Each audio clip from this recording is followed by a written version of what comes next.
Like gum from someone's mouth, the shadow realm spat out Michael. Bang! Michael hit the wall beside Sabrina with enough force to break his shoulder bone. Ghost! Sabrina was startled. One moment Ghost was with her, and the next he came flying from the opposite side. She didn't fail to hear the sickening crunching sound from his shoulder. His entire right arm looked crooked, but soon, it started to mend itself to its normal state. What just happened? Sabrina whispered frantically, looking around for the monster. But luckily, she heard no footsteps. Michael's stomach growled as everything turned blurry. Arg! Michael gritted his teeth, enduring the pain of a broken shoulder. Thanks to the APD, the healing potion had already started to mend his arm.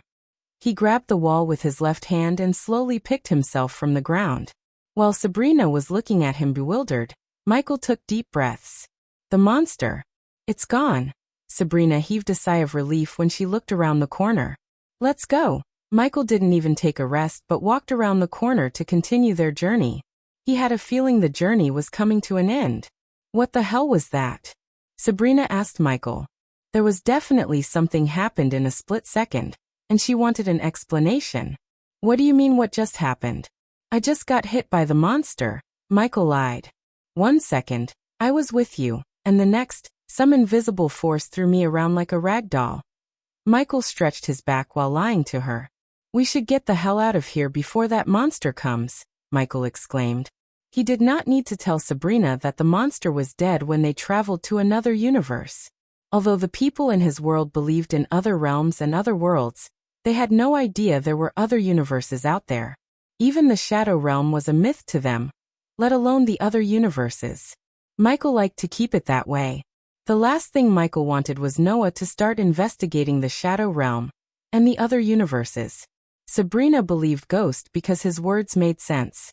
After coming out of Everlight, Michael did not speak much. Instead, his brain replayed Dawn's last words to him, and Michael tried to make sense of those words. What did he mean by that? Michael questioned himself.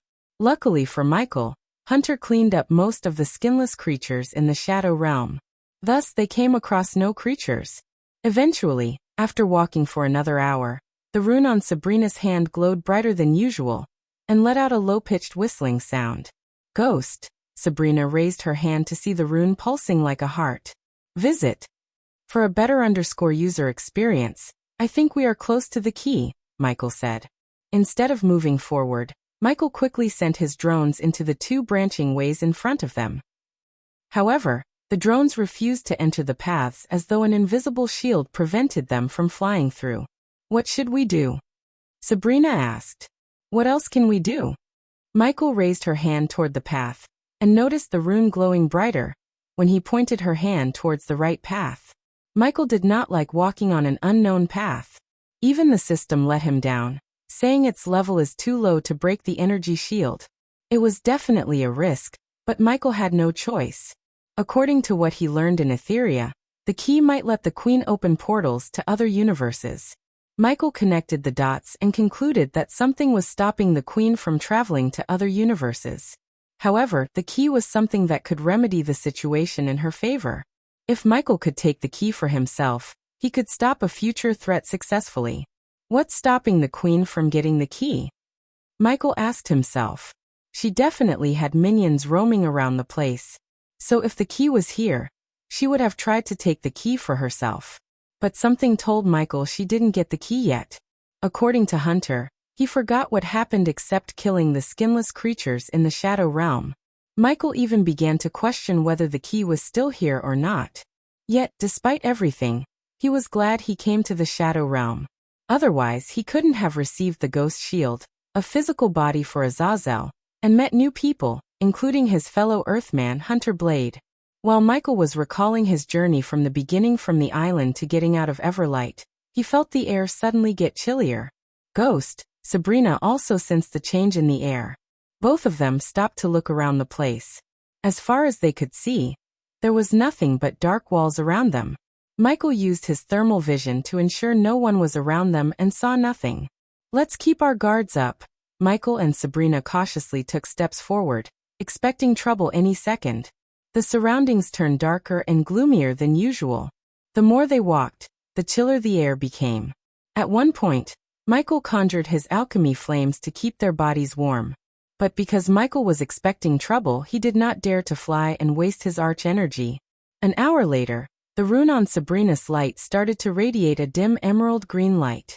Again, they saw no branching ways but a dead end before them. "There's no way," Sabrina whispered, standing close to Michael's alchemy flames. "The key must be somewhere here." Michael once again looked around to find any clues or something out of place.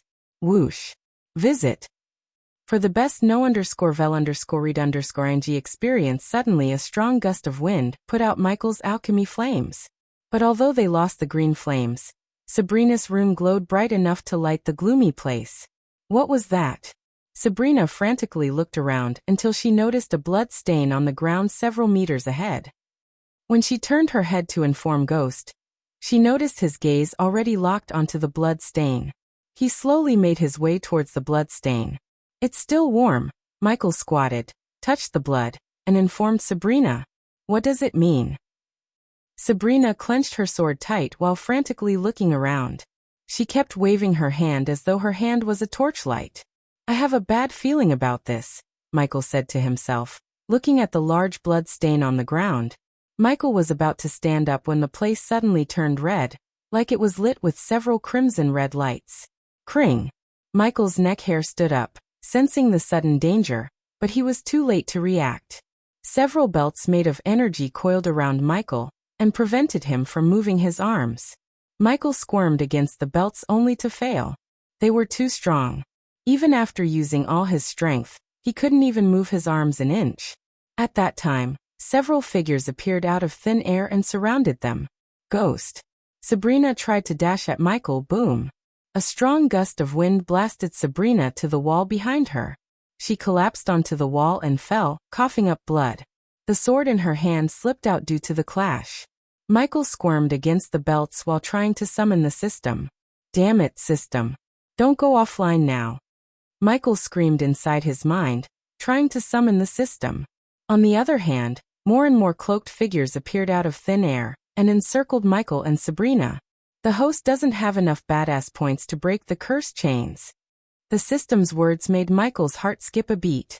Sabrina struggled to pick herself from the ground, and when she finally did, a cloaked figure grabbed her by her hair. She tried to fight, but the cloaked figure simply swatted the sword off her hand. Visit. For a better user experience, every single cloaked figure radiated the energy of a soul refiner, and the man who grabbed Sabrina was at the fusion stage level. The cloaked figure dragged her by the hair without mercy and threw her against the wall beside Michael. Michael counted 11 cloaked figures. One was at the fusion stage and the rest were all at the soul refining stage. There was no way Michael could defeat them. Arg! Michael growled as he used every bit of strength in his body to break the strings around him. Even if he could break them, he didn't know how to escape the place. As he growled, a cloaked figure dashed at Michael and banged his head against the wall. Michael's forehead split open as the blood gushed out. As a result, his vision blurred. Not only the strings prevented Michael from moving his limbs, but they also stopped him from casting spells. In other words, the strings blocked the arch energy flow in his body, thus making him powerless. No matter how hard Michael squirmed, he simply couldn't break the strings. On the other hand, the cloaked figure that threw Sabrina against the wall repeatedly kicked her in the gut, until she began coughing more blood. Michael was not in a better state as he got his head banged against the wall by the cloaked figure behind him. Nevertheless, the APD kept injecting him with healing potions into his bloodstream, which helped Michael from losing consciousness. Unfortunately, Sabrina had no APD. The dark cloaked figure kicked her until she stopped twitching. Leave her alone." Michael stuttered. "Tricky little bugger." Michael heard the deep beastly voice coming from the dark figure at the fusion stage level. In a blink of an eye, the dark figure appeared before Michael and grabbed Michael's wrist. "Argghhh." Michael growled in pain as the dark figure crushed his wrist, destroying the APD. "Beg for your life." The figure ran his finger across Michael's bloody face. Why don't you remove these strings first?" Michael snarled, showing no signs of fear in his eyes. "Bloodsucker." Michael spat blood onto the figure's face and roared like a wounded beast. The dark figure hid his face with the dark cloak, but despite Michael's blurry vision, he saw the two long fangs sticking out of his mouth. "We prefer the term Nightwalkers," as the dark figure exclaimed. The figures slowly removed their cloaks, revealing their fangs and faces. Michael couldn't even guess how they managed to enter the Shadow Realm. He did not even sense them despite all of his countermeasures. One thing was sure to Michael: he was in for a deadly ride. The latest _AP_SODIes are on the website. The fusion stage vampire had slanted obsidian eyes with slitted pupils that could extend on stalks. His mouth had prominent fangs as the red hair was more a set of spines than anything else. Unlike the rest of the tall, thin-as-stick vampires, he had a graceful build. "You killed our brethren." The vampire came closer to Michael and licked the blood coming off of Michael's forehead. As soon he tasted Michael's blood, he jolted. "This blood, wow." The vampire looked speechless. "I have never tasted such powerful blood. This must be why you are so over the top in cultivation." Each vampire wanted a taste of Michael's blood, but fortunately, the leader decided to beat up Michael to near death before drinking his blood. "Nightwalker? Cowards suit you better," Michael growled. Bang! The vampire behind Michael banged Michael's head against the wall yet again. "Leave him alone." Sabrina reached out for Ghost, only to get her hands crushed by the fusion stage vampire. "Why don't we properly introduce ourselves, huh?" The vampire's cold voice echoed through the gloomy dungeon. "I am Zarather, one of the many elders." Zarather punched Michael the moment he finished introducing himself and raised Michael off the ground by his neck. "And you are Ghost, the human who killed one of us." Bang! Zarather punched Michael in the face, instantly breaking Michael's nose. At that time, Sabrina struggled to get herself up. But unfortunately, Zarather turned his gaze towards Sabrina. The rune bearer. Zarather picked Sabrina from the ground by her glowing hand. "You have one last task to perform." Zarather slapped Sabrina, almost making her lose consciousness. He dragged her to the wall before them, and placed her glowing hand on the wall. The wall pulled her hand like a magnet. With his blurry vision, Michael saw the wall trembling violently. Michael was still looking for a way to escape without revealing his other identity. He wasn't sure if he could kill all of them in his Dark Lord form. In case a vampire escaped the place alive, he would be in a heap of trouble. At that time, the entire Sky Hall and the Guardians would be at his doorsteps. Visit for the best no_vel_read_ng experience, but he saw no other way than turning into a Dark Lord. The vampires were simply too strong to fight as Ghost. Several moments later, the wall slowly crumbled down, revealing an empty hollow. "Where is the key?" Zarather creased his brows. He put his hand inside the hollow to search for the key, but found nothing. Just like everyone else, Michael was startled by the twist too. After dealing with everything, he learned that the key had already been taken by someone else. Hunter's face came before Michael's eyes. But after recalling Hunter's words, Michael didn't think Hunter had taken the key. "Where is the key?" Zarather turned his gaze towards Sabrina. Zarather grabbed Sabrina's neck, starting to squeeze her neck. Her face slowly turned purple as she twitched violently for air. Looking at Sabrina slowly dying, the images of the first time they met, their journey, and how she blanketed him with a smile flashed across Michael's eyes. System, take a loan and break the strings. Even if the host took the maximum amount of loan, you would still lack points to break the strings. Taking a loan was Michael's last line of defense. He clenched his fist after hearing the system's words. "I know where the key is," Michael stuttered. As soon as Zarather heard Michael, he took his gaze away from Sabrina. "Where?" asked Zarather. "Leave her alone and I will tell you. If you don't, I will snap her neck." Instead of letting Sabrina go, Zarather lifted her higher. "You can't get the key without her." Michael could barely utter these words due to the intense pain in his head. Finally, Zarather released his grip around Sabrina's neck. She frantically gasped for air on the ground. "Now tell us, system, can you teleport us out of here?" "The system can't teleport with the cursed chains around you. A visit for the best no_vel_read_ng experience." Yet again the system let Michael down. Only by one. Every plan Michael came up with failed because of the cursed chains around him. "Tell him." The vampire behind Michael lost his patience. As a result, he kicked Michael in the knee. Arg! Michael growled in pain, and to be honest, he wanted to scream out loud. His knee was shattered by the vampire with a single kick. The pain was simply too much. However, the vampire did not stop with breaking his knees. Instead, the vampire kicked him on the back as Michael hit the ground with enough force to crack his jaw. Where is the key? Zarathur placed his boot on Michael's face, pressing his face against the floor. Let him go. Sabrina struggled to pick herself up, and she did by mustering every bit of strength left in her body. Look at these two. Playing games. Zarathur burst into a peal of evil laughter. She has a rune and he has sweet heavenly blood. I am confused about which one to kill you first. Why do I feel like you both have no idea about the key? Zarathur frowned. I said. Sabrina wiped off the blood from the corner of her mouth. Let him go. No one expected Sabrina to suddenly leap at Zarathur except Zarathur. He reacted just in time and grabbed Sabrina by her neck. At that time, Michael was under his boot and Sabrina was in his hand, fighting for her life. But no matter how hard she hit Zarathur's hand, he did not let her go. As Zarathur was crushing Michael with his boots, another vampire appeared out of thin air and came rushing to Zarathur. Michael noticed the vampire whispering something into Zarathur's ear. The order directly came from the above?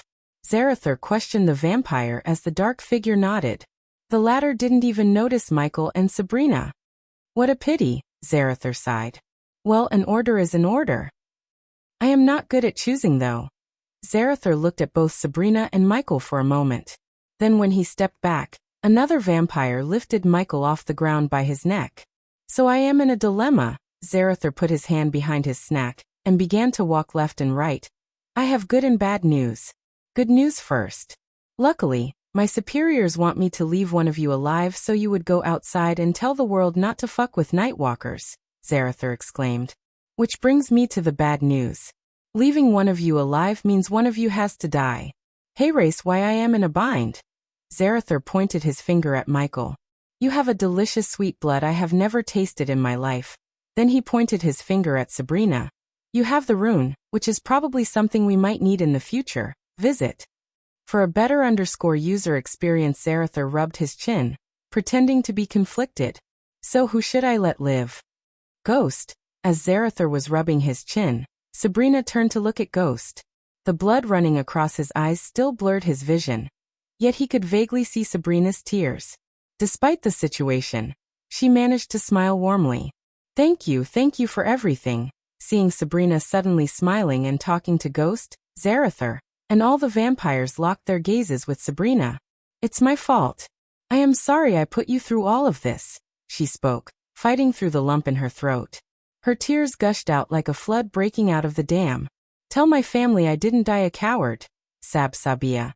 Michael couldn't even pronounce her name correctly because of his broken jaw. At that time, Michael had a cracked frontal lobe, a shattered knee, and a broken jaw. Even if he broke the strings, he wouldn't be able to fight without chugging several healing potions. When I prayed for my brother to rescue me, you appeared before me. Without Michael's control, tears rolled out of his eyes. He clenched his fist, knowing what she was about to do. It was obvious she plans to kill herself so the vampires would let him live. However, how could anyone believe the vampires? Michael had never felt so powerless like this ever before in his life. If he transformed himself into Dark Lord, Sabrina would learn the truth about him. If he didn't, she would die for him. Why? Michael really wondered why Sabrina wanted to sacrifice herself for him. He wasn't Noah or her family. Instead, he was a stranger to her. They practically spend a few hours together. Yet, Sabrina prepared to kill herself so Michael could live. The vampires, on the other hand, looked at her pain with joyful grins on their faces. They enjoyed Sabrina's suffering. Noah, that brat would kill me if he knew. Sabrina let out a miserable smile. The images of her childhood, the time she spent with her family and her happy memories flashed across her eyes. But thank you for being the greatest big brother to me in the last moments of my life, Sabrina softly said to Michael. When she was helpless and desperate, Ghost was the only one who came to her help. In a short amount of time, he took care of her like she was his little sister. She didn't care what the others thought of him. To her, he was a great mentor and a brother. She just wished she could spend a little more time with him. Michael frantically squirmed, but giving him a gentle smile, she stomped the ground, caught the sword, and stabbed herself with it. After stabbing herself through the chest, she slowly collapsed to the ground. Everything around Michael paused. He couldn't take his eyes off of her smiling face. Michael's legs gave up as he dropped to his knees. "Goodbye," Sabrina whispered before closing her eyes, embracing the darkness. "Damn," Zarather shouted, clapping and laughing. "That was epic. She sacrificed herself for him. I thought that stuff only happens in human stories." Michael heard Zarather laughing. Visit. For a better user experience, it's dark. Zarather's laugh echoed through the walls as Michael stared at Sabrina's dead body. When Sabrina's heartbeat stopped, Michael's anger exploded within him. "System, use everything I have and block the vampires from leaving this place," Michael said to the system in his mind. "Yes, host." The system did not dare to utter any words. It sounded terrified of Michael. And it should be, because the vampires broke Michael's limit. Michael tried to reach out to touch her face, but he couldn't. Meanwhile, the vampires laughed wholeheartedly as their evil laughter echoed through the dungeon. "They only said to let one live, right?" Zarather licked his lips as he took a deep whiff of the air. The smell of Michael's blood captivated the vampire. Zarather walked toward Michael, craving more blood. But as he approached Michael, the dungeon started to grow darker. Additionally, the silent shadow realm suddenly got filled with rumbling thunderclaps. The grins on their faces instantly vanished. The crimson-red atmosphere gradually returned to the gloomy black and white. "What's happening?" Zarather looked around with a confused face. All the vampires frantically moved their heads around to see what was happening, until they saw the dark cloud enveloping Ghost. Michael slowly picked himself up as the dark cloud grew thicker to the point the vampires couldn't see his face anymore. "Arghahar." The vampires jolted back when they heard Michael's beastly roar. Zarather was in a state of shock, seeing the cursed chains cracking little by little. In a few moments, the chains coiled around Michael completely shattered. Cling, cling, cling. "Holy fuck!" Zarather took a step back, realizing what was happening. Since Cloud of Darkness affected the weak-willed enemies to lose their courage and surrender, some of the vampires began to shiver. The place almost turned pitch black due to the death range and Cloud of Darkness. Michael did not hold back. He activated every spell in his arsenal to boost his power. Moreover, his anger fueled his power to the next level. At that moment, his power was equal to a fusion stage level 2 cultivator. In other words, he and Zarather were at the same level. Visit. For the best no_vel_read_ng experience, you're the Dark Lord, Zarather mumbled. The vampire who arrived last tried to leave the place by teleporting away. They all arrived at the Shadow Realm using a teleporter. That was why Michael did not sense them, or see them coming. However, Michael locked the place with the help of the system. It cost Michael 200,000 badass points, but he didn't give a damn. Michael dashed at the vampire several meters behind Zarather. Shit, the vampire's heart skipped a beat. The vampire tried to reach for the dagger hanging on his waist, but Michael punched the vampire in the chest. Pulch. The vampires were startled as Michael's hand came out of the vampire's back. Since Michael enveloped himself with the dark fire, the vampire's armor did not protect him. Ding. Congratulations to the host for killing a vampire. The reward is 300,000 experience points and 5,000 badass points. Michael crushed the beating heart of the vampire with his bare hand. The gruesome sight affected already terrified vampires. Before the vampires could react, Michael dashed at another vampire. Bang. Michael headbutted the vampire, distorting the vampire. Then Michael pulled out the vampire's throat with his bare hands. However, that did not kill the vampire. Holding his throat, the vampire growled as Michael grabbed the vampire by his head and burned his head with the dark flames. Ding. Congratulations to the host for killing a vampire. The reward is 300,000 experience points and 6,000 badass points. Congratulations to the host for leveling up. The current level is the Soul Refining Stage level 7. After leveling up, Michael's power skyrocketed as more and more vampires began to be affected by the Cloud of Darkness. However, some of them snapped out of their shock and dashed at Michael, casting various speed spells. Michael just cast the ring of fire to create the dark flame ring around him to burn the vampires. The vampires reacted quickly by shielding them with a translucent blood-red energy shield. Regardless of their shields, the dark flames burnt their skin. Arg! The vampires screamed in agony as the air in the dungeon reeked with the stench of burning flesh. Shit! Zarather tried to teleport back to their headquarters. The vampires did not dare to underestimate the Dark Lord. Hence, instead of fighting him alone, Zarather tried to get back up from their headquarters. Yet no matter how many times he tried, he couldn't teleport himself. Visit. For the best no_vel_read_ng experience at that time, the vampires shot several blood beams at Michael. Cling. Cling. Michael quickly raised his arm, taking out his shield and blocking the beams. Despite the lightness of the shield, it stopped all the attacks. While blocking the blood beams, Michael locked his gaze with the vampire who banged his head against the wall earlier. The vampire felt a chill running down his spine when he saw the Dark Lord's head turning towards him. He didn't even blink an eye when Michael appeared before him. Michael was pushing himself to the absolute limit. Thus, he moved fast to the point he left after images. Although the vampires and Michael were at the same cultivation stage, the darkness and anger made him several times more powerful than them. Michael was a god after all. The vampires barely had time to cast any spells or even to attack him. Bang! Michael dragged the vampire to the same wall against which the vampire banged his head, and returned the favor. Usually, Michael would quickly finish off his enemies, but now, he wanted them to suffer for killing Sabrina. Zarather saw Michael banging the vampire's head against the wall mercilessly, until the head turned into a bloody mush. Ding! Congratulations to the host for killing a vampire. The reward is 300,000 experience points and 6,000 badass points. Zarather finally gave up on trying to teleport away, and decided to attack the Dark Lord. He dashed at Michael at the speed of lightning. But Michael already moved on to another target.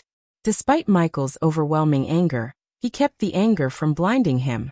He wanted to get as strong as possible before targeting Zarather. Therefore, Michael picked the soul-refining stage vampires one by one. Ding! Congratulations to the host for killing a vampire. The reward is 300,000 experience points and 6,000 badass points. Ding! Congratulations to the host for killing a vampire.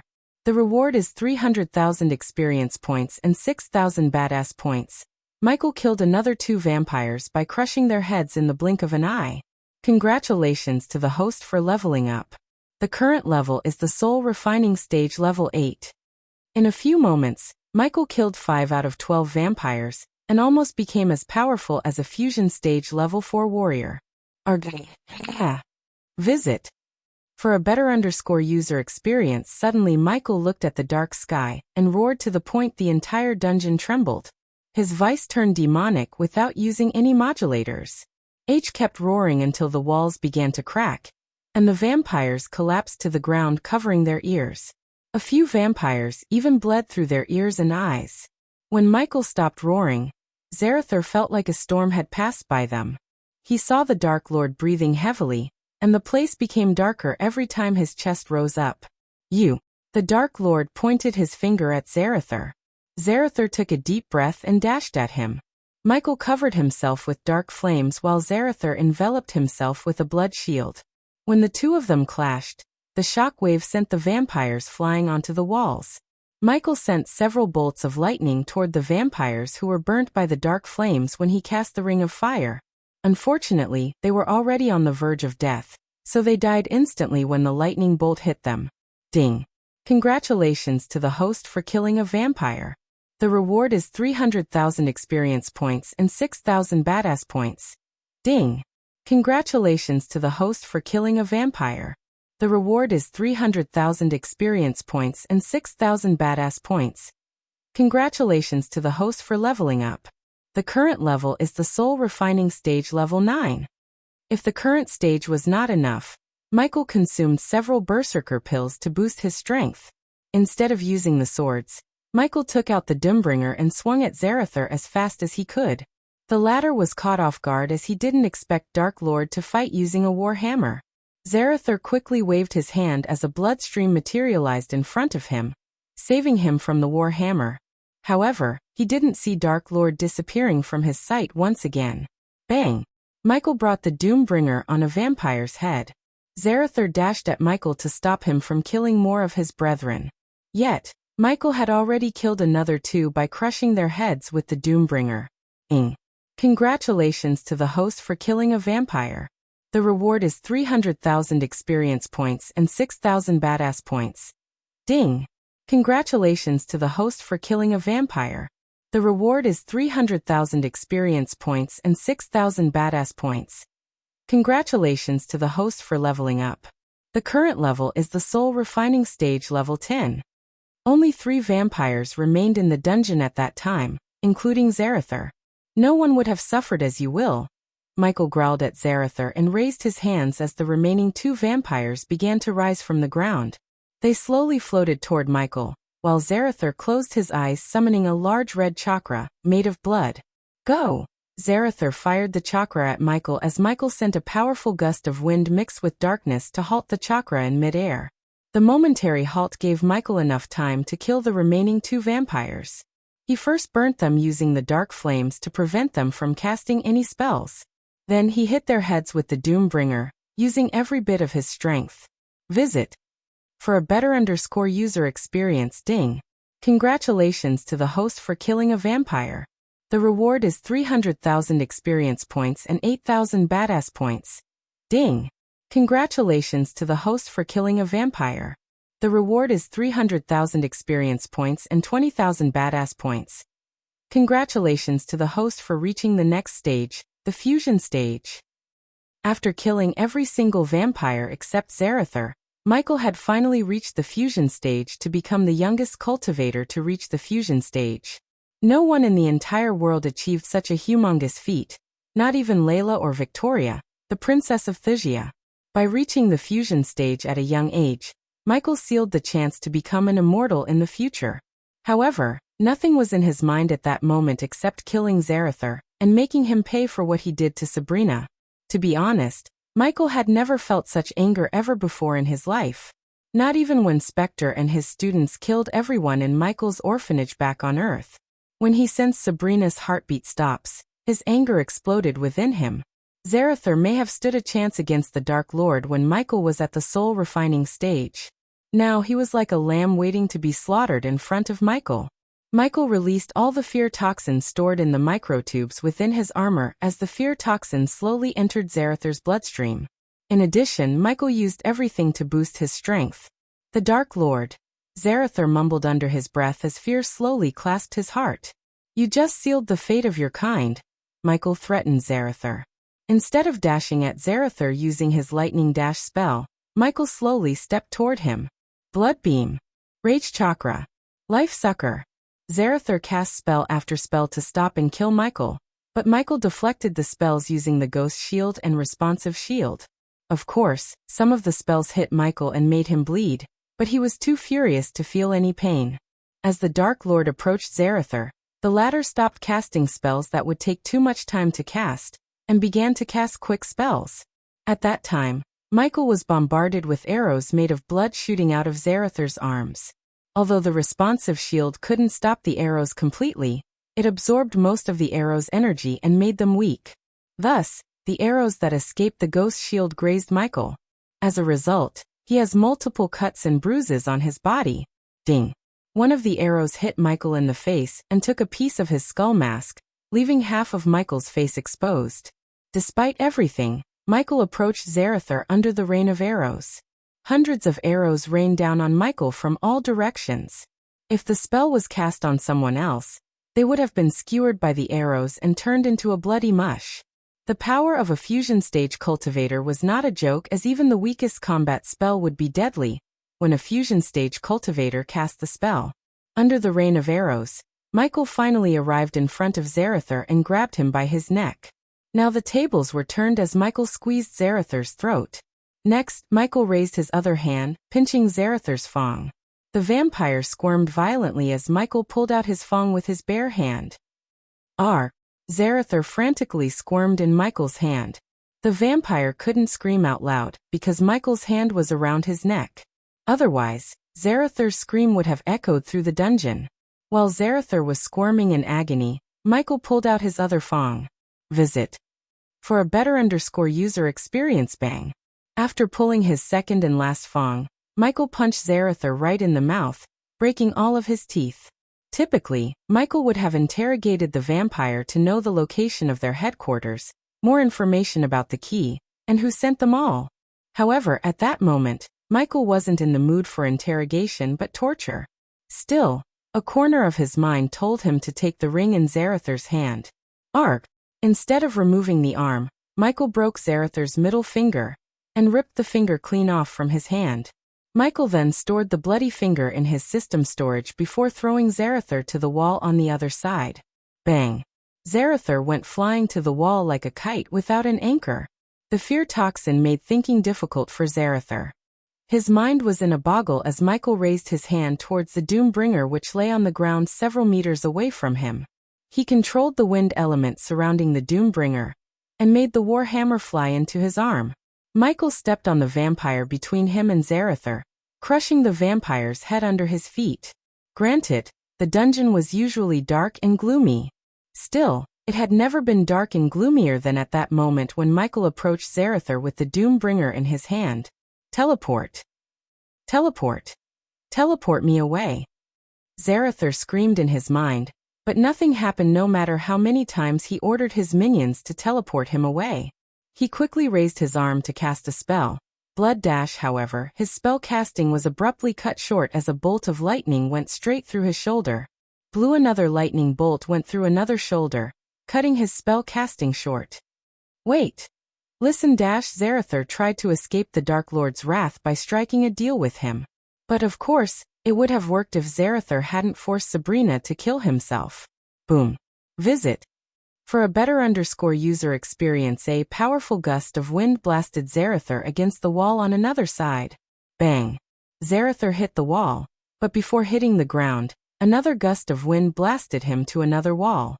The wind blast turned Zarathar into a ragdoll, flying around. The wind blast powered by celestial energy and dark flames had enough force to break many of Zarathar bones in his body.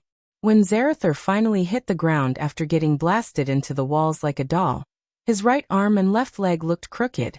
If it wasn't for the vampire's ability to regenerate, Zarathar would have died by now. However, his healing ability was interrupted by the dark flames mixed with the wind blasts Michael sent in his direction. Michael noticed the cuts in Zarathar's body slowly closing up, and conjured a ball of dark flame in his hand. Zarathar felt a chill looking at the dark flames dancing above his hand. In his 200 years of life, he had never seen such a powerful ominous flame. No healing. Michael sent a blast of dark flames, scorching Zarathar's clothes and skin. The strong stench of burning skin would nauseate anyone who takes a whiff of the air in the dungeon. Arghahar. This time, Zarathar's scream wasn't muffled by Michael. Thus, his scream echoed through the dungeon halls for miles. The dark flame made Zarathar unrecognizable. His striking red hair was completely burnt by the flame, as well as his black robes. The only thing that kept Zarathar alive and lasted his agony was the regenerative ability of a vampire. Michael let Zarathar heal a bit, so he could inflict more pain on him. Then, on his way to Zarathar, Michael burnt every single vampire on the ground with the dark flames. As a result, the vampires turned into a pile of ashes. The entire ground was engulfed by the dark flame, except for the area around Sabrina's body. He controlled the fire from reaching her as Michael wanted to hand over Sabrina to her family and give her a proper burial. The vampires were not the only reason for her death. The Guardians were just as guilty as the vampires. If it wasn't for them, she wouldn't have been here. The Guardians could have easily come up with another safe plan to get the key with Sabrina's help. Instead, they looked for a quick and dirty way, endangering Sabrina's life. As far as Tanulia and her fellow Guardians were concerned, the end justifies the means.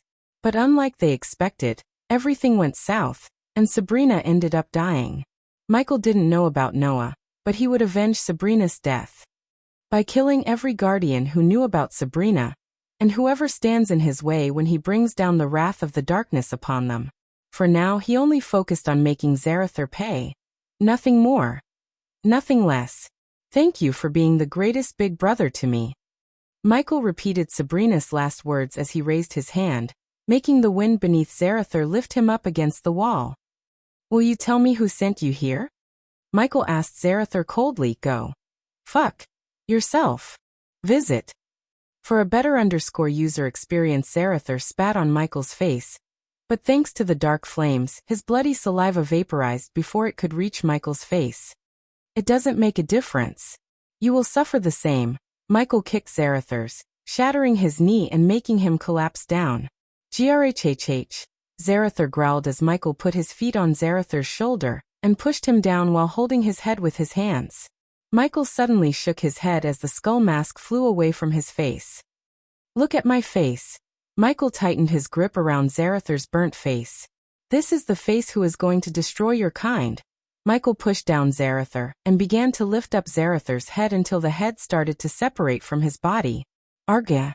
The sickening scream of Zarhat reverberated in the dungeon, but there was no one to stop Michael.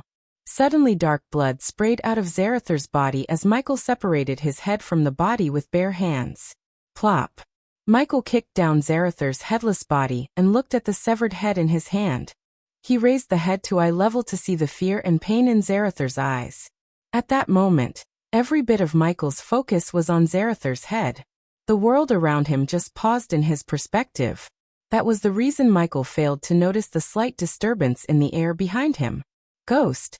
Michael heard a familiar voice from behind as his body froze for a moment. But instead of dashing away or trying to disappear from the place, Michael slowly turned around because he knew it was too late to do anything. When he turned around with Zarathor's head in his hands, he saw Sabrina standing before him. Her white robes were drenched in blood, and the sword was still sticking through her chest. Due to the blood loss, she looked pale, but she was alive as Michael could hear her heartbeat. Visit. For the best no_vel_read_ng experience you. You're the Dark Lord. You're the Dark Lord. Sabrina shivered as she looked at Ghost's face through all the dark mist and cloud enveloping him. She slowly dragged her feet towards Michael. It's you. She could barely raise her hand to touch his face. Sabrina. Michael was conflicted. He saw her die and sensed her heartbeat stop. Yet, she was standing before him alive. His mind was boggled. How? Michael questioned himself. At that time he didn't know when he roared in anger. The sound kick-started her heart again. His roar contained such power. As she was touching his face, she suddenly lost the strength in her legs and collapsed back, only to get caught by Michael. He squatted down slowly, putting her on the ground while drawing out the sword from her chest. He immediately took out a healing potion to give her, but she shook her head and swatted away the healing potion. Let me die. Otherwise, Sabrina coughed up blood. Your secret won't be safe. She smiled despite the excruciating pain in her chest. Do you think I am evil as everyone says? Michael asked Sabrina. You're far from evil. She touched Michael's cheek again with her bloody hand. For some reason, her gentle smile warmed his heart and made him calm down. Your brother and everyone in this world hunt me. They think I am evil, Michael calmly said. Yet they weren't here to stop the actual evil. Sabrina coughed a couple of more times as her face turned paler. Michael could sense her heartbeat slowing down. She had lost too much blood.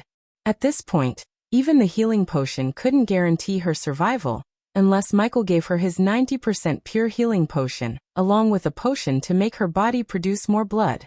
Can you give my body to my family? Sabrina asked, tears rolling down her eyes. Don't tell them what happened to me. Father and mother must not know about anything. Even in her dying breath, she didn't want her family to be saddened by her death. I died instantly by some poisoning. You can make them believe it, right? Michael couldn't understand the girl's thought process at all. She wanted to sacrifice herself, so he could feel better knowing his secret was safe. However, if she died when he could have easily saved her, his heart would nag him until he dies.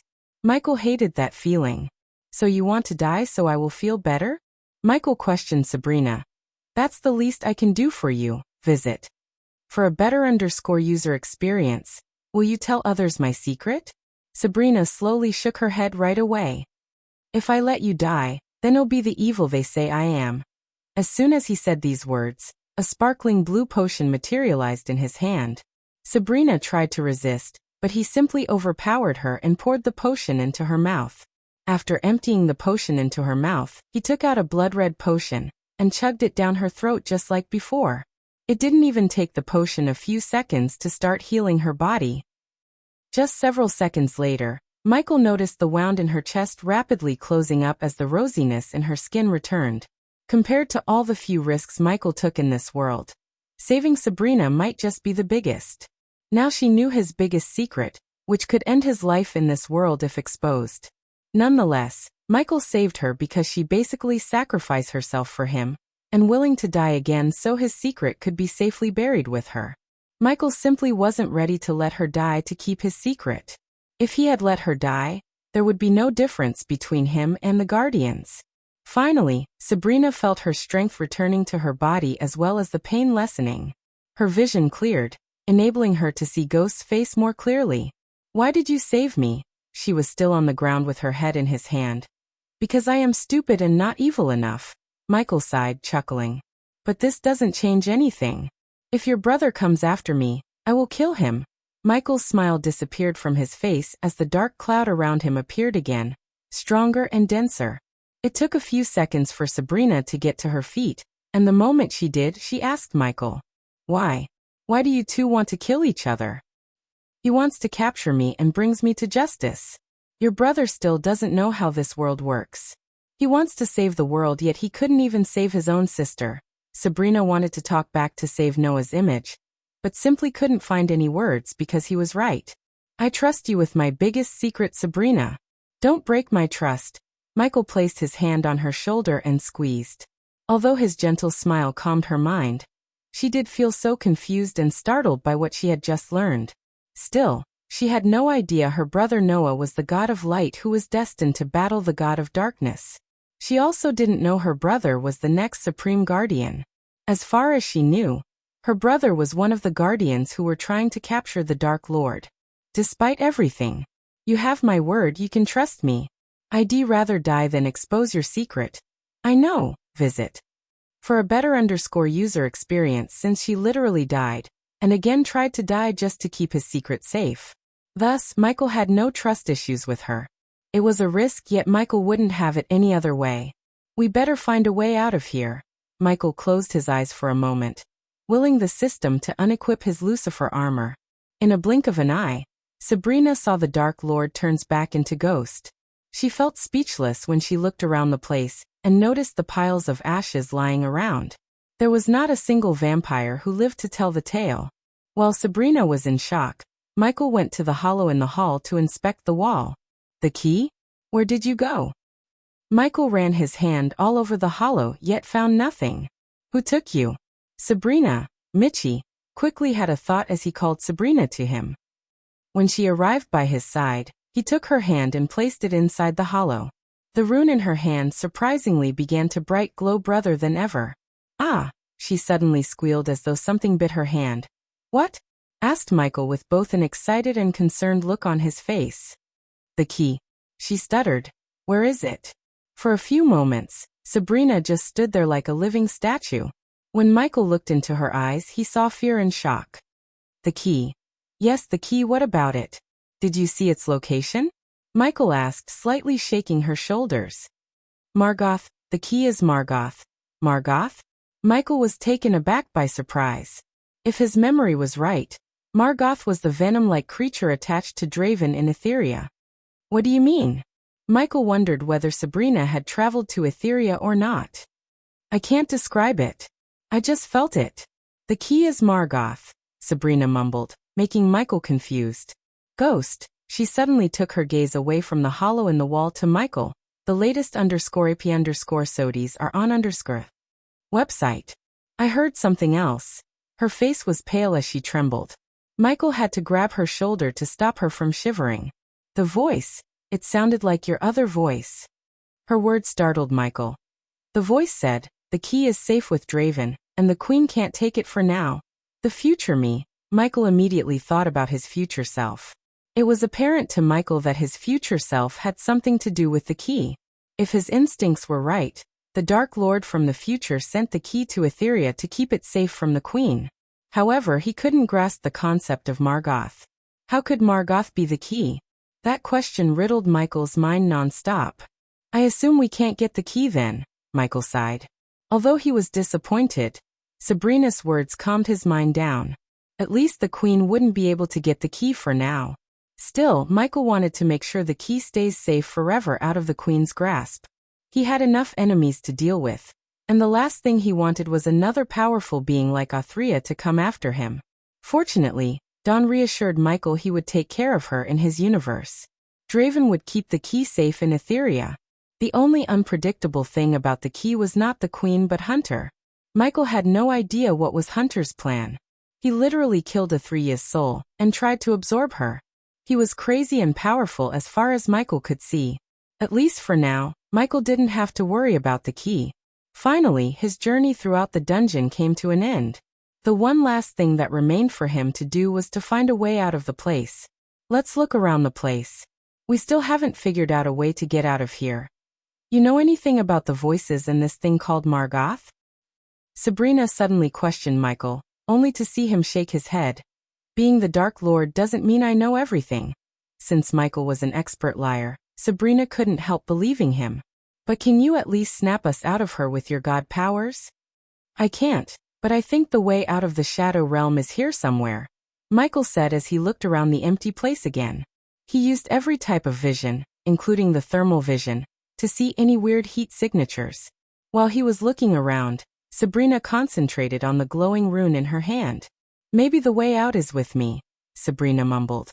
Michael then saw Sabrina raise her hand towards the sky with her eyes closed. He wondered what she was trying to do, but surprisingly, he sensed the space around them distorting as though she was activating a teleportation portal. Visit. For a better user experience, the brightness of the rune on her hand suddenly soared through the roof, as its golden light lit the entire gloomy dungeon with its radiance. Under the warm light, Michael felt his body being lifted above. Soon afterward, the both of them just vanished into thin air. The teleportation array in the Shadow Realm teleported the two of them back to the island entrance. Since time was not a concept in the Shadow Realm, nothing had changed on the island. The dead bodies of the vampires littered the sandy shore while the ship danced with the wind on the blue sea. Not even a second passed here, Michael said after looking at the dead bodies. The blood on the sandy shore was just as warm as he left. Sabrina took a deep breath, calming her mind and soul. She had gone through so many things over the last couple of weeks. Now she wanted nothing more than a good sleep on her own bed. However, the fact that Ghost was the Dark Lord and Noah might come across him worried her. She witnessed the Dark Lord in action and truly feared for Noah's life. I can teleport you outside the void line. From there, you can fly to Kethin. Michael quickly bought a teleportation scroll from the system and threw it at Sabrina. What will you do?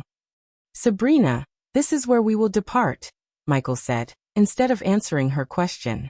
If I were you, I'd tell everything Guardians and the vampires did to you to your brother and sister. The far your brother is from the Guardians, the better for him. What about you? Will you tell him if you get the chance? Asked Sabrina bewilderedly. Make no mistake, Sabrina. As long as your brother is a Guardian and coming after me, he'll be my foe. I don't usually show mercy to my foes. However, I always had a soft spot for you, Winstons. That's why I am giving you a chance to let your brother know the true face of the Guardians. Sabrina trembled hearing his cold tone as he continued. Your brother is being used by the Guardians. Now you have a chance to show him the true colors of the Guardians. I will tell him everything except the truth about you, Michael nodded, appreciating Sabrina's conviction to keep his secret safe. Will we meet anytime sooner? When Michael started to descend into the air, she asked him. Although they were inside the void line, Sabrina wasn't surprised to see him using arch energy. At this point, nothing about him could surprise her. Michael, however, did not give her an answer, but just smiled. The next moment, he turned himself into a lightning bolt and disappeared from the island, leaving Sabrina behind. She started at the trail of golden light he left behind until he completely disappeared from her sight. Only then did she take a deep breath and tear the scroll, activating it. After finally leaving the island, Michael flew towards Jysel. He could teleport to reach Jaisal instantly, but Michael chose to fly because he wanted to calm his mind and soul. Flying alone always enabled him to think clearly. Although Sabrina learned his secret, he couldn't get himself to kill her. While flying towards Jaisal, Michael flicked his wrist as a vial of blood appeared in his hand. The vial contained Sabrina's blood. His hand literally shivered to hold the vial. If his instincts were proven correct, it would shake him to the core and change his world upside down. With everything in his mind, Michael continued to fly toward Jaisal. Almost after 4 hours, when the sun reached the center of the sky, Michael finally saw the kingdom of Jaisal on the horizon. My lord, he was about to use the runic teleportation to reach Caius' mansion when he heard Azazel's voice in his head. Azazel. Michael stopped in his pace by Azazel's voice. My lord, you should come to the dark forest as soon as possible. What happened? Michael creased his brows, turning around. Please teleport here, my lord. The latest _AP_SODIES are on the website. Before Michael could question him more, the connection got interrupted. Realizing something was wrong, Michael immediately activated the runic teleportation to reach the dark forest. Back in the dark forest, Azazel was standing in Michael's room alone. He gawked around, waiting for Michael to appear. Finally, when Michael appeared, he heaved a sigh of relief. On the other hand, Michael was in his complete Lucifer form to go all out in a battle. However, unlike he expected, there were no enemies in his room except Azazel. It took Michael a second to realize what had just happened. But it was too late as he got hit by something soft and fluffy in a blink of an eye. Surprise Mickey! Michael was on the ground, and Gaia was on top of him with the brightest smile on her face. Gaia! Michael was startled by Gaia's surprise appearance. She ripped off his mask and showered him with kisses. In return, Michael hugged her and stood up, holding her tight. Since Azazel had done his job by bringing Michael to the dark forest, he quickly left the room, leaving Michael and Gaia alone. Gaia just pushed him to the bed and locked her lip with his like a hungry kitten. I missed you so much. After parting her lips from his, she panted and said, I missed you too. The smile on Gaia's face instantly vanished as she creased her brows. Something happened? With a single look at his face, Gaia knew something was bothering him. Tell me what happened. Michael knew there was no point in changing the subject or lying to her. Thus, he took a deep breath and began narrating everything that had happened since he met Sabrina on the island. Seriously, after listening to Michael, Gaia gently patted him on the back. It's okay. You did the right thing. You would have been no different than the fucking Guardians if you had killed her. She is a Winston. She won't break her word. Michael somewhat felt calmed and reassured after hearing Gaia's words. Besides, I am here. You don't have to face the shit alone anymore. Let's kick things up. Michael smiled as she pecked him on the cheek. You're not supposed to get out of Ukula until next week. So how did you come here? Michael asked. Just got an early vacation thanks to Headmistress Kayla. Elidor will be here by tomorrow.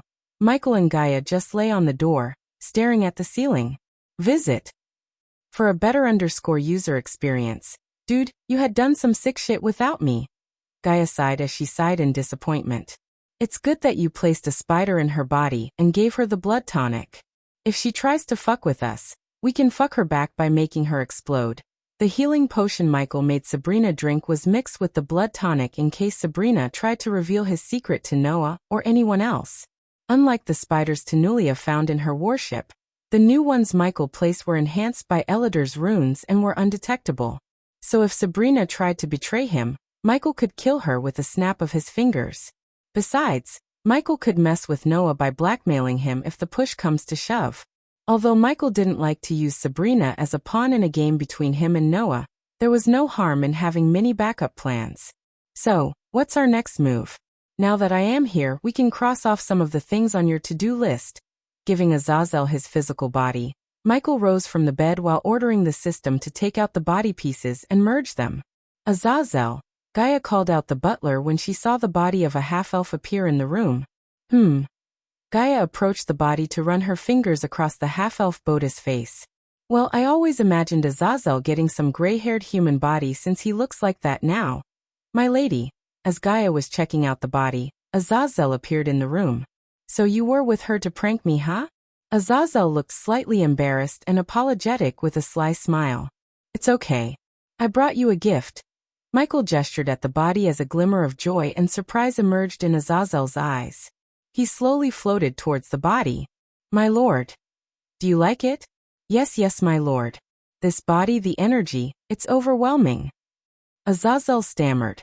Unlike Michael and Gaia, his demon origin enabled Azazel to sense the overwhelming energy radiating from the body.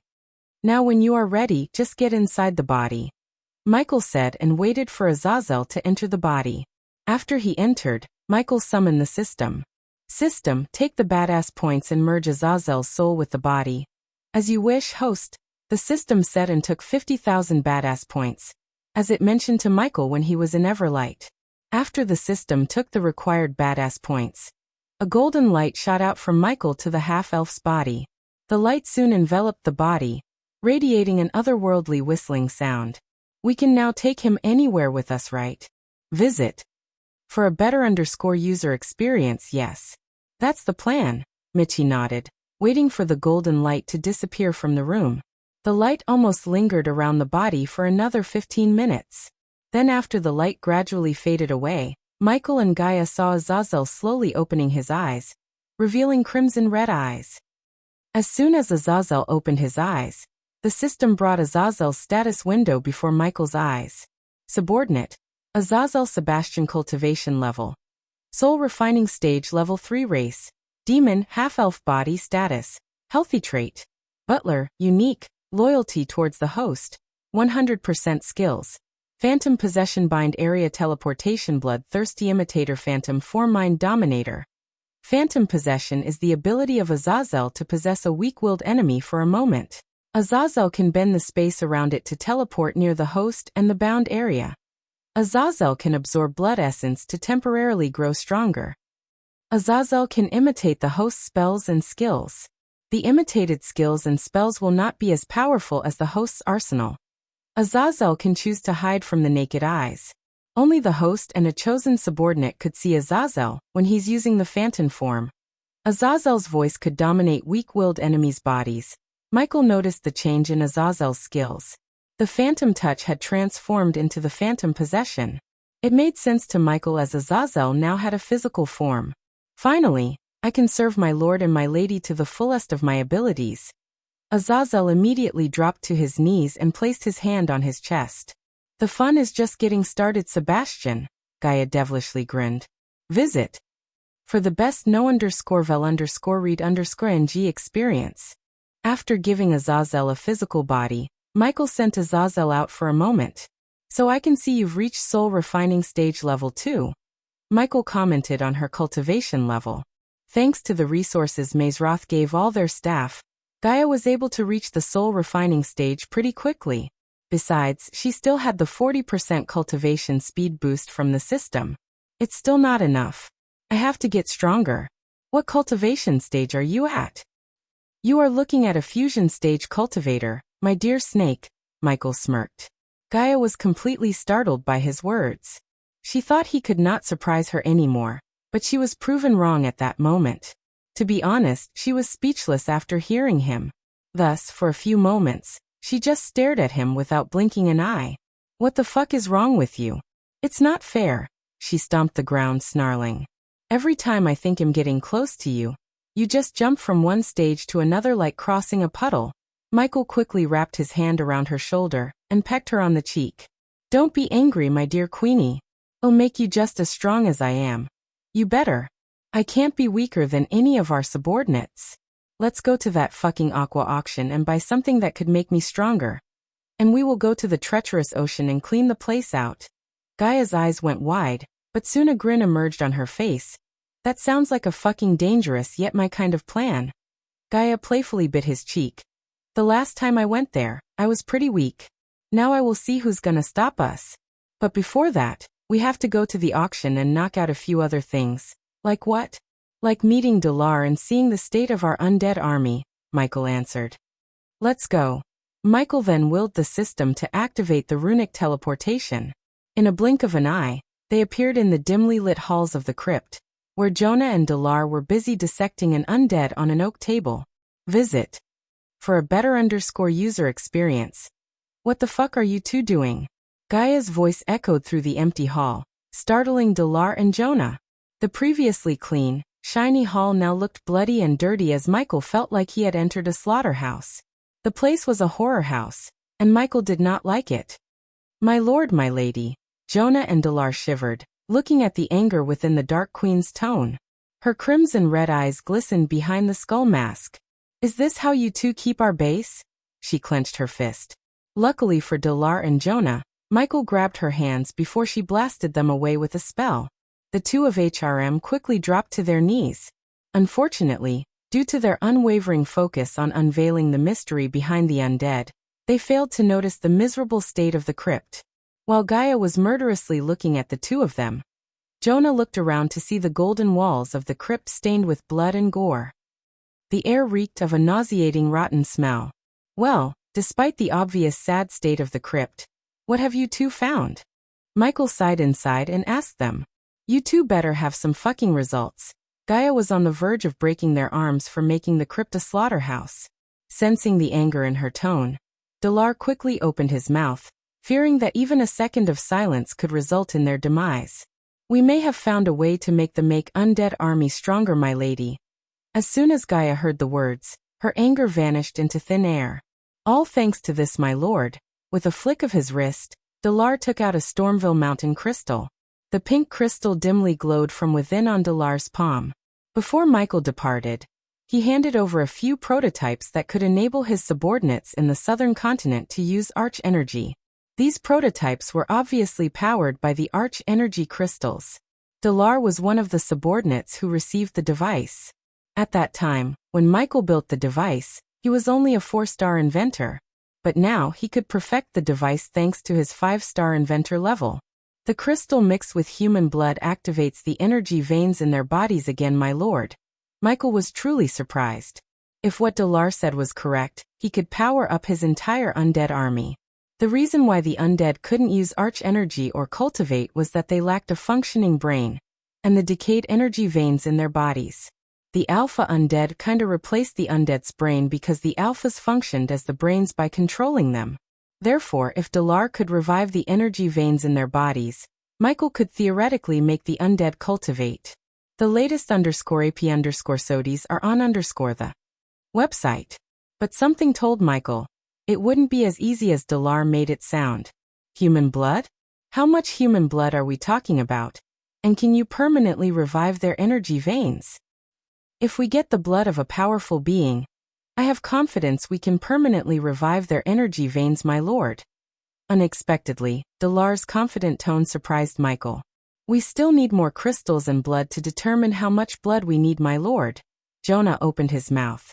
Despite the fact Jonah was actually asking for human blood, he felt excited rather than disgusted or nauseated. We can give you blood and crystals. But I expect solid results, Gaia exclaimed. Also, I want the two of you to build a sick house for your slaughterings outside. We are on a huge island, for God's sake. Use your brains or I will carve it out of you. She is right. Build something for yourself out there. I have big plans for this place, Michael nodded. How many undead do we have right now? 2,500, my lord. The angels harvested all the powerful netherils and hunted down the rest. Mitchie clenched his fist. Does that mean you can't summon netherils anymore? Gaia asked as Dalar hesitantly nodded. Shit, Gaia cussed and looked at Michael to know his thoughts on the matter. It's just a minor setback. We can still make more undead. Gaia did not need Michael to explain further as she had already grasped his plans. We don't need any more undead now. You two focus on building yourselves a workshop outside, and find a way to make my army cultivate. After giving Dalar and Jonah their orders, Michael did not linger around in the crypt anymore. Instead, he teleported back to the dark forest and flew towards Bradford. Visit. For a better user experience ever since Ghosts separated Bradford from Breedia and declared the barony as a kingdom, Bradford had gone through countless struggles. However, after Ghost's visit to Breedia, things took a turn for the better. Kingdom Breedia had released all the prisoners and stopped harassing the travelers and merchants. Although their king Ghost was not there with them to govern the kingdom, the elders and the Sunrise sect ruled the kingdom in his stead. As a result, Bradford finally began to thrive under the leadership of sect leader Claire and the talented elders who managed Bradford's various ministries. When Michael and Gaia saw Rivertown appear on the horizon, they stopped flying to bask in the sight's beauty.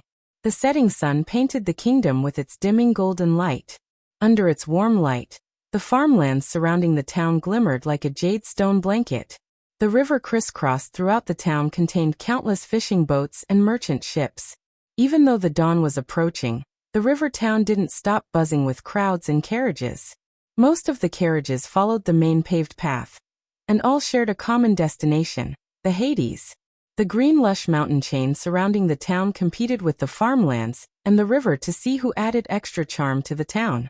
Even from a distance, Michael could now see the buildings of the sect in the mountains, especially the majestic manor of sect leader Claire. Before stopping at Hades, Michael decided to stop by the sect, so he could meet Olivia and reassure her that nothing had happened to him. Besides, it was time Gaia had returned to the sect. "So you told me Ricky and Olivia are in love. What are we gonna do about it?" asked Gaia while slowly flying towards the sect. "I think I should talk to Reginald about his daughter's future. Ricky is a good guy, and if Olivia married him, she'd always be close to us.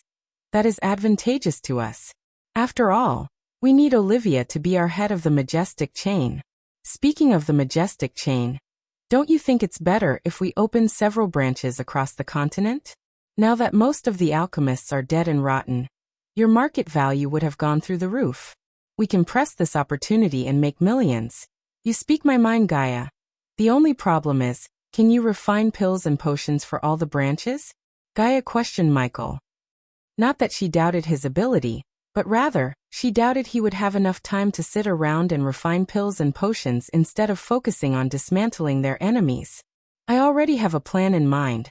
But fortunately, Michael had a solution for the alchemy problem. Since Michael upgraded the inventor level to 5-star, it was only a matter of time before he built a contraption that could brew pills and potions automatically without his intervention. After building it, Michael just had to teach Olivia how to operate the contraption, and it could pump out 100 pills and potions a day.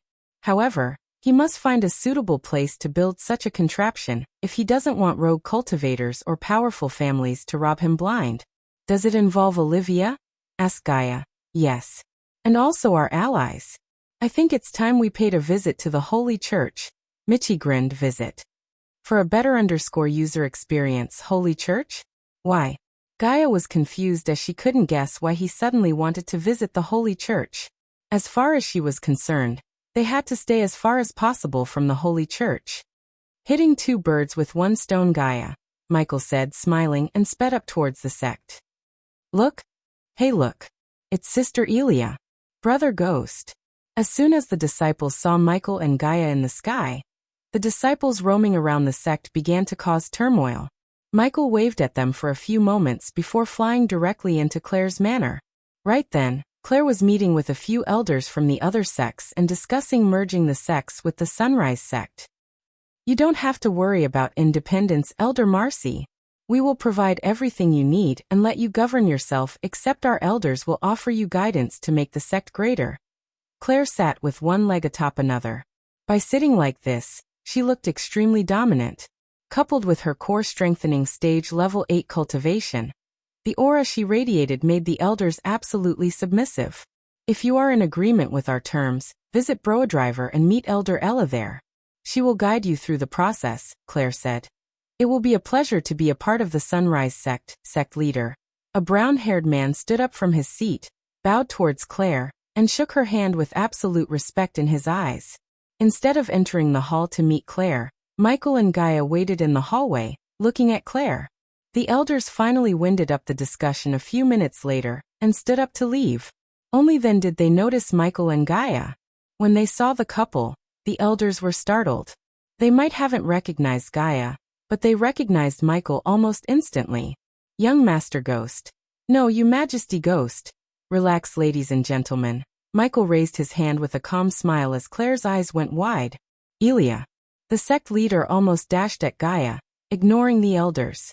Fortunately, she controlled the urge to hug Gaia for a few moments. After exchanging a few pleasantries with the elders, Michael respectfully sent the elders away. How is it going, Claire? Gaia gently punched Claire in the shoulder, only to get hugged and squeezed by the blonde. It's so nice to see. Where were you all this time? Michael calmly rested his butt on the comfy sofa and waited for the maid to stop cowering in the corner and come to him. You know, having some alone time. Cultivating, adventuring and murdering humans. Huh? Just kidding. Except for the last part, Gaia chuckled, making Claire frown. Kidding again. The latest _AP_SODIES are on the website. Gaia patted Claire on the back and sat on the sofa with her. Finally, the young maid who was cowering in the corner decided to approach them. 3 avocado juice, Claire ordered. Yes. Yes, sect leader Claire. The young girl shivered, stuttering in fear. Who is she? It's a new rule of the sect. All the young people have to do some part-time jobs as a part of their studies. We believe it helped them sympathize with the commoners more, Claire explained. Ghost. Out of the blood, Olivia dashed into the manor with a pale face full of sweat beads. Told you will be fine. Claire was confused as Olivia dragged herself towards Michael and sat beside him. Soon Ricky and Daniel entered the room. By the fear in Ricky's eyes, Michael could say that Olivia shared what happened on the ship with Ricky. As a result, he had to go through what happened during the alchemy competition from the beginning to the end when he got kidnapped by the pirates. Of course, Michael told them not to ask anything about what happened after the pirates kidnapped him. He had to wait to hear Sabrina's story before spreading another one. After everything was said and done about the alchemy competition, Gaia finally turned her gaze toward Olivia and Ricky. Olivia quickly realized the meaning of Gaia's sharp gaze while sitting beside Michael. Ricky, on the other hand, stood behind a sofa facing Claire and Michael with Daniel. So when were you two planning to tell us? Especially you, Ricky, Gaia said, raising her one brow in the shape of a sword. It's what? Cat got your tongue? Yet again, Claire was confused as she had no idea what was happening. She was too busy with the sect and Bradford business to notice the love tension between Olivia and Ricky. However, Daniel knew about their relationship, but he didn't get a chance to tell Ghost. Still, Daniel always advised Ricky to come clean with Ghost. These two are in love. Gaia broke the news to Claire. What? Claire couldn't help raising her voice in shock. It's okay, Ricky. You guys don't have to be scared. You did nothing wrong. I already dealt with Noah. What do you mean dealt with Noah? Claire's heart skipped a beat, thinking Ghost had killed Noah. Why don't you explain, Olivia? Michael looked at Olivia, wordlessly telling her to tell everything related to her marriage agreement with Noah.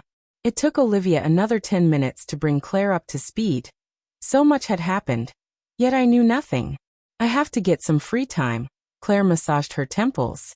But suddenly, Claire opened her eyes so wide Michael could see the sparkles in her eyes. Visit. For a better user experience, why don't we have a girls' night in Hades? After we deal with Lord Reginald. Speaking of Lord Reginald, Ricky, send a messenger to Lord Reginald and ask him I want to meet him tomorrow morning. Really? Ricky sounded relieved and almost excited. Yes, really. Now go. After Ricky, Daniel and Olivia left the hall, Michael decided to talk to Claire about the state of Bradford and his future position in the sect. Sect leader Claire. I think it's time I graduate from the Sunrise sect and let the Sunrise sect outshine me. Claire was surprised for a moment, but soon she just sighed. I understand you. I mean, you must be stronger than your sect leader. Way stronger, Gaia exclaimed. So what's the plan? Asked Claire. Between us, I'll always be the guardian of the sect. But to the outside world, I graduated from the sect. I will be nothing more than an old student. Claire listened to Michael's plan without uttering a word as he continued. As for the matter of Bradford, I'd prefer if you merge the kingdom with a sect. It was not Michael's idea to acquire the kingdom into the sect but Gaia's. No sect had ever acquired a kingdom. Hence, if the Sunrise sect took over Bradford, it'd be the first time in history. Think about it, Claire. After taking over the kingdom, all the citizens of Bradford would be our disciples. You will have an army to defend the sect in the future against your foes. Let's be real. Countless people might be conspiring to bring us down as we speak. So we need an army, Gaia exclaimed. Besides, it'd be less complicated to rule Bradford as the Sunrise sect rather than a separate place. We got your back, Claire, as always. Gaia wrapped her hand around Claire and reassured her. Take your time, sect leader Claire. I know it's a big decision. But trust me, it's better this way. Well, I have to talk to the elders, but are you sure you want to do this? By doing this, you're basically throwing away being the king. Michael, on the other hand, just shrugged. I don't like being the king anyway. It's not my style. Plus, being called your majesty feels wrong and weird. Really? That's your reason? Claire sighed. You basically went to war with King Bredia and killed Princess Catherine. Both of them were being such a bitch at that time. Just take your time and let us know your decision, sect leader Claire. Visit. For a better user experience, please, call me Claire from now on. Just like your majesty, Ghost. Sect leader Claire feels wrong and weird. Claire giggled as Michael stood up to leave the manor. Fair, Michael nodded. And Gaia, girls' night. Do not miss it. I still haven't forgotten you didn't throw a gala for getting engaged. The last time we tried to do that, a bunch of morons ambushed us and blew Hades to hell. So you sure you still want a gala? I am planning this time, and no offense, Ghost, I'll be open for only girls, Claire said to Michael. Whatever you do it before the end of next week. I am planning to go to our aqua auction? Claire asked. Yeah. I heard I can get some cool stuff there. Before traveling to our, however, Michael planned to deal with the pirates in the southern continent and the status of Gisel in the ongoing war between Pririd and Myril. The last time Michael heard, General Quintus was viciously attacking Pririd and slowly marching towards Pririd's capital. He assigned Cain to deal with the problem, and it was time to check on Vidora. After leaving Claire's manor, Michael and Gaia went to see their herbal garden. The herbal garden was concealed with lush green veins and giant trees. If one looked at the mountain from the distance, they wouldn't see the glass dome covering the herbal garden, but the lush green mountain. As they walked towards the herbal garden, breathing in the aromatic air, they felt calm and soothed to their soul. The sound of birds chirping and crickets chittering in the herbal garden was almost music to their ears. It feels like yesterday I planted my first herb seed. 1,000 years blue putna flower, Michael said to Gaia. Time does fly fast, Gaia nodded. After walking food for a few more minutes, they reached the colossal glass dome surrounding the herbal garden.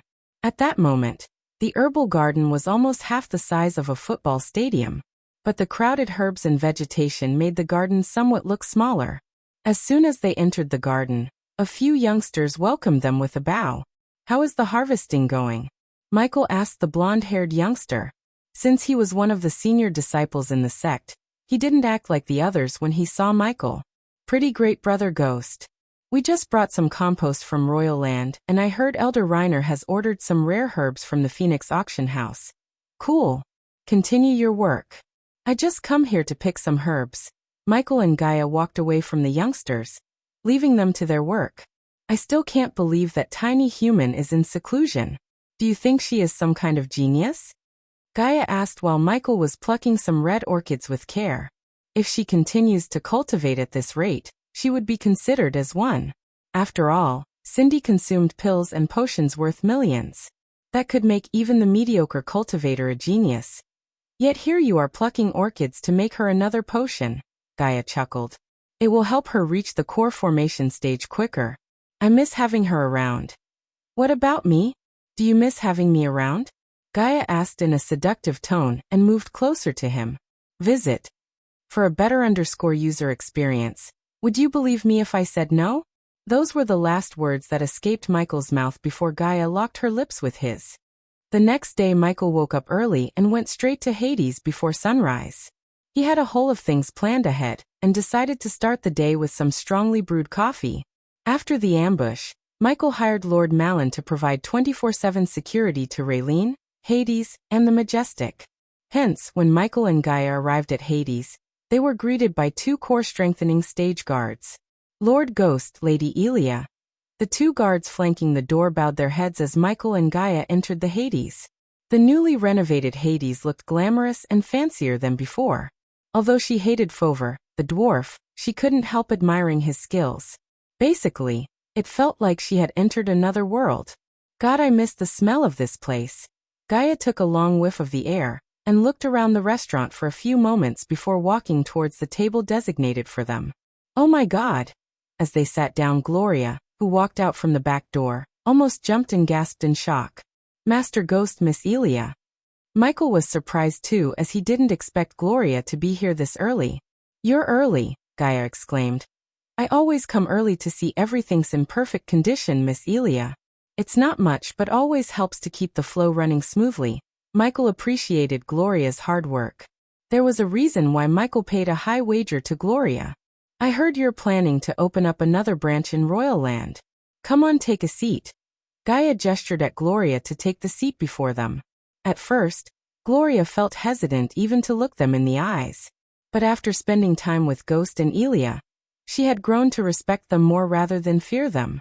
So instead of wasting their time being reluctant, Gloria took the seat. Tell me about this place, Gaia asked. Well, it's located in the Noble District, close to the garrison. Nice safe spot, big 3-story building and newly built. Sounds great. Any problem buying it? The owner of the building is King Kramer's cousin. He is playing a little hardball. Gaia creased her brows because she sensed a reluctance in Gloria's voice, as though she was hiding something. Gloria. After hearing the deep tone, Gloria just sighed. It's just that guy's look, Miss Elia. It doesn't feel right. It doesn't feel right the way he looks at Lady Raylene. I don't think he is asking for coins. I hate this. Michael scratched the back of his head. The last thing Michael wanted was to make an enemy out of King Kramer. Unlike King Bredia, King Kramer was an influential figure, and the king of the most powerful kingdom in Elon. The latest _AP_SODIES are on the website. Did you look for another place? Asked Gaia, hiding the anger from showing on her face. Yes, but they are not as good as this. That's why we've been thinking of opening a branch somewhere else.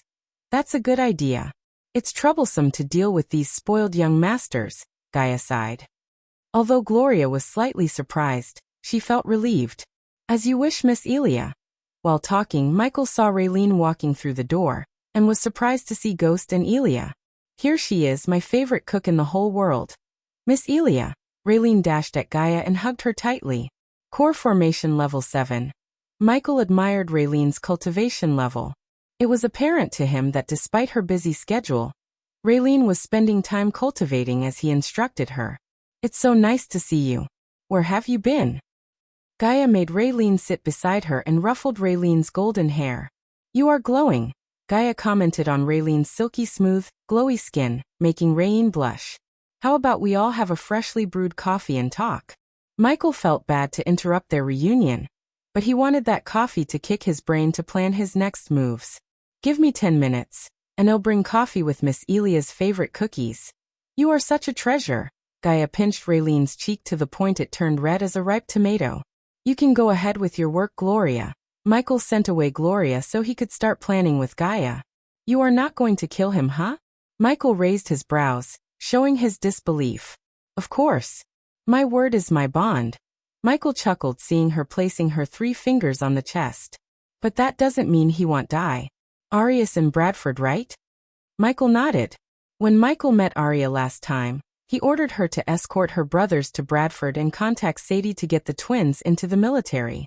Thanks to Sadie, Titus and Optimus had become the soldiers of Bradford's army, and waiting for the Dark Lord's further instructions. It's time she does a little reconnaissance in Royal Land. What are you planning? Michael asked curiously. Visit. For a better user experience, a pervert fucker like him can't live without gala and parties. I bet he's having a party this weekend, so?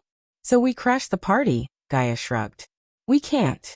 He dies and we might become suspects. Not if he goes nuts and kills himself. Gaia grinned devilishly as Michael understood her plan. If someone killed that young master, the Guardians or the King's Guards might make the connection to Michael. However, no one would bat an eye if he went nuts and killed himself, as Gaia said. Fortunately, Michael happened to know how to make him go crazy. Where is Eladir? He should have gotten out by now. Gaia watched the rising sun through the window and wondered. While we are waiting for him, tell me where I get these things. Michael quickly scribbled a list of things on parchment and slid it towards Gaia.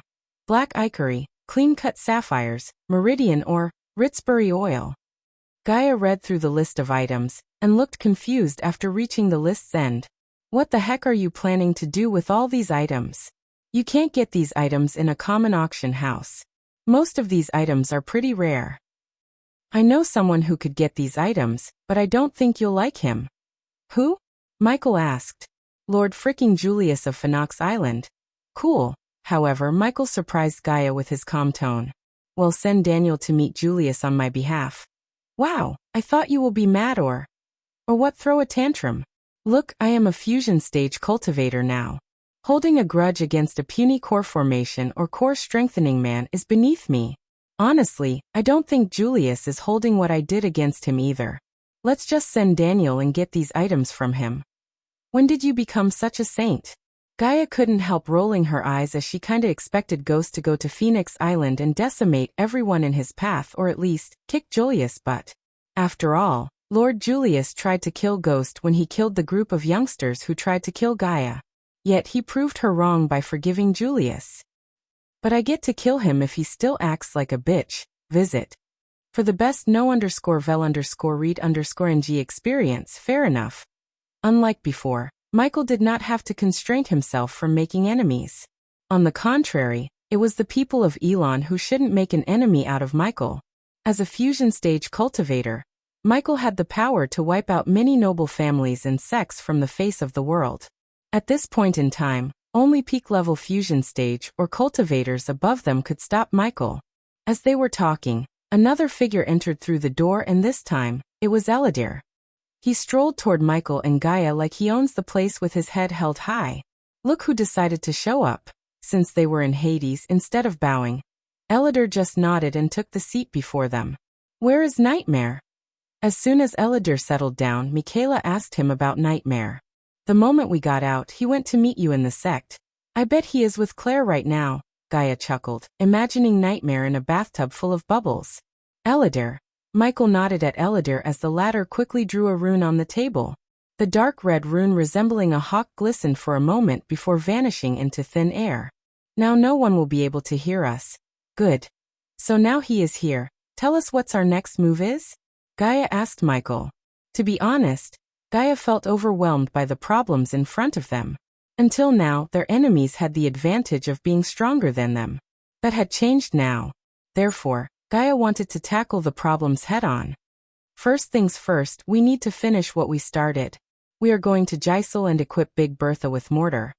Man, I need to see this mortar you two constantly nag about in action. Has they finished forging it, my lord? Maxine will meet us at Corey's Island with the mortar.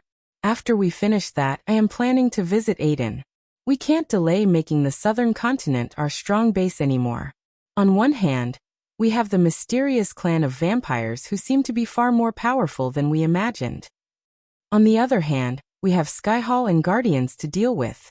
So I think we will all agree when I say we turn the tables to our favor and conquer the southern continent once and for all. Gaia bobbed her head up and down excitedly. But before we do that, we have an ally to make. Michael paused for a moment. The Holy Church. I am going to make a huge sum of $5 million donation in my name against the Church's war against the Dark Lord. Ooh, I get it. After deeply thinking for a few moments, Gaia understood Michael's plan. Don't tell me you don't get him. You are thousands of years old. Just use your old brain and figure it out. Why does Ghost need the Holy Church as his ally? The latest _AP_SODIES are on the website. After seeing the amused look on Michael's face, Eladir really started to pick his brain to understand his plan. As far as Eladir heard from Michael, the Holy Church was hunting the Dark Lord in full force. Hence, he couldn't help wondering why Michael needed to meet the powerful organization that hunts him. After planning his next moves, Michael waited for Reginald to arrive at Hades with Gaia. As time flew, more and more nobles entered the Hades, and the restaurant began to get busy. Not even an hour past opening the restaurant, yet all the tables got filled with nobles. A few nobles looked surprised to see Michael, but they didn't bother Michael. Finally, after the sun ultimately rose out of the horizon, Reginald entered the Hades with Olivia and Ricky. Lord Reginald. Michael stood up to firmly shake Reginald's hand. Gaia also shook his hand before everyone settled into their places. We will have 3 specials please.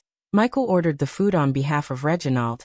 Master Ghost, I heard about what happened in the alchemy competition. Scary business. Thank you so much for taking care of her. Reginald showed his gratitude to Michael with a nod. Lord Reginald, I asked you here to talk about Olivia. Normally, I wouldn't poke my head into others' business. But she is not an outsider. She is my student, and as a teacher, I can't ignore her well-being. Hear him out.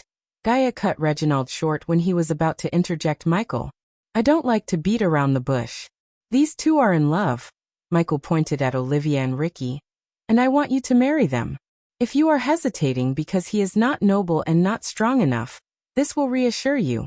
Reginald noticed Michael taking a parchment from his space ring and writing something on it. This contains my word to you. In 2 years, Ricky will reach the soul refining stage. In 2 months, he will be appointed as one of the elders of the Sunrise sect and no longer be just a henchman. Everyone except Gaia was startled. Teacher. Olivia stuttered as Michael slid the parchment towards Reginald. He took it in his hand and glanced at Michael's words. I think we will both agree that at the soul refining stage, Ricky can protect Olivia without anyone's help, Michael calmly said. And as an elder of the Sunrise sect, he will be influential and have a status higher than many nobles in Elon, Gaia exclaimed after Michael. Reginald was simply speechless while Ricky felt like he was about to faint. You have to think of your daughter, Lord Reginald. She asked for your permission because she loves and respects you. It's time you return the same gesture to her. If she marries another guy, she will just be a wife. But Ricky will treat her like a queen. He is a nice guy. Ricky's eyes watered hearing Ghost vouch for him. On the other hand, Reginald just stared at Ricky and Olivia before sighing. Do you really think he can reach the soul refining stage within 2 years? The latest _AP_SODIES are on _the website. I don't think. I know you have my word. After getting assurance from Michael, he couldn't reject Ricky anymore. Besides, Noah Winston had called off the marriage, so Reginald had no choice but to accept the deal from Ghost. And Ricky, while Reginald was pondering, Gaia turned her gaze towards Ricky. She is the only girl in your life. The only tears I want to see in the green eyes are happy tears. Otherwise, it'll break your bones, make a soup, and feed it to you. Gaia threatened Ricky, and by the coldness of the tone, Reginald could tell she wasn't kidding. What's your answer, Lord Reginald? Reginald looked at Ricky and Olivia yet again, and heaved a long breath of sigh. I have no objection to the marriage between them. We shall marry them after he reaches the soul refining stage. Not that Reginald wanted Ricky to fail, but he truly wanted someone powerful to protect his daughter. That was the main reason why Reginald rejected Ricky. However, now that Ghost reassured him, he truly believed Ricky could reach the soul refining stage. As far as Reginald was concerned, Ghost could do anything if he set his mind to it.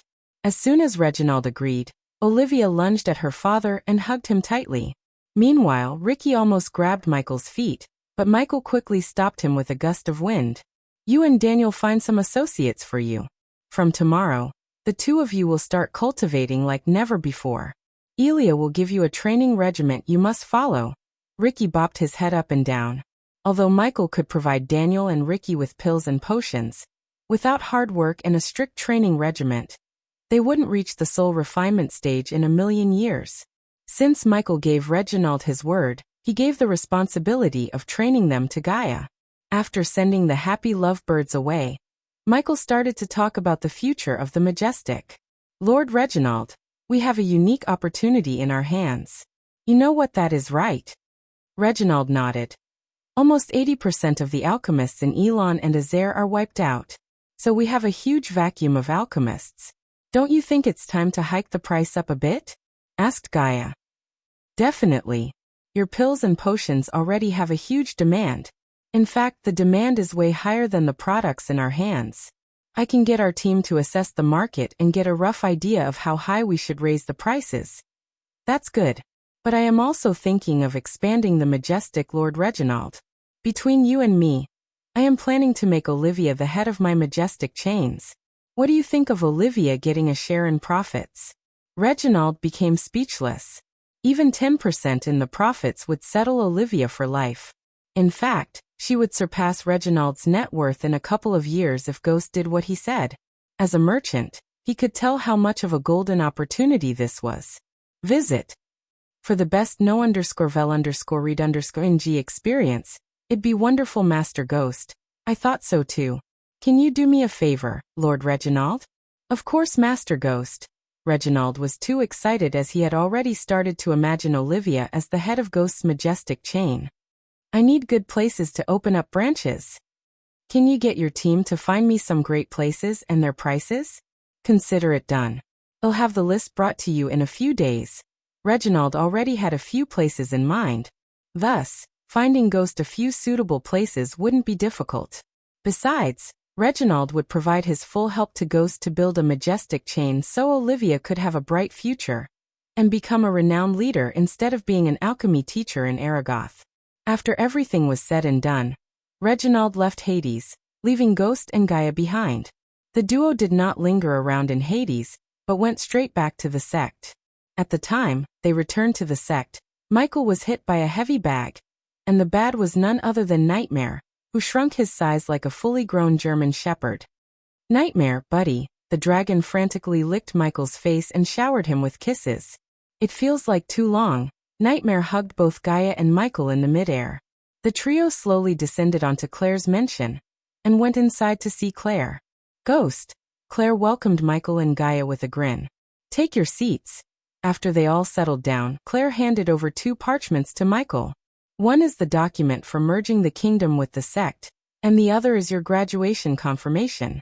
Since you will be busy getting ready to go to R, I took the liberty to draft them as fast as I could. Gaia took a short glance at the 2 documents before putting them inside her space ring. Also, I sent some disciples to find you 2 a good place to build your home. By the time you come back from R, we'll have a great place. Yes, but don't let anyone start building. I want to design every brick of our castle. Castle? Claire raised her brows in surprise. Of course, it will be a castle. Not just any castle. It will make the existing castles in Elon look like shabby houses. The latest _AP_SODIs are on the website. But don't you think it's overkill to build a castle for just the 2 of you? Claire turned her gaze to Michael, but he remained silent. It was Gaia's dream to design her own castle, and Michael had no plans to stop her from doing so. No matter how much coins it would cost him, he would let Gaia build them their own castle. Plus, Michael loved the idea of living in a castle without all the responsibilities of a king. Normally I'd disagree with her, but I love the idea of living in a castle. I have some cool ideas for my room. Nightmare excitedly laughed. Hearing the 2 of them, Claire could only sigh. There is no stopping you, is there? Nope, Gaia shook her head. Trust me, Claire. You're gonna be mind blown. We just need to find some best architects in R. So have you thought of how you will get to R? You can't fly there as it would take months. If I were you, I'd look for a portal. Speaking of a portal, do you think the Holy Church would have one? Michael suddenly asked. I think so.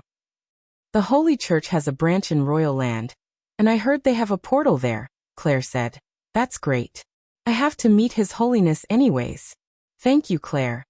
Claire wanted to ask why Michael suddenly wanted to meet with His Holiness, but she refrained from sticking her nose into his business. Why don't you stay here and have that girls' night today? I'll go meet His Holiness, Michael said to Gaia as she quickly creased her brows. Why can't I come with you? Because you should spend some time with them. Michael gently squeezed her hand, looking into her eyes. It took Gaia a second to realize his true reason. You know what, that's a great idea. What about me? Asked Nightmare. Visit. For the best no_vel_read_ng experience, I'll take you with me. Michael rubbed Nightmare's head and agreed to bring him to the church. It had been a couple of months since Michael visited Royal Land. By the time he flew to Royal Land atop Nightmare, the sun was on the top, scorching everyone under with its heat. Just like before, Michael had to land at the city gates and pay a toll to enter the city. Nightmare shrunk his size smaller to sit atop Michael's shoulder. After paying 20 gold coins, Michael entered the main capital of Royal Land. As usual, the city looked stripped out of a fantasy anime or a fantasy drama with all the people wearing fancy clothes and members of other races. Many young girls and young boys had their own exotic pets with them, but none had a dragon. A forest dragon was still a rare dragon breed, after all. Hence, Michael drew some glances at him while walking toward the town square. According to Claire, the road leading to the Holy Church branched out from the town square. Look at all those guards. While Michael was on his way to the town square, Nightmare pointed him to the fully armor-plated soldiers patrolling the streets. The soldiers wore pale blue armor with the crest of Royal Land on their chest. However, several groups adorned dark brown armor instead of blue. Michael did not recognize them. Who are they? The Holy Church soldiers, who were called Holy Guards, would be in shining white armor. At the same time, the Guardians always wore golden armor, or appeared without any armor but just their crest. He hadn't seen any group of guards in dark brown armor. Besides, they were extremely strong. Each guard wearing the muddy brown armor was at the core strengthening stage. Because of the helmet, Michael couldn't see their faces or identify their race. Ignoring the patrolling soldiers, Michael continued to walk toward the town square. Is that Ghost? Yes. It's him. Whoa, it's really him. He is better looking than I imagined. He does have a dragon for a pet. Cool. Several nobles who recognized Michi by his trademark black robes began to murmur among them. At this time, almost half of Elon knew Michael's face and the entire continent knew his name. If it wasn't for the no-fly inside the city gates rule, Michael could have easily detected the church and quickly reached the place. But since it wasn't the case, Michael had to ignore their gazes and walk. Aren't we going to visit King Kramer? Nightmare asked suddenly. Visit? For the best no_vel_read_ng experience, we will. But after we meet with His Holiness. Michael wanted to let everyone in Elon know he had reached the fusion stage. It would definitely bring him attention and respect from throughout the continent. He wouldn't have to pay to enter the city at that time, but the king would come in person to receive him. When he arrived at the buzzing town square, Michael was greeted by a man in white robes standing atop a stack of crates and shouting out loud. The vampires are walking among us. The Dark Lord is walking among us. The gods are walking among us. The man shouted as loud as he could.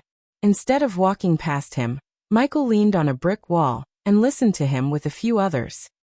These are testing times for mortals. We have deceivers leading us into chaos. The Guardians are conspiring against humanity. They allowed the vampires to massacre our brothers and sisters. We are not cattle to be slaughtered. Michael was amused by the man's words. Moreover, the man got quite a crowd listening to him. Usually, the people of Royal Land would ignore people like him, but now, they actually stood under the scorching sun to listen to the man. The hate against the Guardians had become stronger than ever. It was evident to Michael. As the sole orchestrator of the events that ruined Guardian Guild's reputation, Michael was proud and pleased. We have deviated from the Great One and Two. Now we are reaping what we sow. It is time to return to our roots, people. The Holy Church is our only way to redemption. The man looked at the sky, pausing his speech for a few moments. It's not too late. Surrender your souls to His Holiness as He is the Savior of the mortal kind. So the Holy Church is going all out to increase their support, huh? Michael mumbled inside. Instead of continuing to listen to the man, Michael resumed his journey. Considering the people were too focused on the shouting man, they failed to notice Michael. As Michael walked out of the crowd, he saw a deserted lane flanked by yellow maple trees on each side. The yellow-leaved blanketed the pavement, making the path look like it was paved with gold. The wooden board had the words Holy Church engraved on it along with an arrow pointing down the path. Michael and Nightmare took the path in silence, listening to the ruffling leaves and chirping of birds. It was soothing to them. Everything was still and silent until Michael sensed a powerful being approaching him. He slowly looked upwards to see a golden-haired man adorned in radiant white armor descending from the sky. If the word knight had an embodiment, it would be the man before Michael. With the heavy armor clanking, the man landed in front of Michael. His golden eyes stared at Michael from top to bottom. A soul-refining stage cultivator, Michael sensed the man's cultivation stage, and wondered why a warrior like him appeared here. Ghost, I presume. The golden-haired warrior spoke with his steel-like voice. The man's face was void of any friendliness.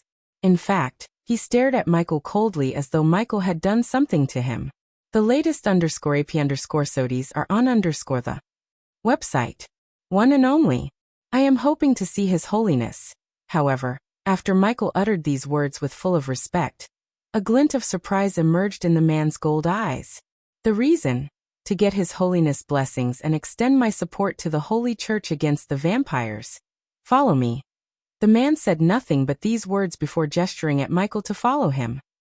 The both of them took off from the ground, and as soon as Michael flew through the maple tree canopy, he noticed a Gothic-style palace in the distance surrounded by moat and alluring sunflower beds. Michael could see the countless arrays and runes around the palace thanks to his X-ray vision. As Michael flew closer and closer, he noticed the enormous statues of warriors decorated the bridge leading to the palace. This castle had clearly stood the test of time, and despite his age, the palace looked sturdy and pristine. This way, the man descended to the ground, landing on the marble floor facing the giant golden door. As though the door had sensed them, it creaked open slowly to reveal the interior. When the door opened, Michael was welcomed by massive braziers hanging from each of the 6 travertine columns that lit up the lower levels of the throne hall and blanketed everything in a warm glow. The countless gems on the rounded ceiling danced in the flickering light, while statuettes and memorials looked down upon this opulent hall's marble floor. Broad, stained glass windows depicting ancient legends were concealed by veils colored the same ebony as the banners. The curtains have been adorned with jewels and fine patterns. An ebony rug split the entire hall in half, matching the thinner ones on either side of the hall, while Burgee banners with golden fringes decorated the walls. Between each banner stood several tapers of various sizes. All but a few have been lit, illuminating the 2 giant statues of a man and a woman. Under these 2 statues were 2 striking thrones of iron sitting at the center of a small platform, and adjoined by 5 similar, but smaller seats for visiting dignitaries. The thrones were covered in Byzantine carvings, and a lavish lantern was fixed on each of the slim ears. The comfortable pillows were radiant white ebony, and these too have been adorned with embellished quilting. Those seeking the wisdom of the holiness could do so on the plethora of extravagant and comfortable maple benches, facing the center of the hall.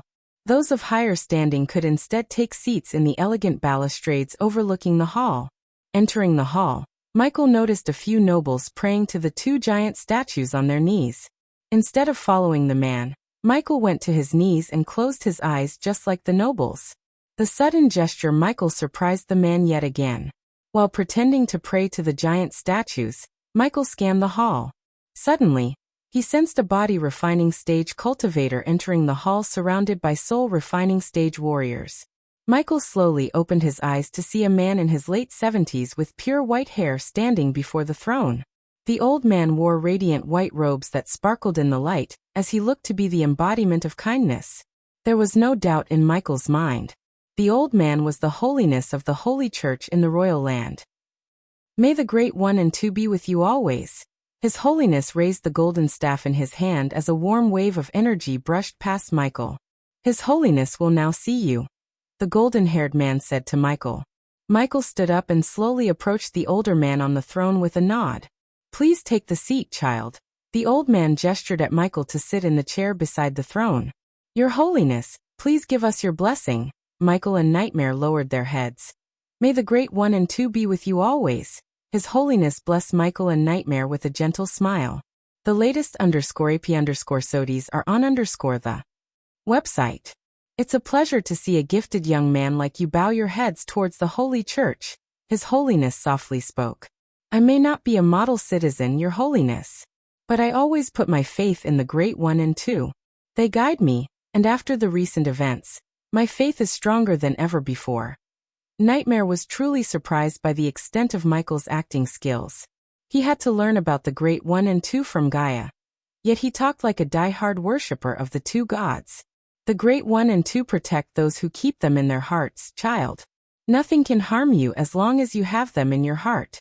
Now feel free to speak your mind, child. This is a safe zone. I want to support the Holy Church, Your Holiness. I don't trust the Guardians, and I firmly believe only the Holy Church can put a stop to all this madness.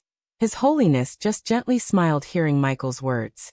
It is not madness but consequences of our sins, my child. We have lost our ways. Temporary pleasures and false gods have blinded everyone's faith. That's why I want to do my part, offering what I can to the Holy Church, Your Holiness. Your true faith is what we need, child. But we are living in difficult times, facing evil every day. To fight those evil and keep the light burning bright, we need everyone's help. Brianna. His Holiness closed his eyes for a moment. When he opened his eyes, a bald woman slowly descended before them. Your Holiness. The bald woman kindly smiled and bowed towards His Holiness. Believer Brianna is responsible for handling donations. You can make your donation no matter the amount to her. Michael nodded and took out a space ring from the system storage. Then he handed over the space ring to Brianna. May the Great One and Two bless your kind heart. Brianna kindly smiled, taking the space ring from Michael. But soon, a glint of surprise emerged in her eyes. I also want to offer a batch of healing potions to the Holy Church every month, Believer Brianna. But unfortunately, I can't make the donations in person. So is it okay if someone else made the donation on my behalf? Brianna was still in shock, because no one in Elon had ever donated 5 million gold coins in one go. Even some noble families would give less to the Holy Church. Yet a youngster like him made a donation of 5 million really touched her heart. Of course, you are a true believer, my child. Only if we had more believers like you. Nightmare almost coughed up blood.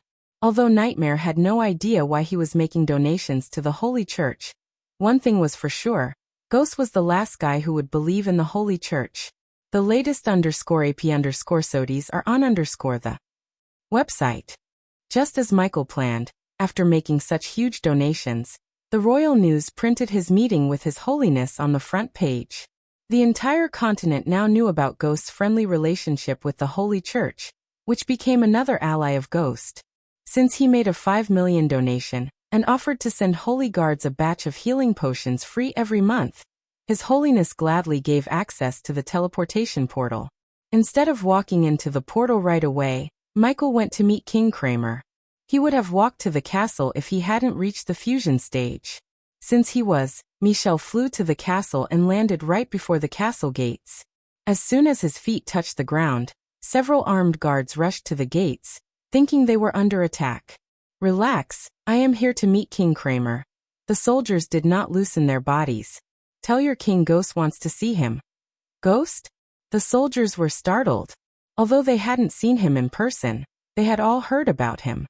I thought a fusion stage cultivator would receive a different welcome. Michael informed the soldiers about his cultivation stage in an indirect manner. It took the soldiers a few moments to realize the graveness of the matter. But before one of them could run back into the castle, a group of fancily dressed people approached the gates surrounded by several more armed soldiers. The one who led the group was a middle-aged man with wavy shoulder-length silvery hair. He was neither too short nor too tall, but rather had an average build. His thick mustache perfectly complemented his clean-shaven rosy skin. Just by looking at the silver robes and the golden crown on his face, Michael could tell who this man was. King Kramer. Michael greeted the king with a smile. Sorry to drop by unannounced. I was in the neighborhood and it'd be rude if I didn't come to meet you, King Ghost. Unexpectedly, it was the silvery-haired woman who greeted Michael instead of the king. To a man who saw countless heaven-defying beauties from both this universe and other universes, Michael wasn't startled by the queen's charm. Queen Amat, I presume. The guards quickly opened the steel gate between the two parties as Michael stepped forward. Sorry for all this, King Ghost. Oh, please call me Ghost.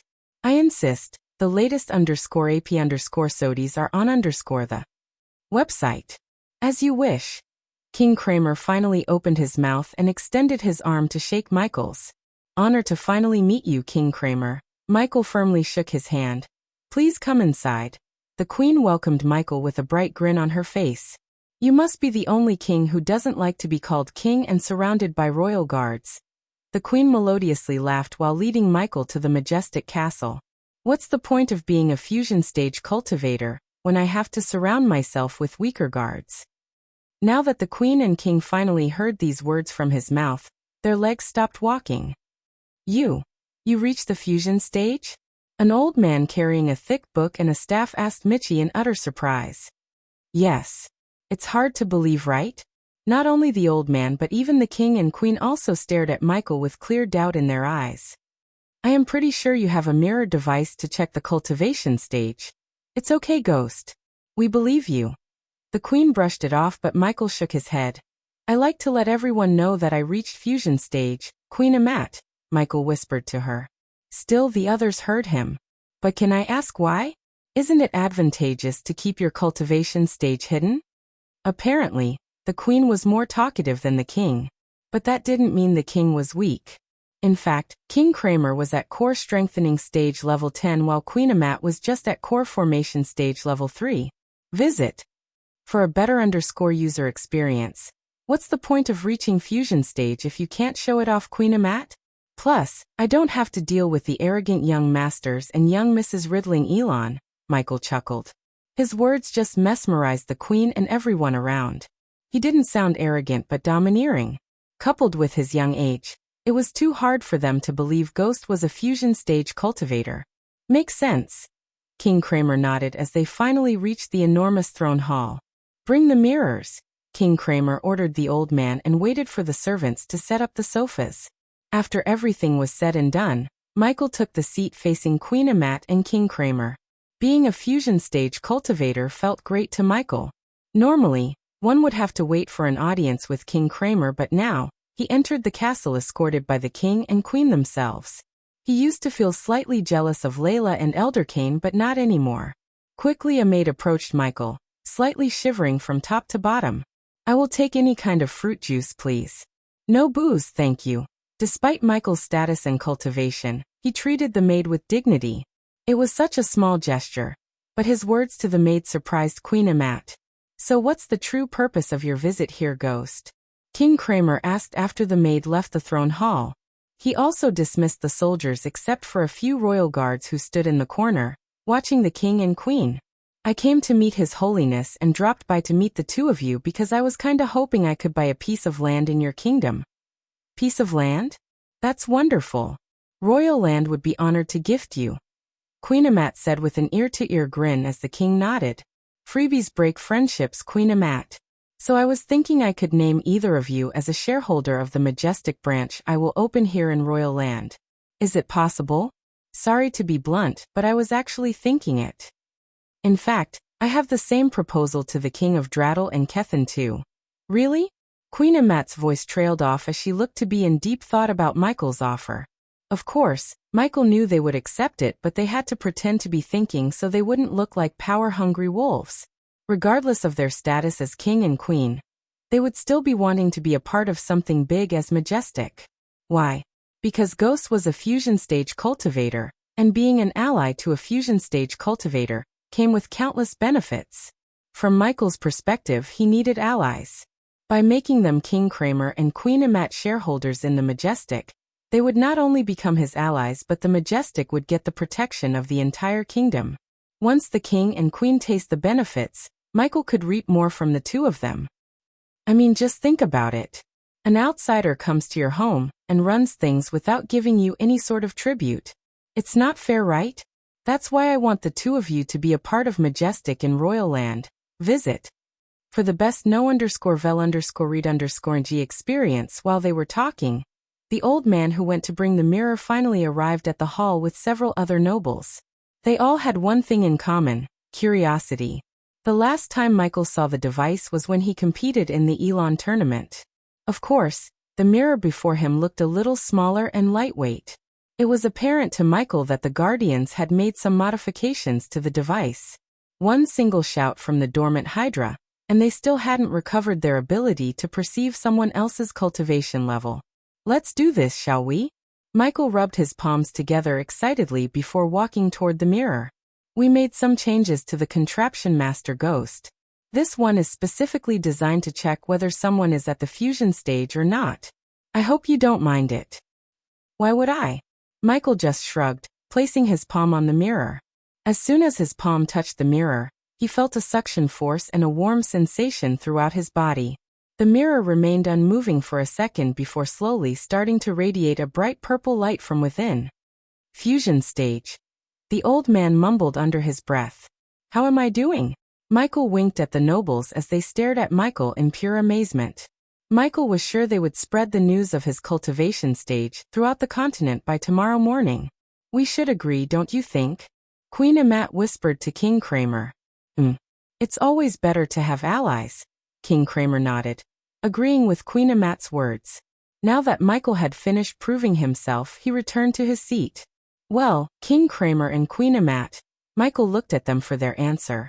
We will definitely consider it, Ghost. There are some rules and regulations for us to own something. What about we give us your answer, just say, tomorrow night? Queen Amat asked, just as Michael predicted. Cool. The latest _AP_SODIES are on the website. At the moment, Michael was in his Dark Lord form in the dark forest. Azazel was cleaning the room while Nightmare and Vidora played with each other on the bed. My lord.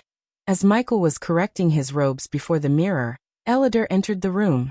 I am ready, Eladir said. Let's go then. Nightmare stopped flicking Iag on the head and leaped to land on Michael's shoulder. You're not coming, buddy, Michael said to Nightmare as he nodded. I know. Where is Gaia, though? What's taking her so long to kill one puny human? Iag sounded lazy and tired of playing with Nightmare for so long. However, what Michael said next excited her. She will join us later at the Pirate Haven, Aiden. Buddy, Michael looked at Nightmare. Return to Royal Land and stay in the room. If anyone asks for me, contact me. Michael had to stay in the Royal Land Castle due to King Kramer and Queen Amat's hospitality. They were quite insistent for him to stay the night. Since Michael did not have any more business to conduct in Royal Land, he agreed to stay the night. As far as they were concerned, Michael was cultivating in his room. Nightmare nodded before vanishing into thin air.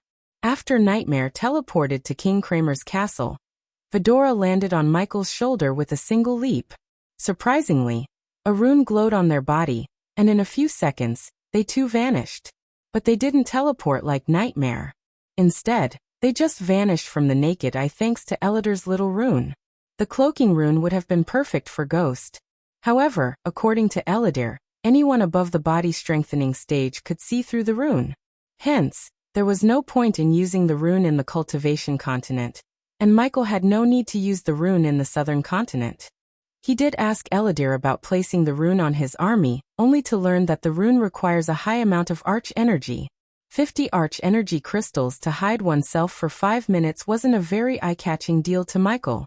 Azazel, you go to the crypt and use the undead to clean the place.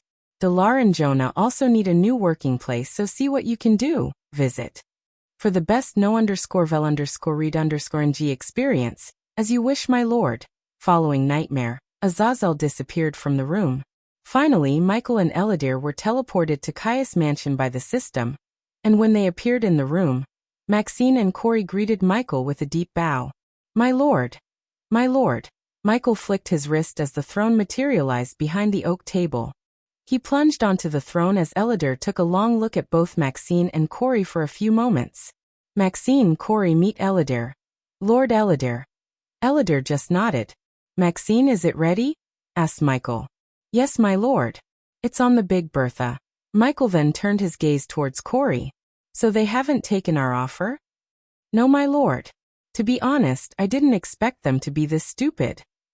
A true pirate would have seen the opportunity. These are just mindless drunkards. I am glad you've seen the truth, Corey. Pirating is a fragile and dangerous business. If you don't change your ways, eventually, you'd go extinct. It's time we root out these weeds and unite the pirates under one banner, my banner. It'd be an honor for the pirates to serve you, my lord. Maxine felt proud and excited to unite all the pirates under the Dark Lord instead of the pirate lords. As a pirate herself, she knew the dangers of being a pirate. It was only a matter of time before the kingdoms unite against the pirates and strike them down. Especially, the Empress of Ar was keen to wipe out the pirates from not only the waters of Ar, but also from the southern continent. The latest _AP_SODIES are on the website. However, once the Dark Lord unites the pirates and brands them as something else, the Empress might not go all out in a war against them. Go wait for me on the ship. Michael dismissed the two ladies and turned his gaze towards Eladir. You have something to ask? I don't quite clearly see your play here, my lord. First, you went to ally yourself with the Holy Church and now openly waging war against the pirates. Michael smiled. Who is hunting the Dark Lord along with the Guardians? The Holy Church. Ghost is now a friend of the Holy Church. Other than the obvious benefits such as being an ally to a growing superpower, now I hold the key to the Holy Church's destruction. Eladir looked more confused than before. I can only keep Ghost and the Dark Lord separate for a time, Eladir. Eventually, someone would always figure it out, someone smarter than I am. So when they figure it out, the Holy Church would be the last organization to come out full swinging, because they would be crucified along with Ghost. By getting donations and being allies to Ghost, the Holy Church has become an ally to the Dark Lord. How could they go against Ghost's allies when they themselves are one? Eladir finally learned Ghost's reasoning behind his visit to the Holy Church. Now that the Holy Church received donations from Ghost, the Holy Church wouldn't be able to wage a war against Ghost because they would be busy fighting the public and the Guardian Guild. What about your other allies? Asked Eladir. I have plans for them. But before someone figure out my identity, I better be strong and have an army strong enough to fight off our foes. We have to, my lord. I have seen what Skyhall could do. They would go to any length to stop you. They are the real evil in the form of good. Don't fret it, Eladir. They couldn't stop me when I wasn't even born. Now I am here, and I have a score to settle. Michael willed the system as the skull mask covered his face. Just like a breezing wind, the two of them disappeared from the room. At that time, Gibson was preparing everything for Big Bertha's journey towards the pirate haven Aden. Since Maxine announced to the crew that the Dark Lord would arrive to meet them, the crew was extra motivated and didn't dare to slack off. Unlike the Silent Reaper, the Big Bertha was in pristine condition. No one would believe the ship was manned by the pirates, or one would recognize the crew as pirates. Instead, the crew looked like disciplined soldiers wearing black leather armor and carrying new cutlasses. Visit. For a better user experience, of course, they still possessed habits such as getting as drunk as possible and eating without any restrictions. Maxine and Corey were still in the process of turning the pirates into soldiers, and Big Bertha's crew were the front runners to become disciplined warriors of the Dark Lord. Bring it out! Gibson climbed out of the lower decks and shouted at the crew before throwing a roll of ropes down the hole. Pull with all your strength. That thing is heavy. Maxine stood at the other end of the rope along with a group of pirates. The rope was attached to a pulley to make lifting the mortar a bit easier. You can lift it now. Gibson and Maxine heard Shorty shouting from the below decks. 1, 2, 3. Maxine counted until 3 to pull down the rope using every bit of her strength. While Maxine was pulling down the rope, Corey remained at the helm, waiting for the Dark Lord. Even without the so-called new weaponry, the Big Bertha was a beast. The upper deck alone had 10 cannons on each side.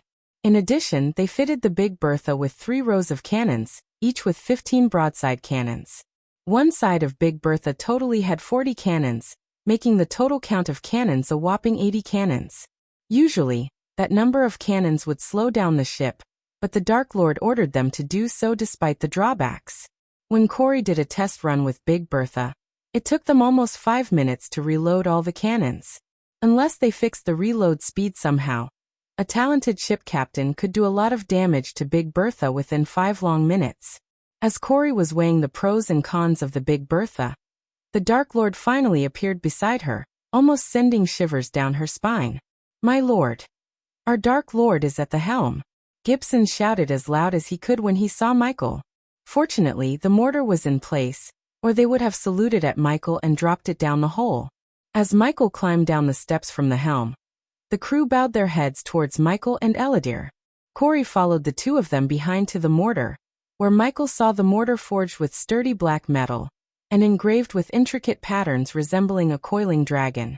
The pirates were so curious to see what this thing could do. Under their curious gazes, Eladir squatted beside the mortar and drew a few symbols on its surface as well as inside the mortar through the firing hole. Although it looked as simple as drawing a few symbols, Michael knew the intricacy behind each rune. Among all the specializations in the world, rune mastery was the most difficult to master. According to Eladir, they had only explored 10% of the entire rune mastery. Michael hoped to bring out the fullest potential of rune mastery with the help of the system. Everyone, including Michael, waited for Eladir to finish. When he finally took his hand off the mortar, several runes brightly radiated crimson-red light. Visit. For a better user experience, it's ready. Elidar wouldn't usually show any emotions on his face. Still, even he couldn't help proudly grinning after finishing one of his finest works to date. Gibson set a course to Aden. When the sun rises tomorrow, there will only be one pirate lord. With Corey's fleet following behind, the Big Bertha began her journey towards Aden. Michael remained at the helm looking at the night sky and enjoying the momentary peace. You are in deep thinking, my lord. Maxine came to Michael's side and joined Gibson, Corey, and Elidar. Have you notified Vance and Blackmane? Maxine nodded. Instead of catching the pirates off guard, Michael ordered Maxine to notify Vance and Blackmane about the attack. He wanted the pirates to prepare for the war and use their full might. Only then could Michael destroy them and crush the pirates' morale once and for all. Vance and Blackmane will be waiting for us with all their fleet, my lord. Good. Michael remained calm despite the fact that he was about to face hundreds of ships in an all-out war. Are we really going to destroy them all? Maxine really doubted Michael would destroy the pirates as he always tried to recruit them. However, by not joining Michael, Pirate Lord Vance and Pirate Lord Blackmane left him with no choice. Some of them, yeah. Can't have a war without casualties, can we? My lord, what about their fleet? The fewer ships we destroy, the more ships to our fleet. Corey added her thoughts, which aligned with everyone. Except for Elidar, who didn't give a damn about the pirate lords. The others wanted the Dark Lord to spare the majority of the ships. At this point, none dared to doubt the Dark Lord. The two pirate lords may have superior numbers, but the Dark Lord could destroy them with a few spells. How should I end the war? Should I kill the two pirate lords in front of their fleet or destroy their fleet in front of them? If you're asking me, I'd say kill the two of them and end it quickly, Elidar shrugged. I agree with Lord Elidar, my lord, Gibson said. Yes, my lord. Killing the two pirate lords would end the war quickly. Most of the pirates would immediately surrender. However, some of the fanatics might choose to fight until death path. We can destroy them to make a statement, Corey exclaimed. They all shared the same thought. Hence, Michael decided to listen to them because what they said was correct. He should capture the ships and strengthen his fleet rather than destroy the ships. It would take years to rebuild those ships. According to Corey, once he conquered their fleet, he might have almost 500 ships in his fleet. You focus on destroying the fanatics. I will deal with Vance and Blackmane. It's a pity they chose false freedom over the opportunity to be something great. Some people are born to live a simple life, I guess. Under the full moon, Michael and his fleet sailed towards Aden. The Big Bertha moved in front of 120 ships, including several frigates and man-of-wars.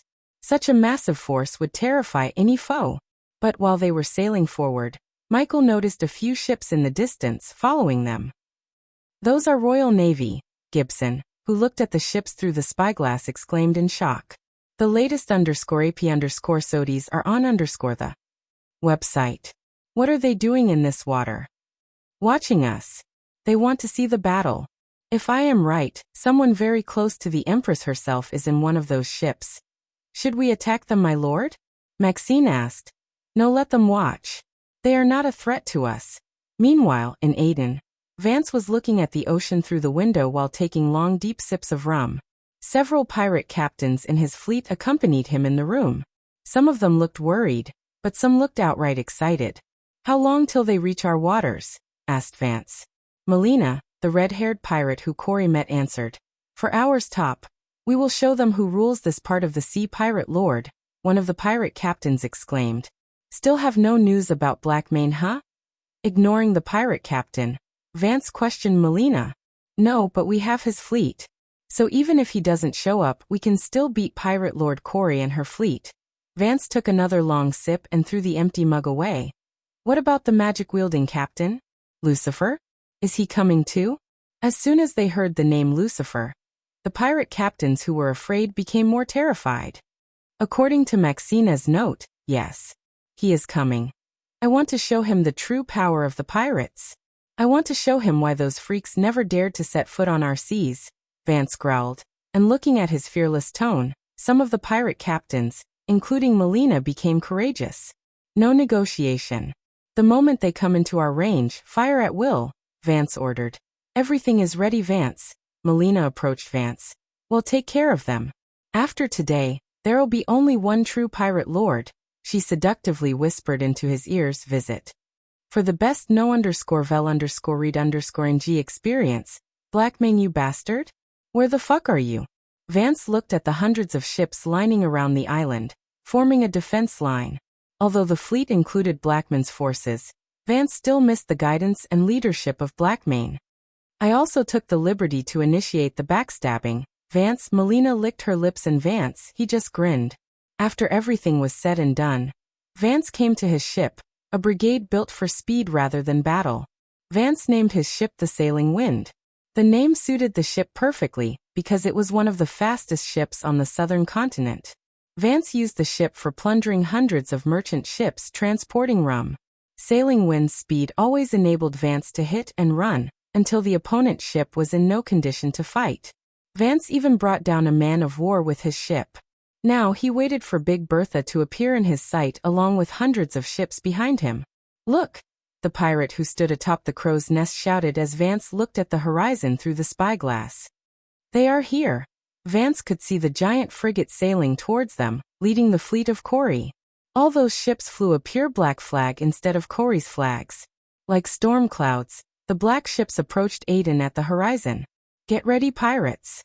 Vance shouted as the sound of cannons creaking resonated throughout the area. Additionally, a loud bell rang in Aiden, indicating the approaching danger. As soon as they enter our range, fire with all you have, Vance shouted again. Even in the face of war, he didn't neglect to bring a barrel of rum and chug a full mug down his throat. Every cannon in the ship and Aiden aimed at the horizon and prepared to fire at will as soon as they enter their range. However, all the ships, including the Big Bertha, stopped a few meters away from their firing range. Why are they stopping? Melina asked. Probably to negotiate. What if they don't sail towards us? We will go to them and sink them where they stand. Vance raised his mug, riling up his crew. They all let out a thunderous battle cry and prepared to move forward. But suddenly, they saw a bright red light shooting out of Big Bertha. What the hell? Vance and his ship turned red like someone aiming a red spotlight at them. Boom. While they were in confusion, a thunderous booming sound echoed through the calm sea. Vance looked up at the sky to see countless stars falling down upon them. Vance and his ship didn't even realize what just hit them until they exploded into bits and pieces. Oh my god. Pirate Lord. Vance. Shit. The latest _AP_SODIES are on the website. Dark magic.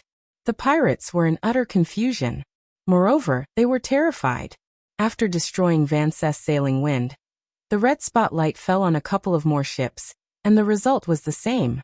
Boom. Boom. Boom. At this time, the pirates did not wait for Corey's fleet to enter their firing range, but began to fire the cannons aimlessly at Big Bertha. As the pirates were raining down cannonballs, a dark cloud slowly flew towards Aiden. Surrender!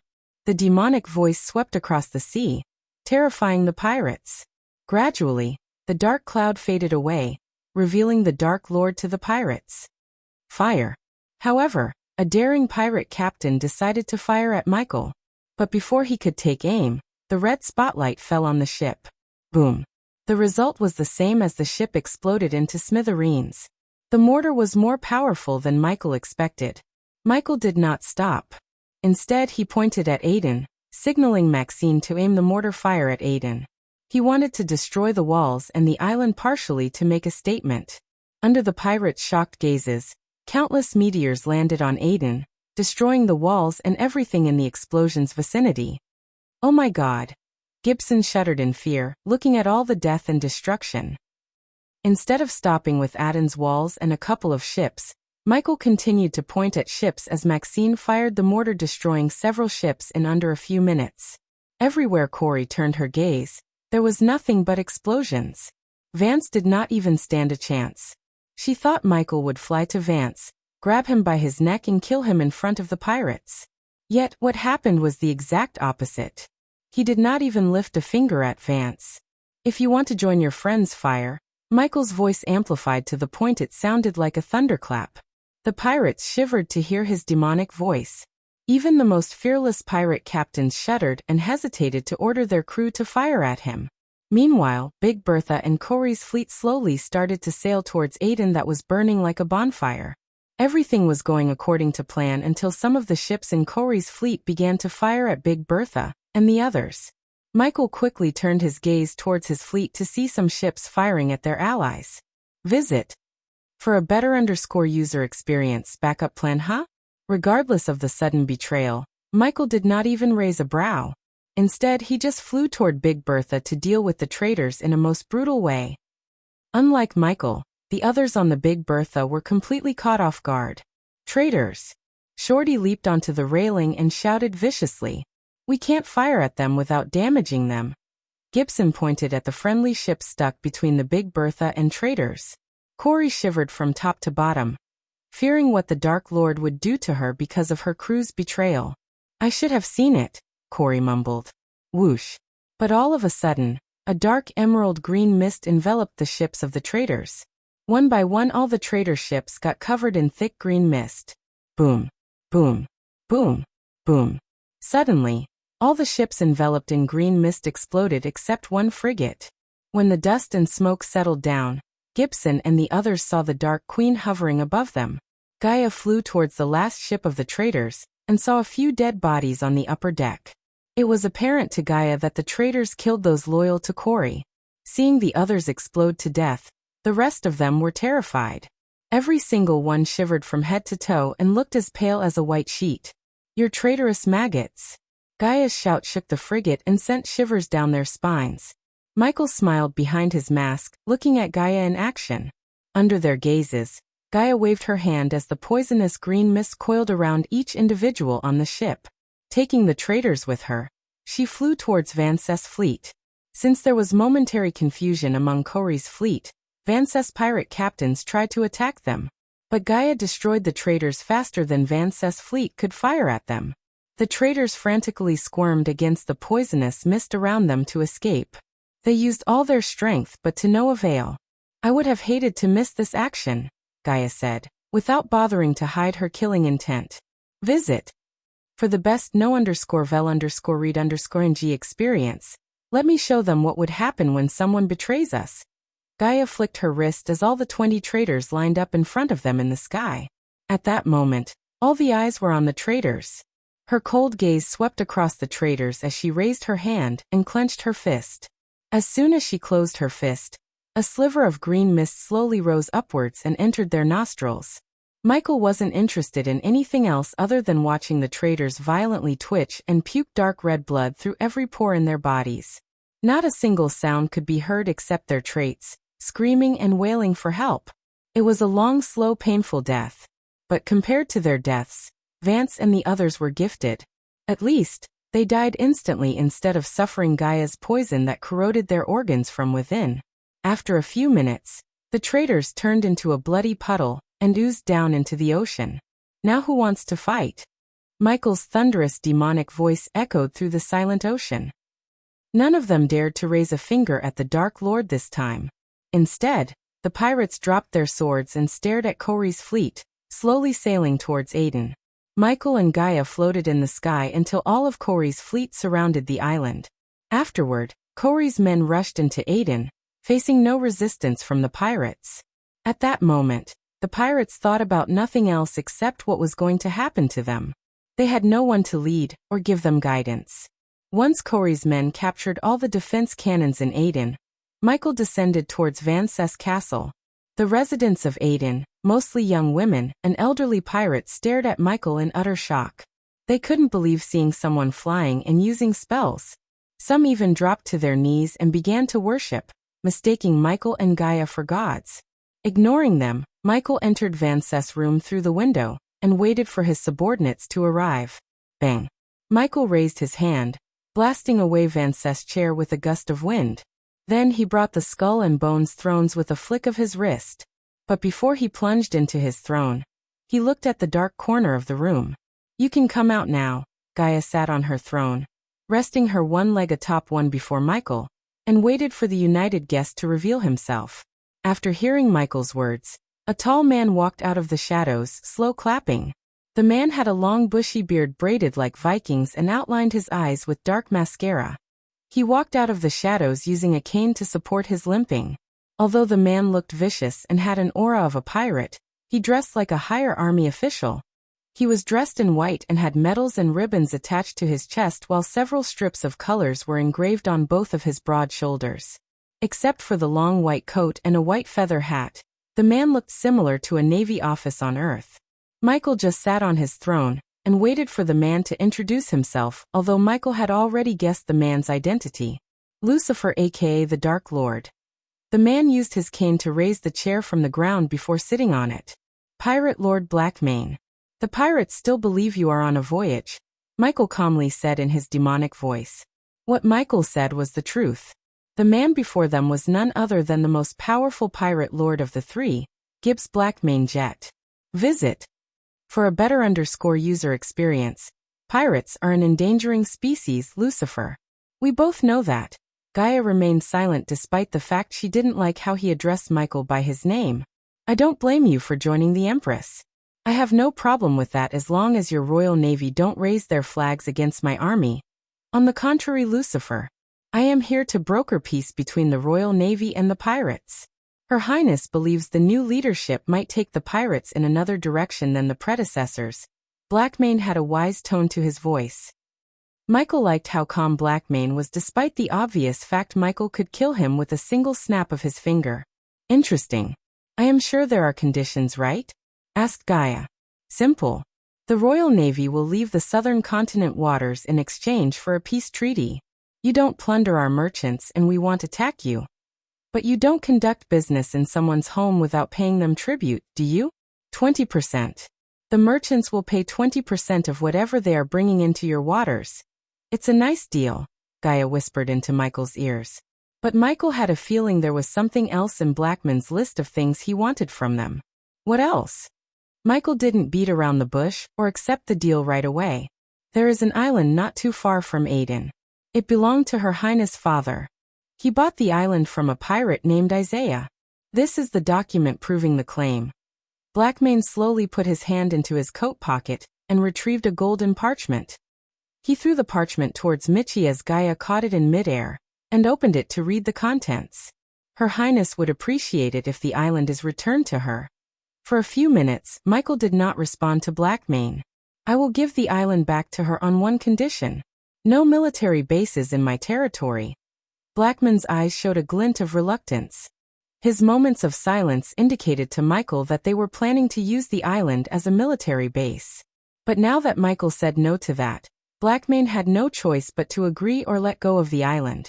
Understandable. No military bases. We have no more conditions. We would appreciate it if we sign a contract with all our conditions and terms. You want a signed contract from the Dark Lord? Ha ha ha ha. Michael burst into devilish laughter as the room grew darker and darker. Visit. For the best no_vel_read_ng experience regardless of the phenomenon that could terrify many men, Blackmane remained calm and composed. Sure thing. Tell your Empress the pirates are no more. It's the Dark Army from now on. And they will not bother her merchant ships. Wonderful. Finally Blackmane grinned. I will bring the contract tomorrow, Blackmane nodded, standing up from the chair. Michael wondered how he was going to leave the room only to be stunned by Blackmane when he just vanished into thin air. Did he just teleport? Gaia creased her brows. Seems like the Empress is an interesting person, Michael said to Gaia. Leaving the room teleporting was a statement. The Empress wanted Michael to know that they also had ways to use arch energy inside the void line. Since Michael anticipated it from the most powerful continent in the world, Blackmane's little teleportation trick didn't surprise him. My lord. Eventually Corey and Maxine entered the room after putting out the fire and capturing all the pirates who tried to escape Aden. It's done, my lord. We removed all the masts and put them in the dungeon beneath the castle. They can't move anywhere unless they want to go swimming, Maxine said with an amused tone. I am sure Vance has a hoard of rum somewhere here. Distribute it among the men. Make sure they have a good time. But no plundering of women, Gaia added coldly. As you wish, my lord. What about the pirates, my lord? Corey asked, looking at the hundreds of ships outside through the window behind Michael. Give them a choice between joining us or leaving Aiden. From now on, there will be no more pirates and piracy. We are going legit. Gaia simply ordered Maxine and Corey. Getting 20% of the merchants without plundering was a great deal. When the word about their deal gets out, more and more merchants will venture into the southern continent. As a result, not only would they get free stuff, but the economy of Gisel and the kingdoms under Michael's control would also drastically improve. To stay in control and power, they needed a steady revenue stream such as this. And you two should take a break too. You deserve it, Michael said as Corey and Maxine nodded because they were tired and needed a break. Ghosty, it's time you return here. The king and queen are asking for you. After Corey and Maxine left the room, Michael heard Nightmare calling him. Let's go back to Royal Land, visit. For the best no_vel_read_ng experience. By the time Michael returned to the castle, King Kramer and Queen Amat were waiting for him with a red-haired young man. He adorned matching fiery red robes and had a deviant look to him. Ghost.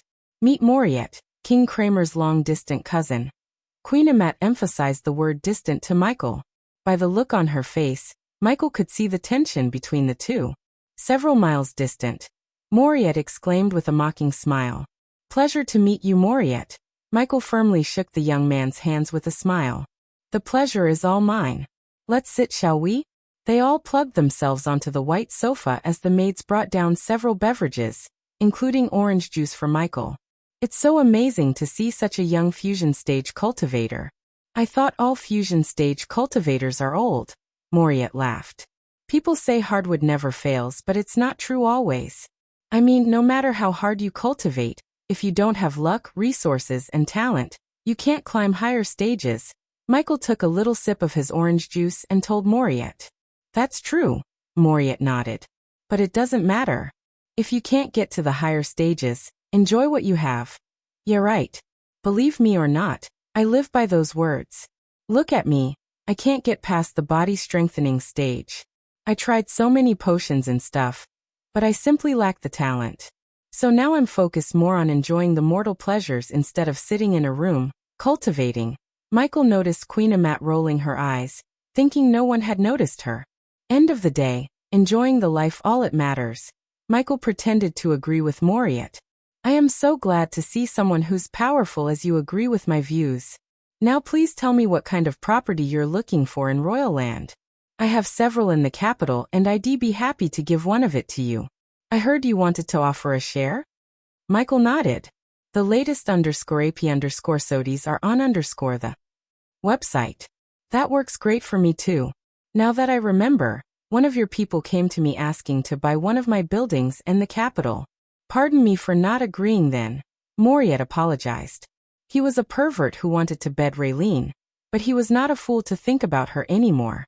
As Moriet said, he valued his life, and touching a fusion stage cultivator's women would be like jumping into the fire. Therefore, Moriet erased the thought of touching Raylene. It's okay. Is it still available? I'd appreciate it if I can use that building to open up another branch of Hades in Royal Land. Consider the building is yours. I'll send one of my men to you with the deed. Wonderful, Michael grinned. What about we celebrate it over a nice boat party? Michael sighed after hearing Moriet. It's not that Michael was truly disappointed, but he pretended to be upset.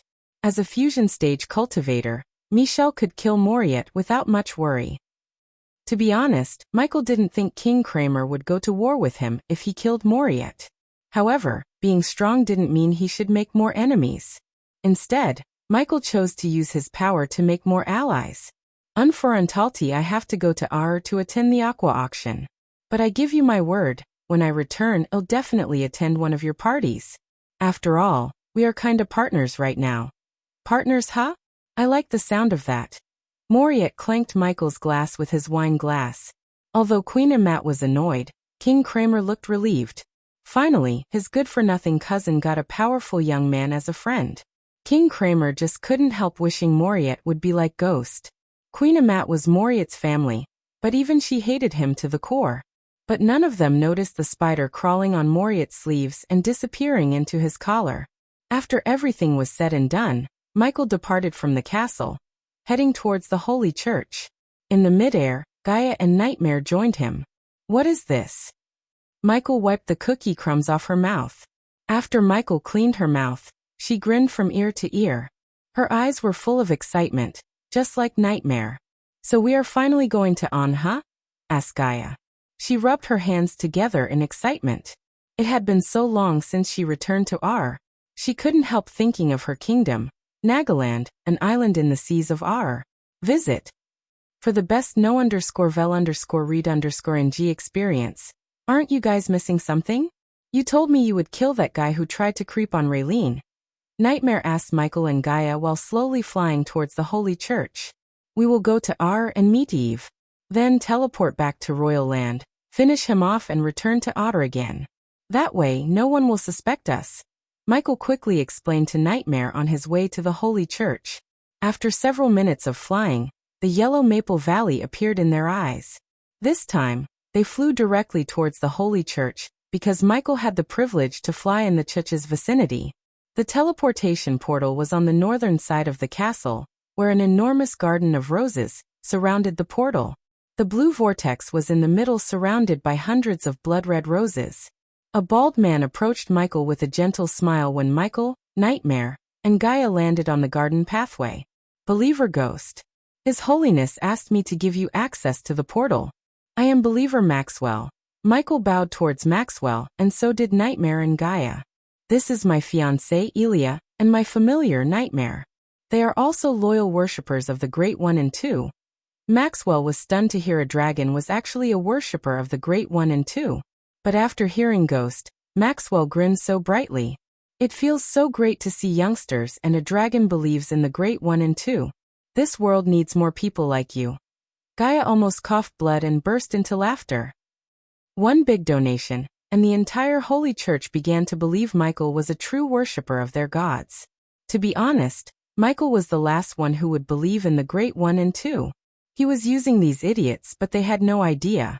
So instead they believed Ghost to be a true believer. The exit portal is located in Ysirius in Kingdom Thera. Wonderful. Michael was glad that the exit portal was on Ysirius, Eve's home city. Otherwise, he would have had to fly from one city to Ysirius. He preferred to meet Eve first before starting to explore R. Have a wonderful journey, Believer Ghost, Believer Elia, and Believer Nightmare. Maxwell took time to bow towards each of them as they returned the gesture by bowing toward Maxwell. The latest _AP_SODIes are on the website. May the Great One and Two be with you and guide you on your journey. Maxwell raised his palm, blessing the trio. Afterward, the trio approached the portal. The closer they got to the portal, the stronger they felt the pull. We will meet again soon, Believer Maxwell, Michael said, looking over his shoulder before finally walking into the portal. After coming to this world, it took Michael almost 2 years to find time to visit R. However, thanks to his runic teleportation skill, he could go back and forth once he left a rune somewhere on R. Thera was a modest kingdom bordered by a calm sea to the north, rich forests to the south, a wide river to the east, and a large mountain to the west. Citizens of Kingdom Thera mainly lived off weaponsmithing, wine brewing, and blacksmithing. The kingdom's landscape was stunning: green open fields, astonishing aquatic wildlife, and dramatic rock formations were just a sliver of the charm Thera has to offer, which was why the country was beloved among foreigners. The people of Thera were welcoming towards foreigners, and tend to welcome them with friendliness. This was because they felt foreigners could fortify the kingdom's well-being. The city of Ysirius was built at the base of a modest mountain, and was truly an ever-growing wonder. Its beauty was matched by the backdrop of ever-clear skies and the snowy mountain. The climate these skies brought was of great importance, and also influenced the architectural designs, as the vast majority of buildings were designed to take full advantage of the climate, as more daring elements could be created when you don't have to worry about strong winds. The skyline was riddled with towering tall buildings, and many seemed to have evolved throughout the ages. The culture was rising in Ysirius, and had attracted a lot of attention. Many new cultures had left their mark not just on trade and relations, but also on the city's identity. What historically was a city of elves has grown into a multicultural hub where humans, beastmen, and elves coexist peacefully. At that time, inside a brightly lit hall, Michael walked out of the portal along with Gaia and Nightmare. As soon as he stepped out of the portal, the trio was stunned by the man who welcomed them. Maxwell. Michael tilted his head, staring at the man from top to bottom. The man welcomed Michael, Gaia, and Nightmare looked exactly the same as Maxwell. Believer Maxwell is my twin brother. I am Believer Vishrian. Welcome to Kingdom Thera. The man bowed and the trio did the same. Visit. For a better user experience, you must be Believer Ghost, Michael nodded. Yes, and this is my fiancée Elia and familiar Nightmare. After exchanging pleasantries, Vishrian finally led them towards the golden door. While walking towards the door, Michael felt the excitement coursing through his veins. It was time he dominated the most powerful continent in the world. The excitement to explore a new land coursed through his veins. However, Vishrian dosed cold water upon his excitement by taking out a pale blue face mask from his space ring. Put this on before you step aside. Michael creased his brows. I don't get it. There is a plague ravishing Kingdom Thera, Believer Ghost. The sinners are reaping what they sow. Vishrian said so calmly, like it was a simple matter. Plague. Gaia was in a state of shock. The last time a plague hit millions of people including Nagas died. You don't have to worry about the plague. The Great One and Two protect those who believe in them. These words showed the extent of Vishrian's idiocy. Although the Holy Church believers were good to him, Michael felt he was dealing with a bunch of fanatics. Given a chance, the Holy Church would do more harm than good. They just didn't have the resources and power to rival the Great Eight clans. But with the recent fall of Guardians, the Holy Church was getting more popular among the people. Michael may have given a torch to lunatics in disguise. So are we even allowed to go to Thera? Normally when a plague hit, they close the borders, right? Michael asked, standing before the golden door. They will close the borders soon. So I hope you will get what you're looking for, Believer Ghost. May the Great One and Two be with you and guide you. Vishrian calmly said, opening the door and revealing nothing but soft squashy clouds. There was no building or rods in front of him. Except, Michael saw an endless blue sky with puffy clouds stretched as far as he could see. Only then did he realize he was in the sky. When he took a step outside and turned around, he saw the Gothic-style building that was much grander, just like the one in Royal Land. Visit. For a better user experience, the church was built on a floating mountain like some buildings in Ukulan realm. We will meet again soon, Believer Vishrian. Michael quickly bowed towards Vishrian. He wanted to check on Eve. For some reason, he immediately worried about her. It almost felt like the two of them have some kind of strong bond. He didn't know before the Dark Lord used the time travel rune that Eve was his best friend. She sacrificed herself to save him. If it wasn't for her, Michael wouldn't be here. Although the Dark Lord reset the time, the deep friendship bond remained strong. Michael shot out from the mountain like a rocket, leaving a shockwave behind. In his haste, he failed to ask where the Voldegard compound was. Hopefully, Gaia knew where it was. Those are crazy bastards, Michael. A plague hit them? What the fuck? He was so calm. These morons are lunatics. Gaia cursed them, diving towards the city on the land. They seem just as bad as the Guardians, Nightmare said. It doesn't matter now. Let's go meet Eve. There is an opportunity here. No shit, Gaia rolled her eyes. I did some sick shit, but it feels wrong to see the plague as an opportunity. Gaia knew the obvious golden opportunity presented itself in the name of the plague. She knew Michael could pull some miracle and cure the plague. However, it felt wrong to get rich from a plague. I don't feel like that. We are not responsible for the plague. If someone else finds the cure, so be it. Otherwise, we may as well find the cure and sell it for millions. What about the poor? Nightmare asked Michael. There is no poverty in Ar. That's why it's called the most powerful and rich continent in the world. A farmer in Ar earns 10 times more than one in Elon or Azair. Gaia's words didn't only surprise Nightmare but also Michael. Visit. For a better user experience, it seemed like the rulers of other races were far better than the humans in ruling a kingdom. The closer they got to the city, the better Michael could see the majestic view of Ysirius. The city itself looked like a hybrid between fantasy and style. However, despite the majestic tall buildings, the streets looked empty and the gray mist around the city gave a gloomy look to it. The Voldegard compound is that way. Follow me. Gaia pointed at the northern side of the city where Michael saw a mountain resembling Mount Fuji in the distance. Michael and Nightmare flew behind Gaia while noticing the eerie city beneath them. So many sick. Nightmare's superior hearing sense enabled him to hear the countless coughing and vomiting coming from the city. At the moment, inside the Voldegard compound, several dead bodies in plate armor riddled the front yard. Some of the soldiers had their helmets removed so one could see the grayish skin and the dark green webs of veins underneath the gray skin. The broken fountain in the center was still pumping out water from the lion's head. The dead bodies formed a line surrounding the majestic castle of House Voldegard. A regular gate with great wooden doors, a drawbridge, and hot oil pots guarded the inhabitants of the castle. It was the only easy way in. Like any place in R, neatly pruned trees decorated the land along with colorful flower beds. The round towers dwarfed everything below them and were connected by fortified, thick walls made of gray stone. The decorated windows added an extra charm to the castle as the walls had overhanging crenellations for archers and artillery. But at the moment, there were no archers or anyone to man the giant crossbows. The gate which guarded the castle for hundreds of years fell for the first time as the compound of Voldegards became a battlefield. Michael was not the only one who viewed the plague as an opportunity. House Rotgard sieged House Voldegard when the latter was at its weakest. When the plague hit Ysirius, House Voldegard ensured the citizens got the best treatment possible instead of quarantining themselves like many noble families. As a result, many of the Voldegards were infected by the plague and lost their ability to use arch-energy. The plague killed almost half of the Voldegards, including several fusion-stage protectors. Since they lost the protectors, House Rotgard, which ran away as soon as the plague hit the city, returned to decimate Voldegards for once and for all. But one protector of Voldegard stood between the House Rotgard soldiers and the castle, Eve Voldegard.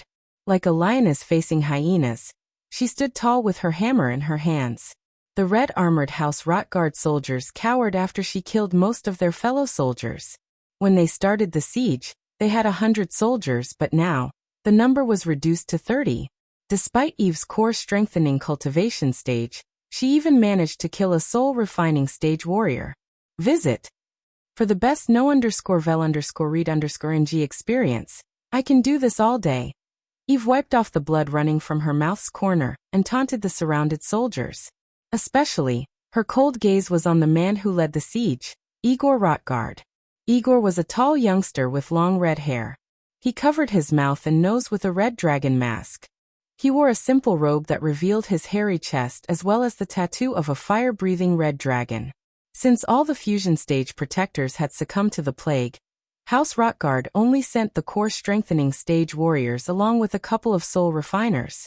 Fortunately, the soul refiners from Voldegards killed House Rotgard's soul refiners before dying due to the wounds. Eve killed the last soul refiner and many core strengthening stage warriors, and remained the last woman standing from House Voldegard. But you don't have all day. Look at you. You're tired, breathing heavily and bleeding from your ears. You and I both know you won't stand much longer. So do yourself a favor and step aside. I'll promise to give you a proper burial, Igor said, slowly stepping towards Eve. He was right and Eve knew it. She could feel the arch energy in her body slowly dating away. Soon, she would lose the sense of arch energy as well as strength in her body. Even lifting her hammer wasn't as easy as before. Every cell in her body screamed at her to drop the hammer and close her eyes. She had been fighting for days without any rest. If it wasn't for House Rotgard's resolution to use minimal force to wipe out House Voldegard, House Rotgard would have destroyed House Voldegard by now.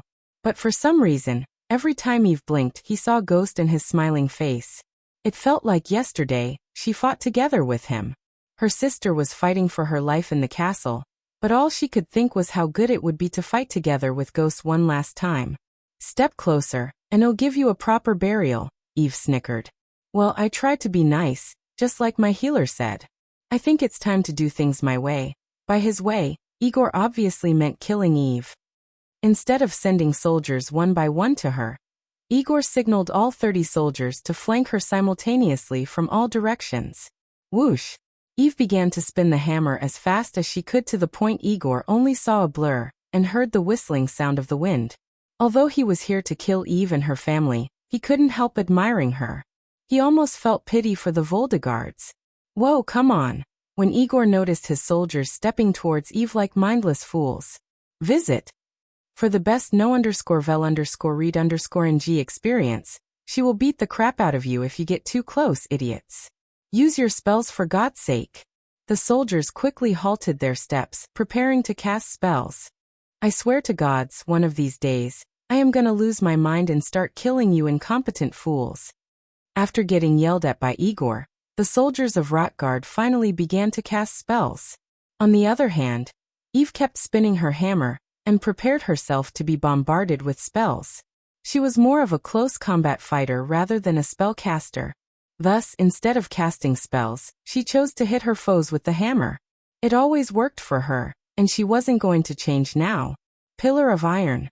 One soldier at the level 10 core strengthening stage raised his hand, forming a giant pillar made of energy in the air. It was so large and long that it would hit his fellow soldiers before hitting Eve.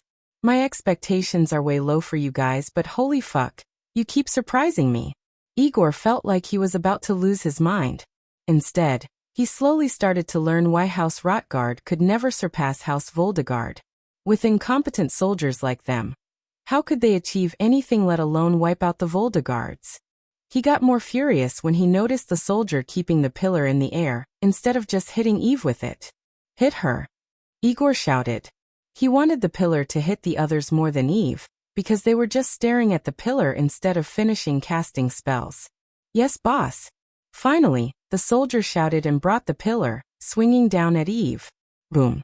However, the moment the pillar hit Eve, instead of Eve flying away, it was the soldiers who got scattered by the shockwave. The shockwave didn't spare Igor either, as he too was sent flying several meters by the force. When Igor managed to get himself to his feet, he saw someone standing in front of Eve with a black shield. Ghost. Eve couldn't believe her eyes. A fucking fusion stage? What the fuck? Igor scratched his eyes in utter disbelief. The man who shielded Eve looked so young, perhaps younger than him. Yet he was at the fusion stage. Thank you for inviting me to a plague-ridden city, Eve. Ghost rolled his eyes. How can I suffer alone? Eve let out an exhausted chuckle, stumbling forward. I got your back. Michael quickly wrapped his hand around Eve's shoulder to steady her. Visit. For a better user experience, you know you don't have to do this, right? Eve could barely utter these words. I do. Michael gave a quick rub to her shoulder and turned his gaze towards Igor. Dude, look, this can go two ways. I will kill you and your guys, and your family will get involved. Fight me, my family will get involved. The two families will fight an all-out war. We both suffer, and another one will try to take out the one who survives. Or you take your guys and head home and wait for the plague to wipe out the Voldegards. Michael calmly talked to Igor. If you die here, it doesn't matter if your family kills me or not. You will be under 6 feet instead of enjoying your golden age. So why don't you have a little patience and choose the second option? Igor deeply thought about what the youngster just said. Finally, it made sense to Igor. There was no point in dying, and Igor knew no way in hell he could defeat a fusion stage warrior with these incompetent fools. Boss, we should get out here. My mask has a crack in it. Mine too. Oh my god, we are gonna die. Boss, save us. Looking at the soldiers shouting, Michael almost laughed. Oh fuck, they are embarrassing me. Igor screamed inside. If anyone asked, I fought and survived a fusion stage cultivator. Got it. Igor asked his men as they frantically bobbed their heads up and down. They wanted to get out of the place as fast as they could, and nothing else mattered to them. Finally, after 2 days of battle, Eve saw Igor and his men flying away from their compound. After their figures disappeared into the clouds, she heaved a sigh of relief. Wow, those are really different. Where I came from, they would have chosen death. Don't be too happy. They will return here with more guys. And what the hell? When and how did you reach the fusion stage? I'd love to explain, but can we do it inside? I was kinda hoping for a grand welcome from you. I have to say, I am a little bit disappointed. Visit. For a better user experience, it's not too late to go back to Elon Ghost. Eve whispered while Michael was taking her back inside the castle. And spread the plague to Elon? No thanks. How about we cure the plague and get filthy rich, huh? At this point, Eve couldn't hear him clearly. She just smiled and closed her eyes, trusting Ghost got her back. With Eve dosing out on his shoulder, Michael pushed open the giant black metal door to see the gloomy, dimly lit hallway void of any life. Just like any other castle hallways, the walls were decorated with portraits of various Voldegards. As Michael was walking on the red carpet, he could hear coughs and growling coming from inside. Jenny. Eve began to mumble under her breath. I got her, Michael whispered to Eve, walking her to the hall. As soon as he stepped out of the hallway, the sight of countless people on the marble floor welcomed him. The people were coughing and vomiting blood. He didn't expect the air to be so pungent with a strong nauseating smell. It was enough to turn any grown man's face green. You better pray I don't get sick, bastard. Michael heard an angry shout and looked up to see Gaia climbing down the stairs with Nightmare on her shoulder. And Eve Voldegard, I presume? Gaia looked at Eve, who kept mumbling Jennifer's name. What then ruckus out there? Did you kill them all? Gaia asked, standing on the stairs instead of getting to the hall. Nah. They seemed nice. When I said to turn back and leave, they really did that. If it was back on Elon, we would have had an all-out war by now. We may have something far worse in our hands. Gaia looked at the elves, humans, and beast men with gray skin on the floor. She creased her brows, looking at them growling and coughing up blood. Look what we found. Then, with a flick of her wrist, Gaia took out an empty vial from her space ring. She threw it at Michael, and when he caught the vial, he immediately recognized what was inside the vial, just by the smell of it. Our healing potion. They were treating them with our healing potion. Gaia said with a tinge of surprise hiding within her voice. Finding a treatment. That's half the battle won. Let's put her in her room and start working on a cure. With the system's help, finding a cure for the plague didn't even seem like a big deal to Michael. But as an alchemist, he had a few ideas about where to start. We may know where her room is. Follow me. Nightmare leaped into the air and flapped his wings, leading Michael above the stairs to the second floor. Visit. For the best no_vel_read_ng experience, Michael took Eve in his arms and flew behind Nightmare. Despite the fact there was a woman in his arms, Gaia didn't feel the slightest jealousy because she trusted him. Plus, Michael told Gaia about how he felt about Eve. If Eve was a friend of Ghost, she would be a friend of hers too. Following Nightmare, Michael entered a spacious corridor and flew past several rooms. Every single room contained a sick person inside. After passing 10 or so rooms, Michael came before a marble door where he saw the name Eve Voldegard engraved. Gaia pushed open the door, but instead of finding an empty room, they found Jennifer lying in a large circle bed in the dark room. The curtains were all shut to prevent any light from coming through the window. To be honest, Michael felt like he had entered a boy's room because the room was messy as hell. There was not a single book in the room, but broken dummies, swords, shields, and robes were thrown all over the place. He even saw a brat hanging onto a portrait of a lion. Jennifer's skin was gray, unlike Eve's, and they saw blood oozing out of Jennifer's ear, drenching the white pillow beneath. Michael gently placed Eve beside Jennifer. Although he shouldn't place Eve beside a patent like Jennifer, Eve was already infected, and there was no point in quarantining Eve. They were all past the point of getting quarantined. Instead, Michael focused on finding the cure. As a first step, Michael placed his hand on Eve, sticking a needle inside her wrist from his APD. He took a blood sample from Eve and took a giant needle from his system storage. That's one big-ass needle. Gaia raised her brows, seeing Michael sticking the needle into Jennifer's neck and sucking out enough blood to turn her face paler. Even after taking a giant needle through her neck, Jennifer didn't move an inch. Nightmare could barely hear her heartbeats. If he was right, Jennifer didn't have long to live. Maybe a week or two at most. Michael put the 2 vials of blood into his system storage before summoning the system. System, analyze the blood sample and offer me a cure. The system level is too low to find a cure by analyzing the 2 blood samples. The system can find a formula to the cure if the host provides either a blood or a tissue sample of patient 0. At the moment, Michael didn't have enough points to upgrade the system. He would rather have the points in case of an emergency rather than spend them on the system. For some reason, Michael felt he would need the points soon. Besides, he would return to Mazeroth soon. No matter what, Mazeroth was a place controlled by Skyhall. It would be stupid to venture into enemy territory without having backup plans.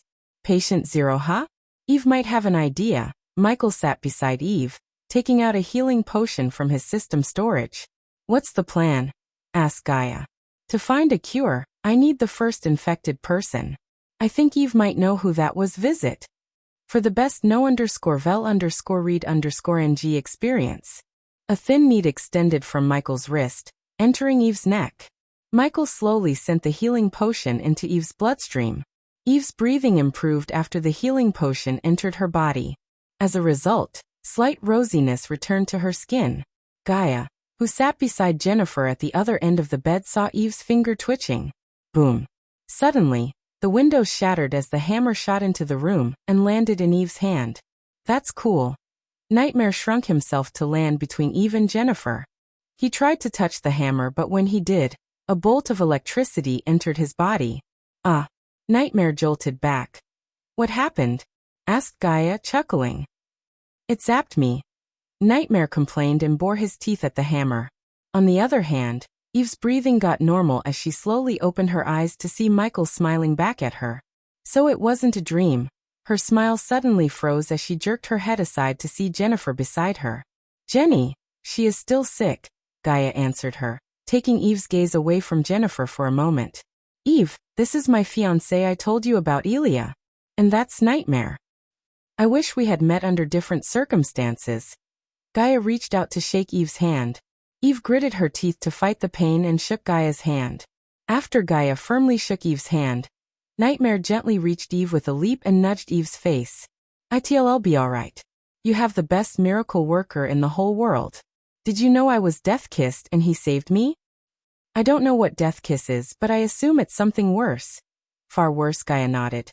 Yes, the point is we can find a cure. Nightmare's kind words put a gentle smile on Eve's face.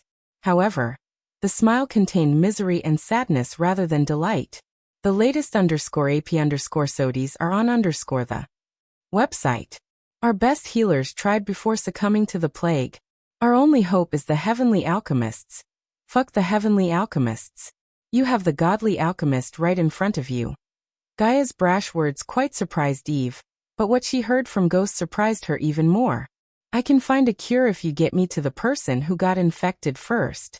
Any idea who that was? Before answering Michael's question, Eve flicked her wrist, taking out a healing potion. This is the last one. Eve sighed before gently opening Jennifer's mouth to pour the healing potion into her mouth. I don't know when the shipment is coming next. You do know Ghost brewed that potion, right? Eve took a deep breath and nodded as an answer to Gaia's question. After the plague hit 2 weeks ago, no one could get their hands on them. I sent someone to ask for yourself, but he never came back. Weird. How much did you pay for a potion? 25,000 after the plague. Before that, it's 15 to 18,000. As soon as these words escaped Eve's mouth, Gaia's eyes went wide, and the veins in her eyes popped, turning her eyes red. We were being scammed. We sell the 80% pure healing potion for 9,000, and the 90% one for 12,000. When I get my hands on that motherfucker who is screwing us, I'll cut his head and shove it way above where the sun doesn't shine. Gaia's words frightened Eve as she never expected a girl like her to be so foul-mouthed and brash. Eve looked at Nightmare to see him grinning embarrassedly. You'll get used to it. That's not a problem we have to deal with right now. Eve, who was the first person to get infected? Asked Michael. A dark elf. But he is buried in Essia, a village in Ysirius. I don't think they would let us excavate his remains. We will get arrows instead. Permission. There is no way they would let us. Then we want, Michael calmly said, visit. For a better user experience, we will go there by night, dig his grave, take whatever Ghost needs, and get the hell out of there before no one notices us. Gaia quickly laid out a plan as Eve stared at them wide-eyed. It was shocking to see Ghost and Elia talk so casually about grave robbing inside a dark elf territory. Usually, Eve would have stopped them, but looking at her sister and thinking about her family, she couldn't say no to something that might lead Ghost to find a cure. Are you sure you can find a cure for this? The last time Eve heard, The entire kingdom of Thera and the Empress Court of Healers were trying to come up with a cure yet had no breakthrough. However, Ghost talks so simply about finding a cure. His words sounded confident rather than arrogant. Somehow, Eve believed he could really find the cure. After all, Michael had a reputation for pulling several miracles, such as becoming the youngest fusion stage cultivator. Even Rowena wasn't as young as Michael when she reached the fusion stage. But before we do anything, we need more healing potions. Unfortunately, I don't have enough to keep everyone in the castle sustained. Can you brew enough potions if you had the ingredients? Eve quickly asked Ghost. If I brewed until the nightfall, we would have enough to keep them alive until I come up with a cure. What about moving to another safe house or something? Those guys who attacked you won't stay far away for long. They might get impatient and try to wipe you out. I know a place. Eve quickly thought of the place her father bought weeks before he fell sick. Since it was a recent purchase, none of the outsiders knew about it. Does this place happen to have a portal connected to it? Unfortunately, Eve shook her head. We have to fly there. Michael pondered for a moment before standing up from the bed. Okay, hayraced the plan. Elia, put everyone in a large carriage and fly there. I will stay here and brew the healing potions. Michael could fly to Eve's safe place with the two girls, but Michael wanted to stay in the castle to kill in case anyone showed up to wipe out the Voldegards. Suppose House Rotgard sent fusion stage cultivators to finish the job. In that case, Michael could turn into Dark Lord, wipe them out and earn enough experience points to level up without worrying about revealing his true self. Ghost had to fear making enemies, but not the Dark Lord. Why are you doing this, Ghost? You have only known me for a few days, Yves's voice stuttered. To be honest, I have this feeling. A feeling you and I are so close, like best friends. For a change, Michael just told Eve the truth instead of making up a story. Eve was completely taken aback, by surprise as she too had the same feeling. Visit. For a better user experience despite everything, Eve sadly chuckled. I have the same feeling too. Is it weird? I mean, we've only known each other for a few days, but I feel like we've known each other for ages. I think we may have been best friends in our previous lives? Who knows? We may have been. Michael just smiled before looking at the front yard through the hole in the window. The previously neatly taken care of and pruned front yard now looked like a battlefield. All those soldiers deserved a proper burial, but Michael had the living to save. After finding the cure, he didn't only have the chance to get rich but also had a way to solidify his friendship with House Voldegard. If he played his cards right, he could become an influential person in Aar right out of the bat. To achieve anything, he had to find the cure first. Follow me. I will show you the storage. I have to give you everything you need before I lose consciousness like the others. Eve gestured at them to follow her behind. She took a deep breath and took each step with great difficulty. When you lose consciousness, just relax and try not to worry about anything. When you wake up, everything will be back to normal, Michael said, following Eve through the corridor. I doubt it, Ghost.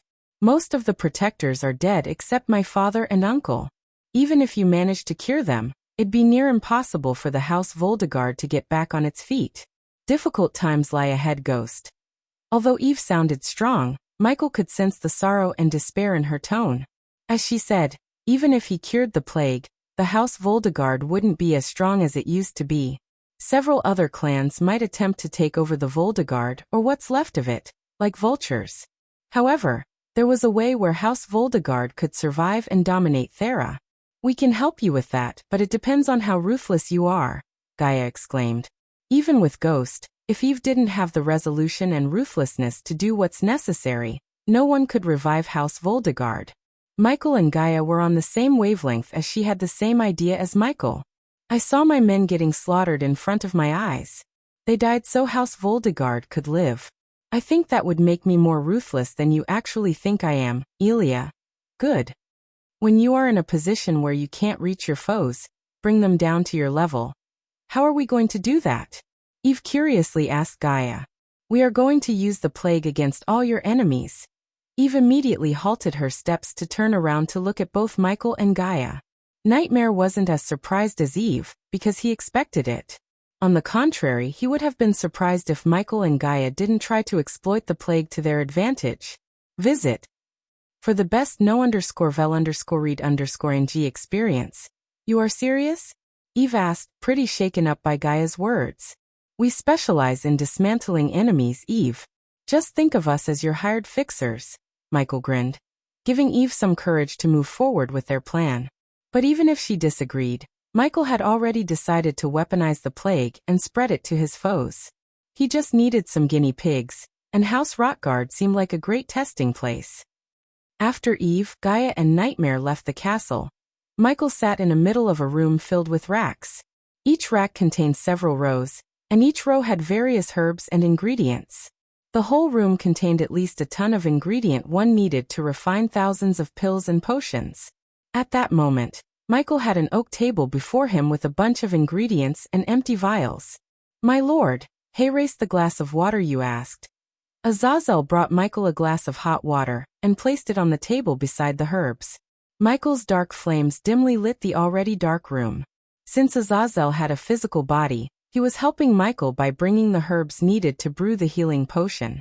My lord, you've been brewing the healing potion for hours now. You should take a break, Azazel suggested to Michael, only to see Michael shaking his head. I don't need rest. But what I need is the tissue sample of patient 0. Did you get the blood from the deceased? Yes, my lord. Azazel flicked his wrist, taking out 3 vials of dark grayish blood. I also took the liberty to place spiders inside and around the castle, my lord. Someone may have disrupted the security arrays, because I found no resistance. The main warehouse is empty. I assume someone cleaned the place out before the plague broke out. That someone is Eve's father. Apparently, he transported their treasury to the Immortal Council's vault. Immortal Council? This was the first time Azazel had heard about Immortal Council. Michael wasn't familiar with them either until Eve brought it up. Yeah, after someone reaches the half-immortal stage, they would be invited to join the Immortal Council. Eve's ancestor is a member of the council. Still, they got attacked? Azazel questioned Michael. He could understand how a family of someone powerful enough to be the Immortal Council's member could be attacked and almost wiped out from the map. To be honest, Michael asked Eve the same question. First, the council won't meddle in mortal affairs. Michael emphasized the word mortal like he was air quoting the word. That means if you're a council member and your family gets into trouble, you can't pitch in and rescue them, unless the council members agree upon it. Secondly, those old bastards have lived long enough away from their families to not give a damn about their descendants. How could they do it? I don't know. But I guess living 300–400 years in seclusion away from friends and family will do that to you. Michael explained to Azazel, while throwing the herbs into the dark flames dancing atop his palm. So they have rules against saving their families? Azazel asked, knitting his brows together. I am afraid so. As far as I heard from Eve and Gaia, they are like a bunch of crooked politicians who have nothing but time on their hands. They play politics and cultivate to get higher stages, visit. For a better user experience. But what if a member intervenes in mortal affairs? They just debate over the issue and pass their judgment on you, which in most cases is kicking you out of the council or smite you to hell. Seems like joining the council has nothing but disadvantages. Azazel frowned as Michael chuckled. Apparently, after reaching the half-immortal stage, climbing each level would take decades. That is, if the cultivator is a genius. So the council gives you unlimited resources to cultivate. In return, you don't meddle in mortal affairs.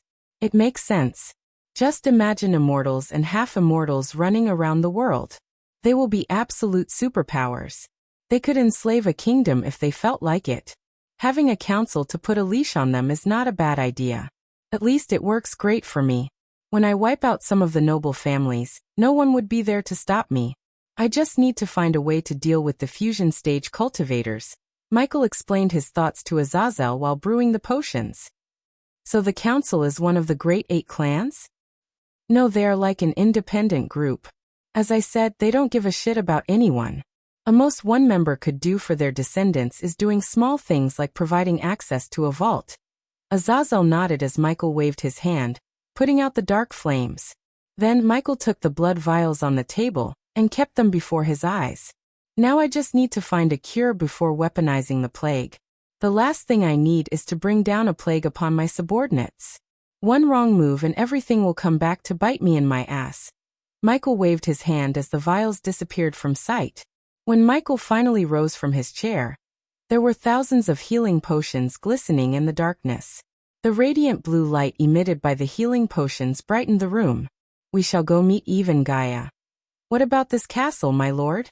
Just let the rot guards have it. When I am done, there won't be anyone standing against the Voldegards. Although Michael decided to help Voldegards because of Eve, his main goal was to make Voldegards his allies.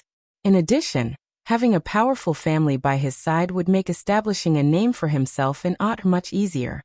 What would you have me do, my lord? Just stay here and monitor the situation. I am pretty sure the rot guards would return soon. Do not make any moves. Just observe and report. Got it. Yes, my lord. The latest _AP_SODIES are on the website. After ordering Azazel to stay in the castle, Michael put the healing potion in his system storage and exited the storage through the dark door. A few hours ago, the dark clouds shrouded the sky, preventing the golden sunrays from reaching the plague-ridden kingdom Thera. Under the rambling thunderclouds, Nightmare soared through the clouds like an arrow carrying a giant carriage on his back. The carriage was large enough to contain 120 people inside, including Eve and Gaia. The Voldegards used the giant carriage to transport massive pillars to build castles and bridges.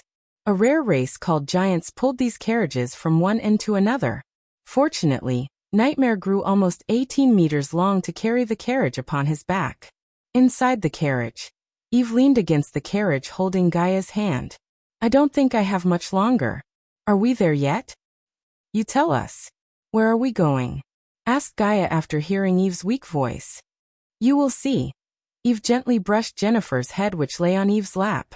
Her face had almost turned to stone-like color. In simple words, Jennifer seemed like a statue. How did you meet Ghost? Eve turned her gaze towards Gaia. Just like you, I was in a helpless situation. I thought I was done for. But he changed my life. I have lost count of how many times he pulled some shit no one would imagine. You really think he could find the cure, huh? I know he would. Trust me, you will recollect all these events and laugh soon. I wish. Eve let out a deep breath as Gaia felt Nightmare slowing down. Hey, I think we reached the place. Elia, you should come out. Gaia sensed a tinge of shock in Nightmare's voice. Therefore, Gaia squeezed Eve's hand, reassuring her before dashing out of the carriage.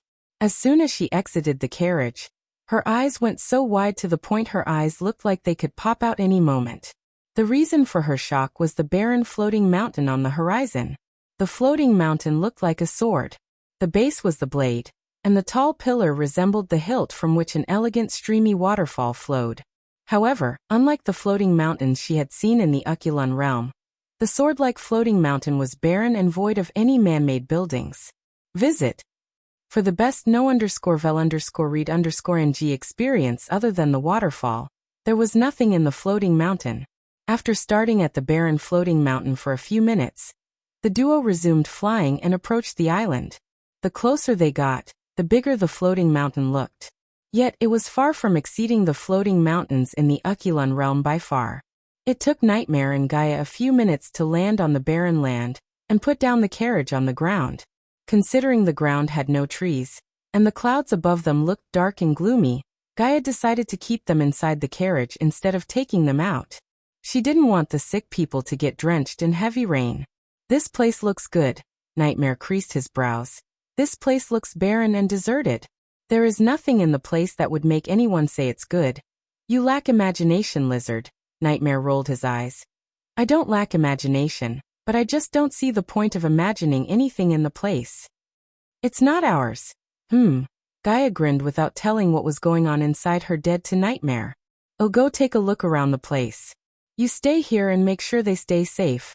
Gaia didn't even wait for Nightmare's agreement as she took off from the ground to fly around the floating mountain. A few minutes later, Nightmare shrunk his size to enter the carriage. However, when he came to Eve, he noticed her skin color had slightly changed to gray. At that moment, Eve was sleeping peacefully while holding Jennifer's hand in one hand and her hammer in the other. Now that he had brought Eve and the Voldegards to a safe place, All he could do was wait for Ghost to find a cure for the plague. But something told Nightmare, Gaia and Ghost would take full advantage of the plague before curing it.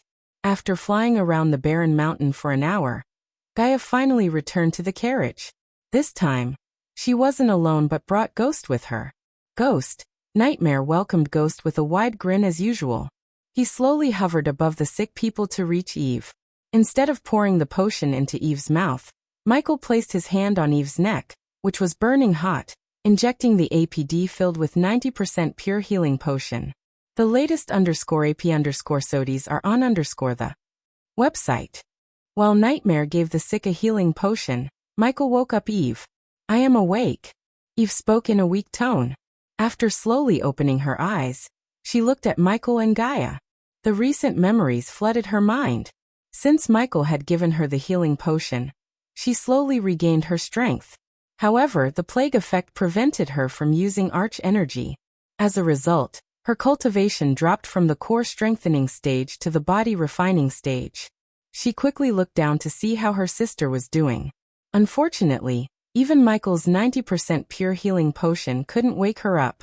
Eve combed Jennifer's hair and bowed down, gently placing a kiss on her forehead.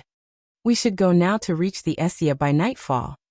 Eve slowly stood up, holding the wall for support. "Whoa, cool your roll, Eve. You're not coming." "What?" Eve creased her brows immediately after hearing Michael.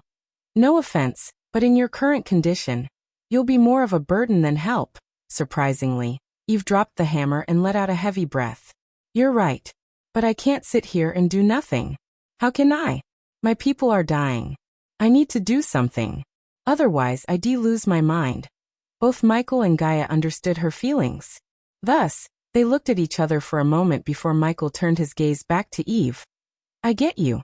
What about this? You can fly atop Nightmare and be our lookout. That way, you wouldn't have to wait here wondering what we are up to." "I can do that." Eve quickly bobbed her head up and down. "It's settled then," Gaia nodded, waving her hand as her silver robes turned completely black. She also covered her face with a cloak and a dark mask. Seeing Gaia adjusting her mask, Michael said, "Don't fret. The plague isn't airborne. As far as I studied the samples, it's spreading in water and food." "Really?" Gaia sighed in relief.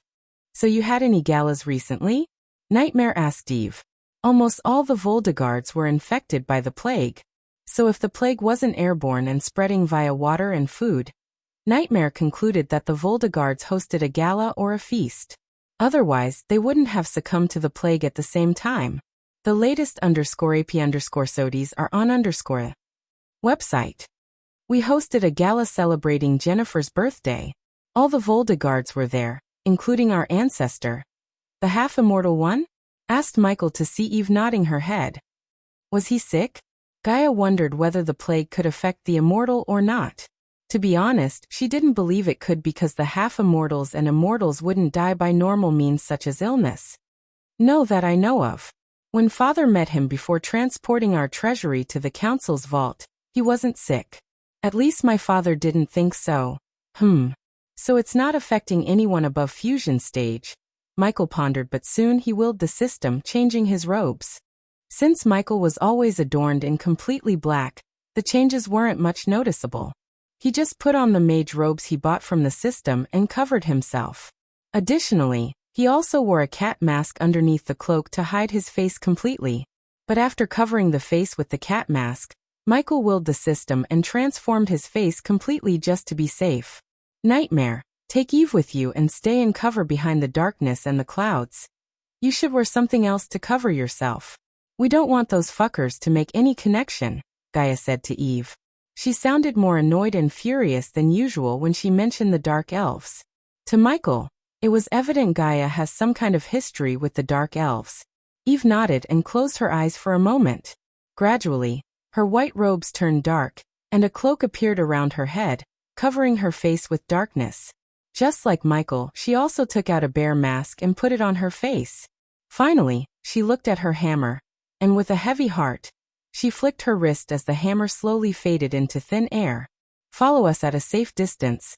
Gaia turned around. "Do you know where the village is?" But Gaia halted her steps when she heard Eve.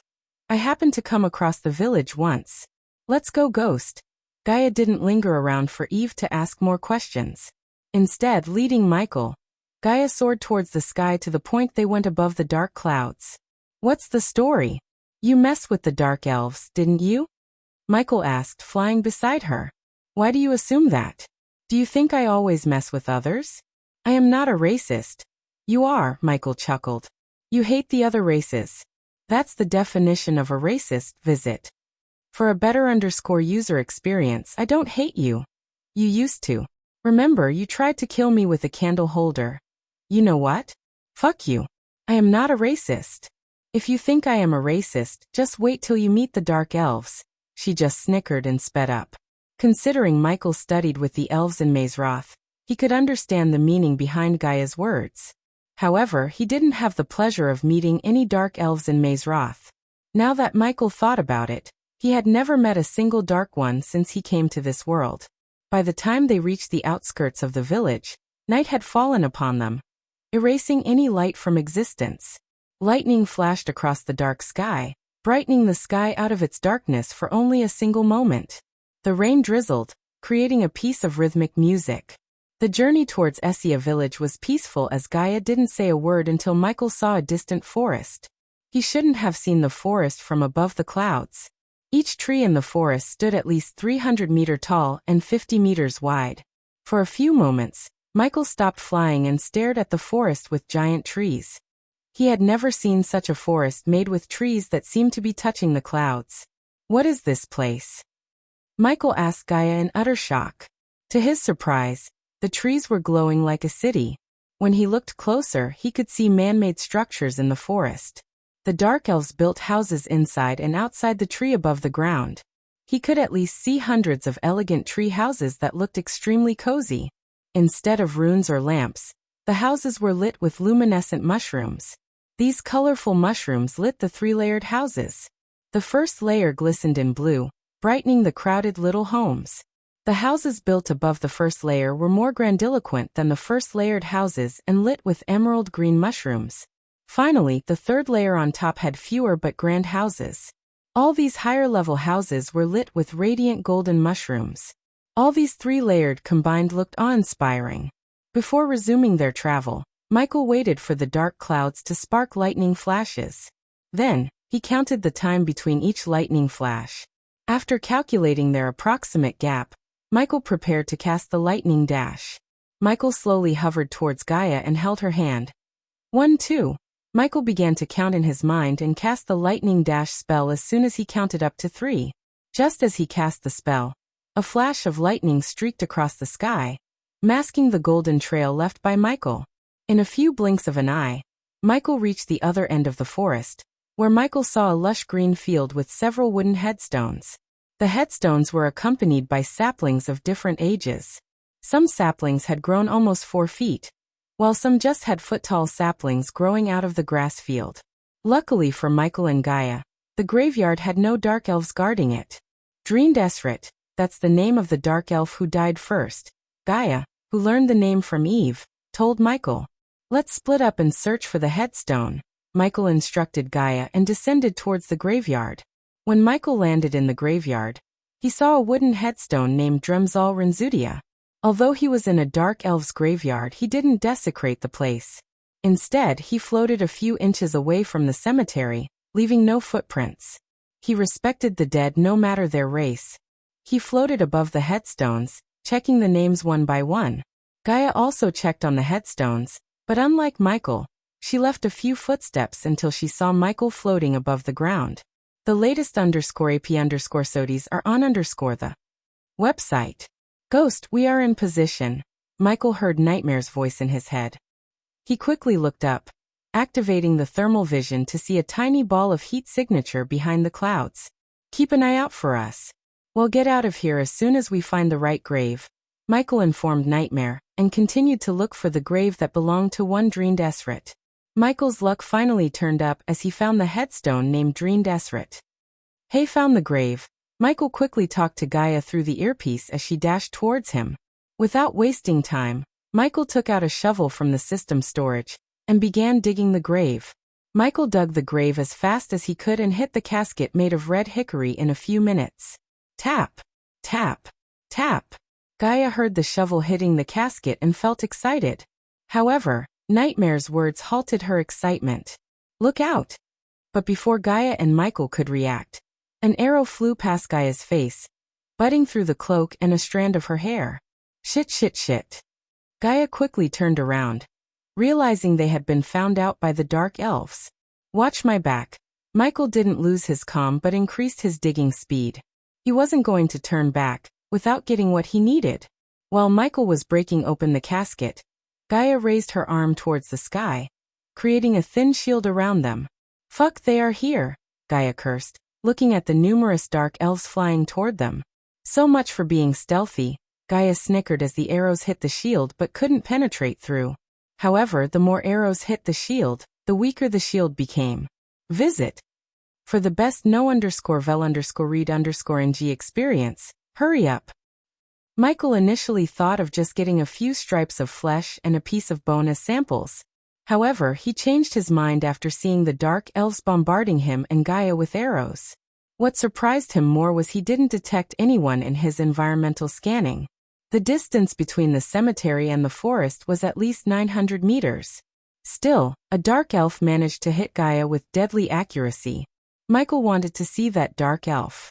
It was no-brainer that the dark elf who fired the shot didn't go for the kill, but rather had given Gaia a warning. Holding the shield around them, Gaia could see at least hundreds of arrows soaring toward her. She used every bit of arch energy in her body, strengthening the shield. Like droplets of water hitting the puddle and creating ripples, the arrows created countless ripples on the shield when they hit. Without wasting any more time, Michael broke the casket with his bare hand and pulled out the decayed body of the dark elf burning within. He put the halfly decayed body on his shoulder and jumped out of the grave he dug. Let's go, Michael said as Gaia slowly stepped backward, preparing to fly away from the graveyard. However, just when they were about to fly, a golden arrow shattered the shield and sent Gaia flying into Michael. Michael quickly caught Gaia in one hand while holding the decayed body in the other. Gaia gritted her teeth, holding the bubbling anger within her. Every fiber in her body told her to go berserk on the dark elves, but she managed to control her anger, so they could escape the place without revealing themselves. Make a move if you want to meet your makers. Out of the blue, a chiming bell-like voice traveled in the wind and breezed through them. The voice made Michael look upwards to see a dark elf carrying a golden bow, an arrow descending from the sky. The dark elf's glistening bow brightened his sharp features. He could be described as black-skinned and dark-haired in appearance. The most distinguishing feature was his brownish skin due to living under the shade of the forest. Like all elves, he too had pointed ears almost as long as the normal elves Michael met in Maze Roth. However, his facial features were visibly sharper than those of other elves. They had a more angry brow curve, which coupled with their sharp, carnivorous teeth, gave them a rather savage and predatory appearance. As the dark elf's feet touched the ground, several others landed around Michael out of nowhere, as though they sprouted from the ground. They all raised their bows taking aim at Michael and Gaia. Although they weren't muscular as the human warriors, nonetheless, every single dark elf had at least one tattoo ranging from icons of a deity to runes with actual magical enchantments. Because symbolism and tattoos played an important role in dark elven culture, tattoos and piercings were highly abundant. For example, the dark elf who appeared in the sky had an eagle tattooed on his neck, as well as an arrow pointing towards the sky on his forehead, right between his brows. You have desecrated a sacred ground, the dark elf spoke in a cold, murderous tone. Since Michael paid the system to mask his actual cultivation level, the dark elves thought he was only at the core formation stage. As a result, the dark elves felt superior and didn't bother to call for backup. The dark elf who threatened Michael and Gaia was the strongest, who stood at soul refining stage level 4. Put him down, the dark elf said, looking at the decayed body hanging on Michael's shoulder like a piece of cloth. Visit. For the best no_vel_read_ng experience, no one has to get hurt. Just lower your bows and let us go, Gaia calmly said, but the dark elves didn't even budge. Except, their stars intensified more. Leave. Michael growled at the dark elf before them a few meters away. However, he didn't direct the word to him. In reality, he ordered Nightmare, not the dark elves. You will pay for your crime at the first light. The dark elf coldly said without reacting to Michael's words. But unknown to Michael, today was an auspicious day in the dark elf's calendar. Thus, they were prohibited from taking life unless facing a calamity. Since both Michael and Gaia had no weapons and didn't pose a threat to them, the dark elves had no need to kill them. But it was only temporary. As soon as the first light appeared on the horizon, the dark elves would send an arrow through their heads, ending their lives. I'll take the body and return it in a few days, Michael calmly said to the dark elf. To be honest, Michael didn't want to fight the dark elves because he had desecrated their holy ground. They had all the right to kill them. If someone had done the same to a place Michael held holy, he would have killed them in a blink of an eye. That was why Michael didn't raise his hand to kill the dark elves. Whoosh. Instead of speaking with words, the dark elf chose to talk with an arrow. The dark elf sent an arrow straight into the ground a few inches before Michael in a blink of an eye. I'll take that as a no. Michael put the body down, cracking his neck. Remember, I gave you a choice. Michael slowly took a step forward. Stay put. It won't take too long, Michael said to Gaia and turned his gaze back towards the dark elf. Michael completely ignored the other dark elves because they were all only at the core strengthening stage. Not that Michael underestimated the dark elves, but rather, he was simply too strong to be concerned. Except for the soul refining stage dark elf who seemed to possess superior archery skills, the others didn't pose any threat to Michael. Visit. For the best no_vel_read_ng experience considering the soul refining stage dark elf was the strongest, Michael targeted him. Seeing Michael readying for a battle, the dark elves tensed. Then they slowly pulled back the bowstring as they were only inches away from releasing the arrows they knocked. Whoosh. Suddenly, Michael dashed at the leading dark elf as fast as a lightning bolt. His speed startled the dark elves. Still, they managed to release the arrows as Gaia quickly cast the shield spell around her. Since she only concentrated the arch energy around her, the shield formed around her was stronger than before, which covered an area several times larger. The dark elf leaped back, firing a golden arrow. But Michael simply caught the arrow in midair, startling the dark elf. It shouldn't have been possible for a measly core formation stage warrior. Despite his shock and the fact Michael caught the first arrow, the dark elf fired again. This time, the arrow soared towards Michael faster than the previous one, almost at the speed of a bullet. Yet the result was the same. At that time, Michael had a golden arrow in each hand. Whoosh, whoosh, whoosh. The dark elf rapidly fired arrow after arrow, and so did the others, only to see Michael using the arrows as steps to climb higher into the air. In a few blinks of an eye, Michael reached the dark elf leader using the arrows as steps in midair. Except for a few, the dark elves targeted Michael. Because Michael was too close to their leader, they were forced to move around to adjust their aims. Gaia saw Michael move as swiftly as a feather in the wind, evading the arrows and fighting the dark elf. Surprisingly, the dark elf was just good in hand-to-hand combat as he was in archery. Thus, the dark elf managed to block and dodge Michael's punches. The way the dark elf dodged and blocked his punches surprised Michael. Usually, an archer wouldn't be as proficient in close combat as the dark elf. The dark elf blocked Michael's punches with the bow and arrow. If Michael lost his concentration even for a second, the dark elf would break his mask and stab him in the chest with the arrow. Visit. For a better user experience, obviously, the dark elf was a good fighter, but Michael was better. The more he fought with the dark elf, the more he learned about the dark elf's fighting style. Hence, Michael was able to predict his moves before even he could make them. As a result, when the dark elf tried to block Michael's left hook, Michael quickly plunged his knee into the dark elf's gut. Arg! The dark elf groaned and missed to notice the fist coming towards him in pain. Bang! The dark elf surprised Michael again by grabbing Michael's fist. Michael did not expect the dark elf to recover so soon. Luckily, Michael still had the arrow in his hand. Without delaying, Michael pulled out his fist, stabbing the dark elf with the arrow in his other hand. He plunged the arrow's head straight into the dark elf's rib cage, without cutting any of his major organs. Commander! The dark elf shouted, looking at Michael stabbing the dark elf again and again. The dark elf was lucky Michael didn't go for the kill. Instead, He rapidly stabbed the dark elf to make him bleed and weaker. Drop your bows, or I'll slit his throat right now. Michael moved behind the dark elf, who had blood leaking out of his side, and put the bloody arrow against the dark elf's throat. You should listen to him, Gaia coldly snarled at the dark elves. Then, seeing their commander's life in danger, the dark elves hesitated but eventually lowered their bows. You have become our enemy, the dark elf whispered, gritting his teeth. It won't take long to slit your throat and kill your friends. Know that I didn't want to kill you but save you. You will understand soon enough, Michael whispered into the dark elf's ear as the dark elf stared at him with eyes full of anger and murderous intent. If stares could kill a person, Michael would have died several times by now. The latest _AP_SODIES are on _the website. Seeing the dark elves dropping their bows, Gaia snickered behind her mask. It wouldn't be an understatement to say that Gaia hated the dark elves. As a matter of fact, almost all the races hated the dark elves, even the elves.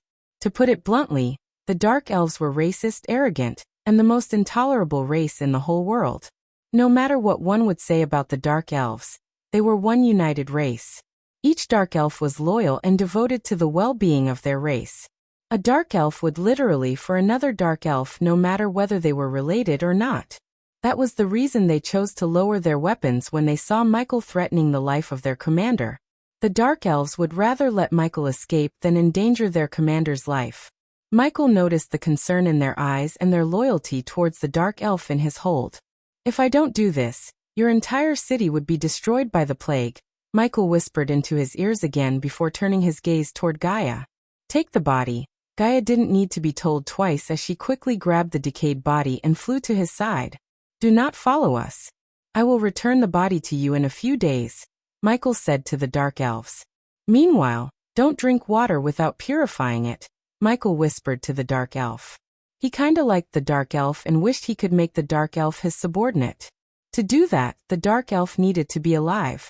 That was the only reason Michael advised the dark elf, so they wouldn't get sick. What the hell are you talking about? The dark elf growled. The plague. I am the only one who could find a cure and stop the plague before it destroys your beloved R. The moment Michael uttered the last word, he pushed down the dark elf with enough force to send him crashing onto some of the dark elves beneath him.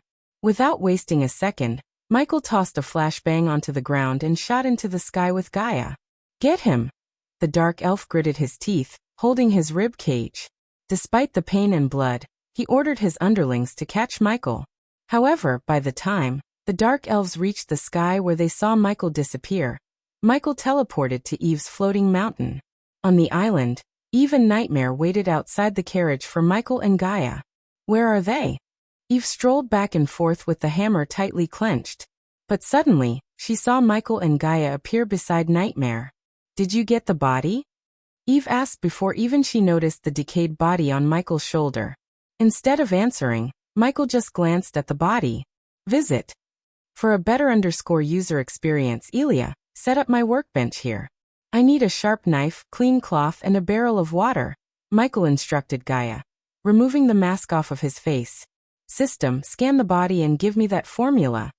As you wish, he heard the system's voice in his head followed by an unearthly whistling sound. The system began to scan the system while Gaia was setting up a long oak table and the chair which made his workbench. On the other hand, Nightmare flew out to the waterfall to get fresh water as Michael asked. The only thing that remained was the clean cloth, and Eve provided it from her space ring. By the time Gaia finished setting up the workbench, the system completed the scanning.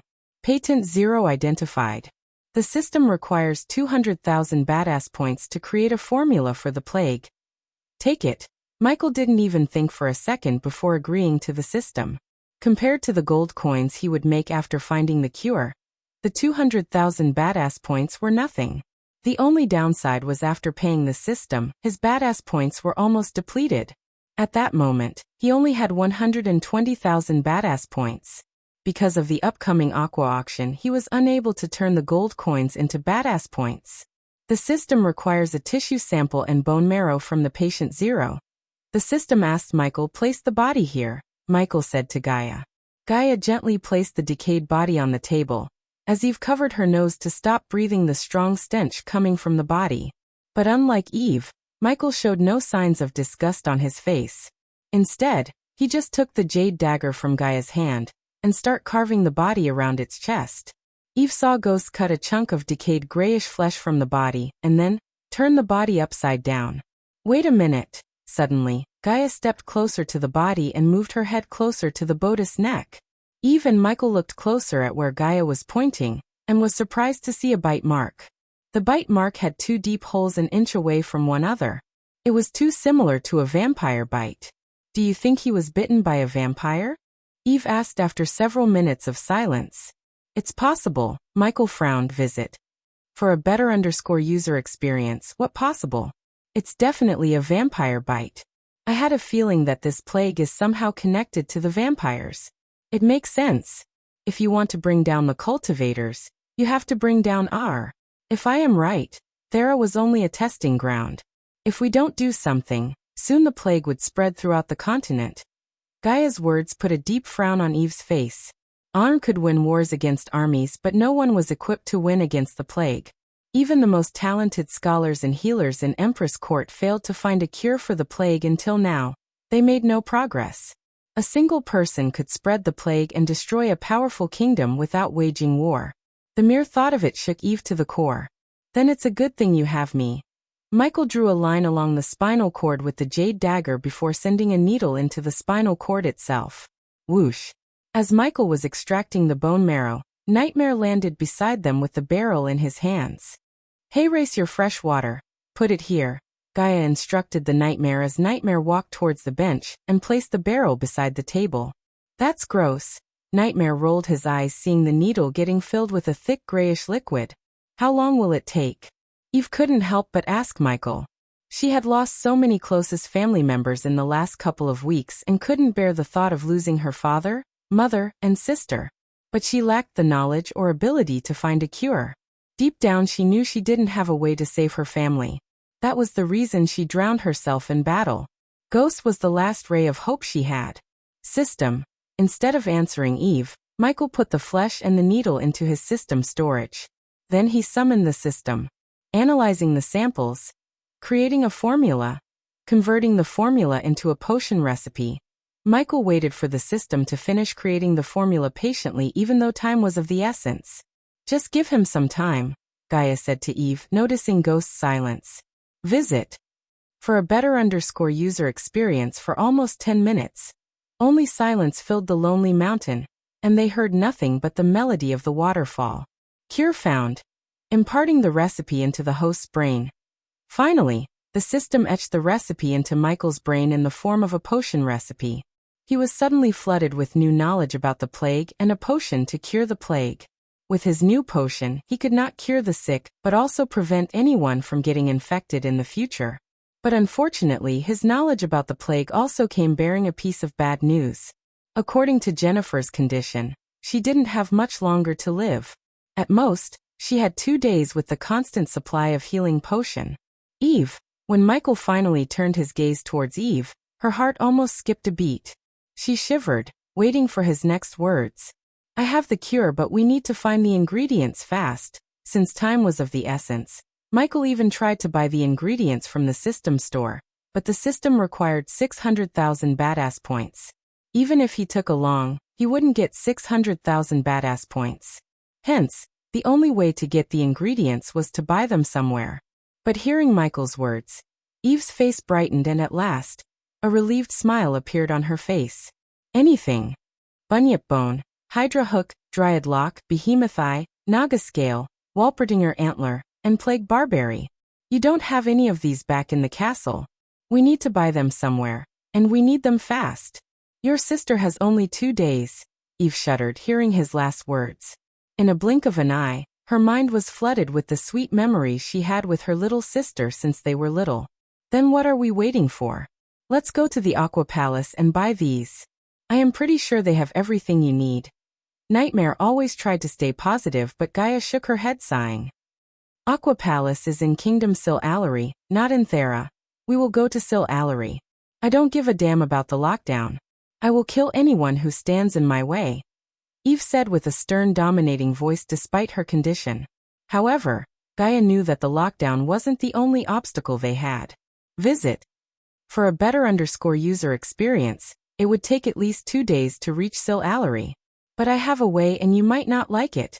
Gaia paused for a few moments before shocking Eve with her words. The rot guards have a portal to get to Sil Allery. How did you know that? Eve asked, surprised by Gaia's words. She grew up in Ysirius, but never heard House Rot Guard possessing a portal to reach Sil Allery. She wondered how the heck Elia knew this. I happen to travel a lot, Gaia simply shrugged. Although Eve could tell she was lying, she didn't poke into the matter deeply because she had no need to. But I don't think the rot guards will welcome us with open arms. Even Nightmare couldn't stay positive after hearing Gaia's plan. He was optimistic but not naive. Eve, do you remember Elia asked how ruthless you would be to save your family? Eve nodded at Michael. I am asking you again. How far would you go to save your family? As far as I have to. Would you kill the rot guards? Yes. I will wipe out them in a heartbeat. Michael did not even finish his question when Eve stomped the ground and roared. Good. Michael simply nodded before turning his gaze back at the body. He then cut another piece of flesh and a strand of gray hair from the head. Michael submerged the flesh and the strand of hair into the barrel Nightmare brought. The three of them stared at Michael without any clues of what he was doing. Under their curious gazes, Michael washed the flesh and the hair. Eve, go give your sister the healing potion, Michael told Eve as she nodded and went inside the carriage. When she disappeared from their sight, Michael quickly willed the system to teleport to Eve's castle. After Michael vanished into thin air, Nightmare came to Gaia's side. Are you thinking what I am thinking? Nightmare asked. Yep. He is doing it. Gaia's face had a devilish grin, unlike Nightmare, who seemed a bit worried. A few minutes later, Michael appeared again before the oak table. With a flick of his wrist, he took out a bunch of ingredients from the system storage. As Michael conjured his alchemy flames which burned with emerald green flames, Gaia and Nightmare approached him. Visit. For a better user experience, so you're weaponizing the plague? Asked Gaia, looking over Michael's shoulder. Do you see another way to infiltrate the House Rot Guards and use their portal? Michael didn't look at Gaia but focused on refining the ingredients. I just want to make sure it wouldn't come back to bite us in the butt. It won't. When I finish modifying the plague, it will only affect the soul refiners and fusion stage cultivators, Michael explained while extracting the essence from the herbs. Initially, Michael thought of making the plague airborne and affecting all the cultivators. They hadn't taken the vaccine he was about to create. However, the modified strain of plague would be extremely unstable and prone to mutate. Moreover, Michael did not want to start a pandemic that he wouldn't be able to control. Since Michael had reached the fusion stage, he did not need to kill the weaker cultivators with the plague. Instead, Michael decided to modify the plague strain with the help of the system to only affect fusion and soul refining stage cultivators. This new modified strain wouldn't mutate and was easily fused with the fear toxin. That's good. How does it work anyways? Nightmare asked Michael. Once you breathe in the newly enhanced fear toxin, you will experience coughing, vomiting blood, and losing control over your celestial and arch energy. Boom, in a couple of minutes, you are nothing but a commoner. I assume you will modify our masks too? Asked Gaia. Since they hadn't taken the cure yet, the modified fear toxin was dangerous to them. Therefore, Michael had to buy 3 masks from the system and modify them. Luckily, it was a simple task for Michael as he was a 5-star inventor and possessed all the necessary parts. But first, Michael needed to finish modifying the plague. At that moment, black essence beads floated about the green flames. These beads radiated an ominous smoke as Michael slowly merged them together. After which, Michael sent the flesh and the strand of hair into the fire and burnt them. When the flesh and hair burnt in the fire, Gaia and Nightmare closed their mouth and nose with their hands. The strong scent was nauseating to the point Gaia felt like throwing up. Soon, a crimson-red smoke gradually emerged from the green flame and merged with the dark ball of essence above the flame. The two mixed together to form a mysterious smoking goo that swam in the air like a fish. Gaia and Nightmare sighed in relief, thinking he had finished, but Michael had only completed half the process. Go stall Eve, Michael told Nightmare as the dragon nodded, shrunk its size, and walked towards the carriage. Meanwhile, Michael rolled up his sleeves, revealing the dark bracelet around his right wrist. Remove it. Michael asked Gaia to remove the bracelet as he controlled the plague goo with his other hand. Instead, Gaia gently tapped the bracelet and lifted it from his wrist. Screech. The latest _AP_SODIES are on the website. When Michael willed the APD to come off his wrist, the bracelet split in the middle, and the needles inside Michael's wrist retracted. After Gaia removed the APD, Michael moved the dark goo above the flame. But this time, the fire turned from jade green to black. The heat produced by the dark flames immediately vaporized the black goo as Michael surrounded the vapor with his arch energy and pulled it into a large vial. As soon as the dark vapor entered the vial, Michael closed it with the cork. Now I have to mix it with the fear toxin. Michael took out another vial with a gray liquid inside. With utmost caution, Michael pulled out the liquid through a syringe and injected the liquid into the plague vial through the cork. To his surprise, when the vapor and liquid made contact, it sparks a purple flame. The flame burnt brightly for a few moments until finally condensed into a dark dusty element. This will be our weapon for ultimate domination, Michael devilishly grinned, looking at the dark vial in his hand. So have you given any thought to mixing the blood tonic into the cure? I thought you would never ask. Unfortunately, the cure won't work with the blood tonic mixed in. It's only a setback though. I will find a better cure in the future which could be mixed with the blood tonic. Michael really tried to squeeze the blood tonic into the cure, but the formula simply didn't allow it. The cure had to be in its purest form. Otherwise, it wouldn't heal the infected and prevent one from getting infected. We would have been gods if it worked, Gaia sighed. Yeah. Michael opened the compartment connected to the needles in APD and put the one in his hand inside. You can't use the fear toxin while you are in your ghost persona. Gaia was indeed right. If Eve noticed the effects of the fear toxin and saw the Dark Lord using it by any chance, she could make the connection between Ghost and the Dark Lord. Hence, Michael quickly brewed another modified plague and enclosed it in vials without mixing with the fear toxin. He made several vials and handed over a few of them to Gaia before taking out the 3 black masks from the system storage. They were in no shape or form but plain black respirator masks. A few minutes later, Nightmare walked out of the carriage with Eve. He couldn't stall Eve any longer. But fortunately, Michael finished everything, including modifying the masks to filter the plague. Gaia noticed a healing potion in Eve's hand. Before speaking a word, Eve opened up the vial and emptied the potion into her mouth. I am ready, Eve said after emptying the vial. You have a plan to wipe them out? I have to tell you, they have 4 fusion stage protectors. The latest _AP_SODIES are on the website. The more the better, Michael grinned, thinking about the experience points he would get by killing fusion stage cultivators. Now that Michael had given it a thought, it would be his first time killing a fusion stage cultivator. He wondered how many experience and badass points as a reward. With the modified plague in his hand, Michael didn't even fear the fusion stage cultivators. Finally, after so long, he felt like he was in control of every part of the game. Follow my lead, and House Rotgard will cease to exist when the sun rise. Michael put on the mask as his voice changed to something beastly. Gaia put on the mask and threw the other one at Eve. Nightmare, stay here and make sure nothing happens to them. Don't worry about them. I got this, Nightmare said with absolute confidence. Soon he grew to his full size, casting a shadow upon the trio, making them look puny in front of Nightmare. Let's go. With a nod, Michael shot out towards the sky and disappeared into the night sky, leaving Nightmare behind. Michael let Gaia take the lead as he flew closer to Eve in case she lost the connection with the arch energy again. Michael was not completely optimistic about bringing Eve with him, but knowing her, there was no way she would back down and let them go alone. If everything went according to Michael's plan, Eve wouldn't have to raise a finger against the rot guards. Hey Eve, how much do you think I can make by selling the cure? Eve was surprised by his sudden question. Millions. Eve's heart was heavy. Although she knew ghosts wouldn't take coins from them for the cure, she hated to be a freeloader. No matter what, Eve wanted to repay for everything he did somehow. Hey Eve, if you're worried about getting the cure for free, don't. I'm not giving it to you for free. I want Voldegards to be my allies and help set up my majestic empire in R. Anything for you, my friend. Eve placed his hand on his shoulder and revealed an alluring smile that hid the immense sorrow in her heart. And thank you.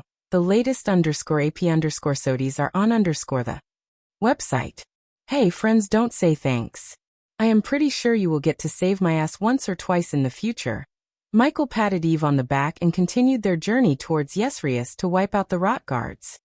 A few days ago, Ethan and Imelda followed Diana into her room in the Winston Manor. Diane, stop. Imelda called out to stop Diana, who strolled into her room, blasting the door open. After she entered, Ethan quickly closed the door behind her. Despite Imelda calling her repeatedly, Diana didn't even turn around but rushed into the room. After entering the room, Diana walked straight to the book rack beside the black bed. Diane, please listen to us. Ethan slowly approached Diana as she pulled out a crimson-red book from the neatly stacked books on the rack. As soon as she pulled out the book, a golden light enveloped Diana before the orange curtains were replaced by dark curtains, turning the room dark. But the chandelier hanging down the ceiling lit the room as Imelda saw the books rack slowly moving aside. Imelda was startled to see the dark robes, black swords, and daggers on the wall behind the book rack. A cold chill ran down her spine, looking at the wall because it reminded her of the memories Imelda desperately tried to forget. Diane, just stop and think about this. You cannot go up against the Guardians. Ethan tried to stop Diana. But no matter how many times Ethan called her, Diana simply didn't bother to listen to him. Instead, she waved her hand as her golden robes turned dark. The next moment, the dark robes on the wall slowly floated to Diana. You still have them. Imelda stuttered while Diana put on the robes and the dark black long coat over the robes. She was about to take the two black swords when Ethan placed his hand on Diana's shoulder. Listen to us, Diane. Please, I am done listening. Ethan had never heard a colder voice than Diana's. But to be honest, it frightened him. But still, Ethan didn't back down as he turned her around using his strength because, despite her look, she was a hell of a lot stronger than him. When she finally turned around, her cold gaze swept across Ethan, pushing him a few meters away from her. Diana, what's all this? I thought you put that life behind you. Imelda stuttered. Visit. For a better user experience, Diana, I know how you feel. I am furious too. But we cannot let our anger blind our judgment. We cannot go against the Guardians. If the Skyhall knew you're back into cultivation, they would imprison you. In the worst case, they would. Ethan couldn't finish his sentence, saying they would kill her. They caged our daughter. They tortured her. Diana clenched her fist, speaking each word with dead coldness. Everything was orchestrated by the Guardians so they could get something they wanted. It's the vampires who kidnapped Sabi. Imelda swallowed the fear in her heart to utter these words. They were just an arrow. The one who fired the arrow was the Guardians, Ethan growled. It was true that Ethan didn't want Diana to go against the Guardian. However, it didn't mean he wasn't furious. Only if Ethan had the power, would he have destroyed the Guardians by now. Since it wasn't the case, he had to stop Diana from making any decision they would all regret later. Get out of my way, Ethan. I am constantly failing to protect my children, and I am sick of it. Diana turned around and grabbed the two swords from the wall. Imelda shivered to see the black swords in Diana's hands. Unlike Ethan and Diana, only she knew what really happened 21 years ago in the forest. She knew what the Skyhall was capable of. Granted, Imelda felt the same anger as Ethan and Diana after she heard what happened to Sabrina, but her fear of Skyhall overshadowed her anger towards the vampires and the Guardian Guild. For the first time, Imelda felt grateful toward Ghost. If it wasn't for him, Sabrina would have died twice.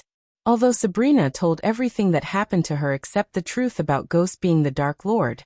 The three of them knew Ghost was the Dark Lord. You didn't fail them, Diana. I did. As a father, as a husband, I failed. Ethan sighed, swallowing the lump in his throat formed due to grief and helplessness. Both of you, please. Imelda stepped forward. Let's talk this through.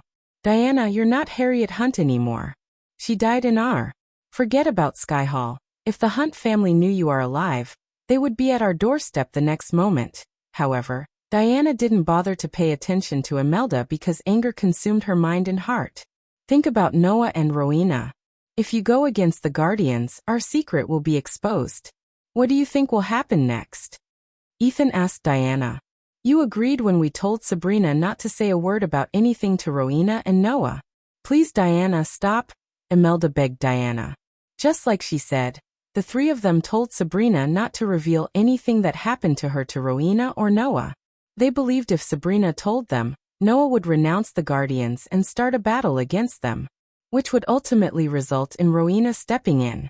If Rowena stepped in, the Skew-Hall would investigate the matter, and as a result, Ghost's identity would be exposed.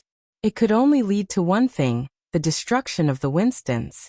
To put it bluntly, Sabira was the first domino in the long chain of dominoes. The moment she revealed her story, the chain of events would consume everything into a big black hole of war. That was why Imelda and Ethan made her promise not to tell anyone about anything, especially Rowena and Noah. Visit for the best no_vel_read_ng experience by making her promise. However, they destroyed Michael's plot to set Noah against the Guardians. You are missing the point. Finally, Diana's hair turned from striking golden to raven black. I am not going against the Guardians. I am going against the elf who orchestrated everything. As she said, Diana took a step forward, unleashing powerful energy that forced Ethan and Imelda a few steps back.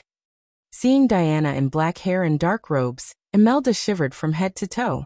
Once upon a time, an entire continent feared her. Then, after 2 decades, what Imelda thought she buried returned alive to haunt her. Remember the words you said before leaving off, Ethan. You made a promise to always stand by my side. Do not break that promise now.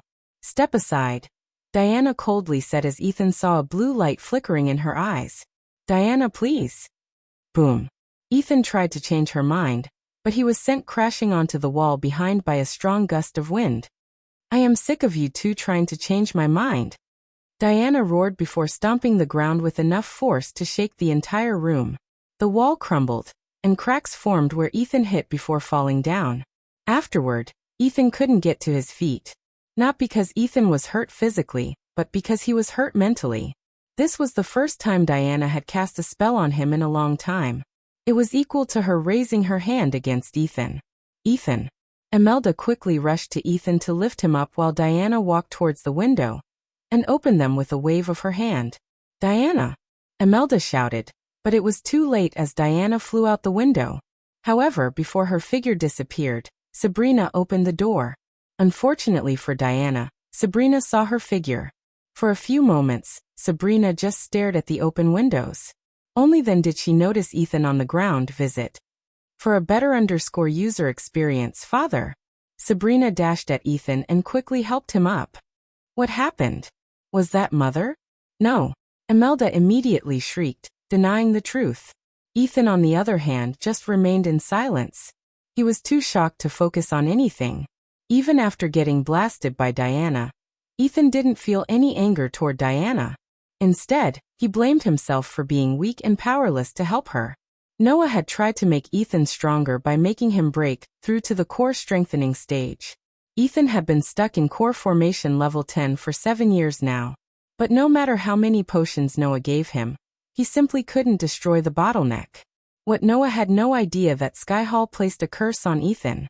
He was to stay at the core formation level until he died. Ethan was Sky-Hall's backup plan to control Harriet.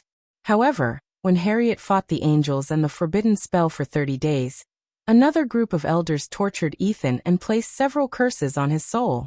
The only difference between Diana and Ethan was that at least Imelda was there with Diana. Then where is she? What happened to father? Sabrina brushed away the dust off Ethan's robes and corrected his collar. Go to your room, Sabi. As soon as Sabrina began to question them, Imelda tried to push Sabrina out of the room, but Sabrina didn't even budge an inch. Imelda did not want to reveal the truth about Diana to Sabrina or to anyone. She would rather die than reveal Diana's secret. Stop treating me like a child, auntie. I want to know the truth. I told you everything, and I deserve to be treated with the same respect. Sabrina raised her voice, shocking both of them and snapping Ethan out of the shock. That was mother. It was. Ethan took a deep breath and answered Sabrina. Ethan. Imelda quickly tried to stop Ethan, but he shook his head. He didn't want to hide Diana's identity from Sabrina. After all, Sabrina told them the truth, and Ethan wanted Sabrina to know the truth about her mother. The question in his mind was whether to let Noah and Rowena know the truth as well or not. She deserves to know, Imelda, Ethan said to Imelda and turned his gaze toward Sabrina. Your mother Diana is not always Diana. Her real name was Harriet Hunt. What? Sabrina's heart skipped a beat as she began to shiver. Visit. For a better user experience, Harriet Hunt. Sabrina's mind completely went back, recalling the stories she heard and lessons she learned from Holy Trident Academy. Harriet Hunt was a myth, a legend, a war goddess who walked among mortals. To hear Harriet Hunt was her mother and lived as Diana, Sabrina's mind couldn't process the shocking news. What have you done, Ethan? Tears gushed out of Imelda's eyes as she collapsed to the ground. You're tuning in to the Li Mei's Wuxia Whispers YouTube channel. We're so grateful for your support, and don't forget to subscribe to join us on this incredible journey through captivating stories. Your generosity through donations truly makes a world of difference, as it's the primary source of revenue that allows me to expand and enhance this channel for you. Thank you from the bottom of my heart for being a part of this adventure.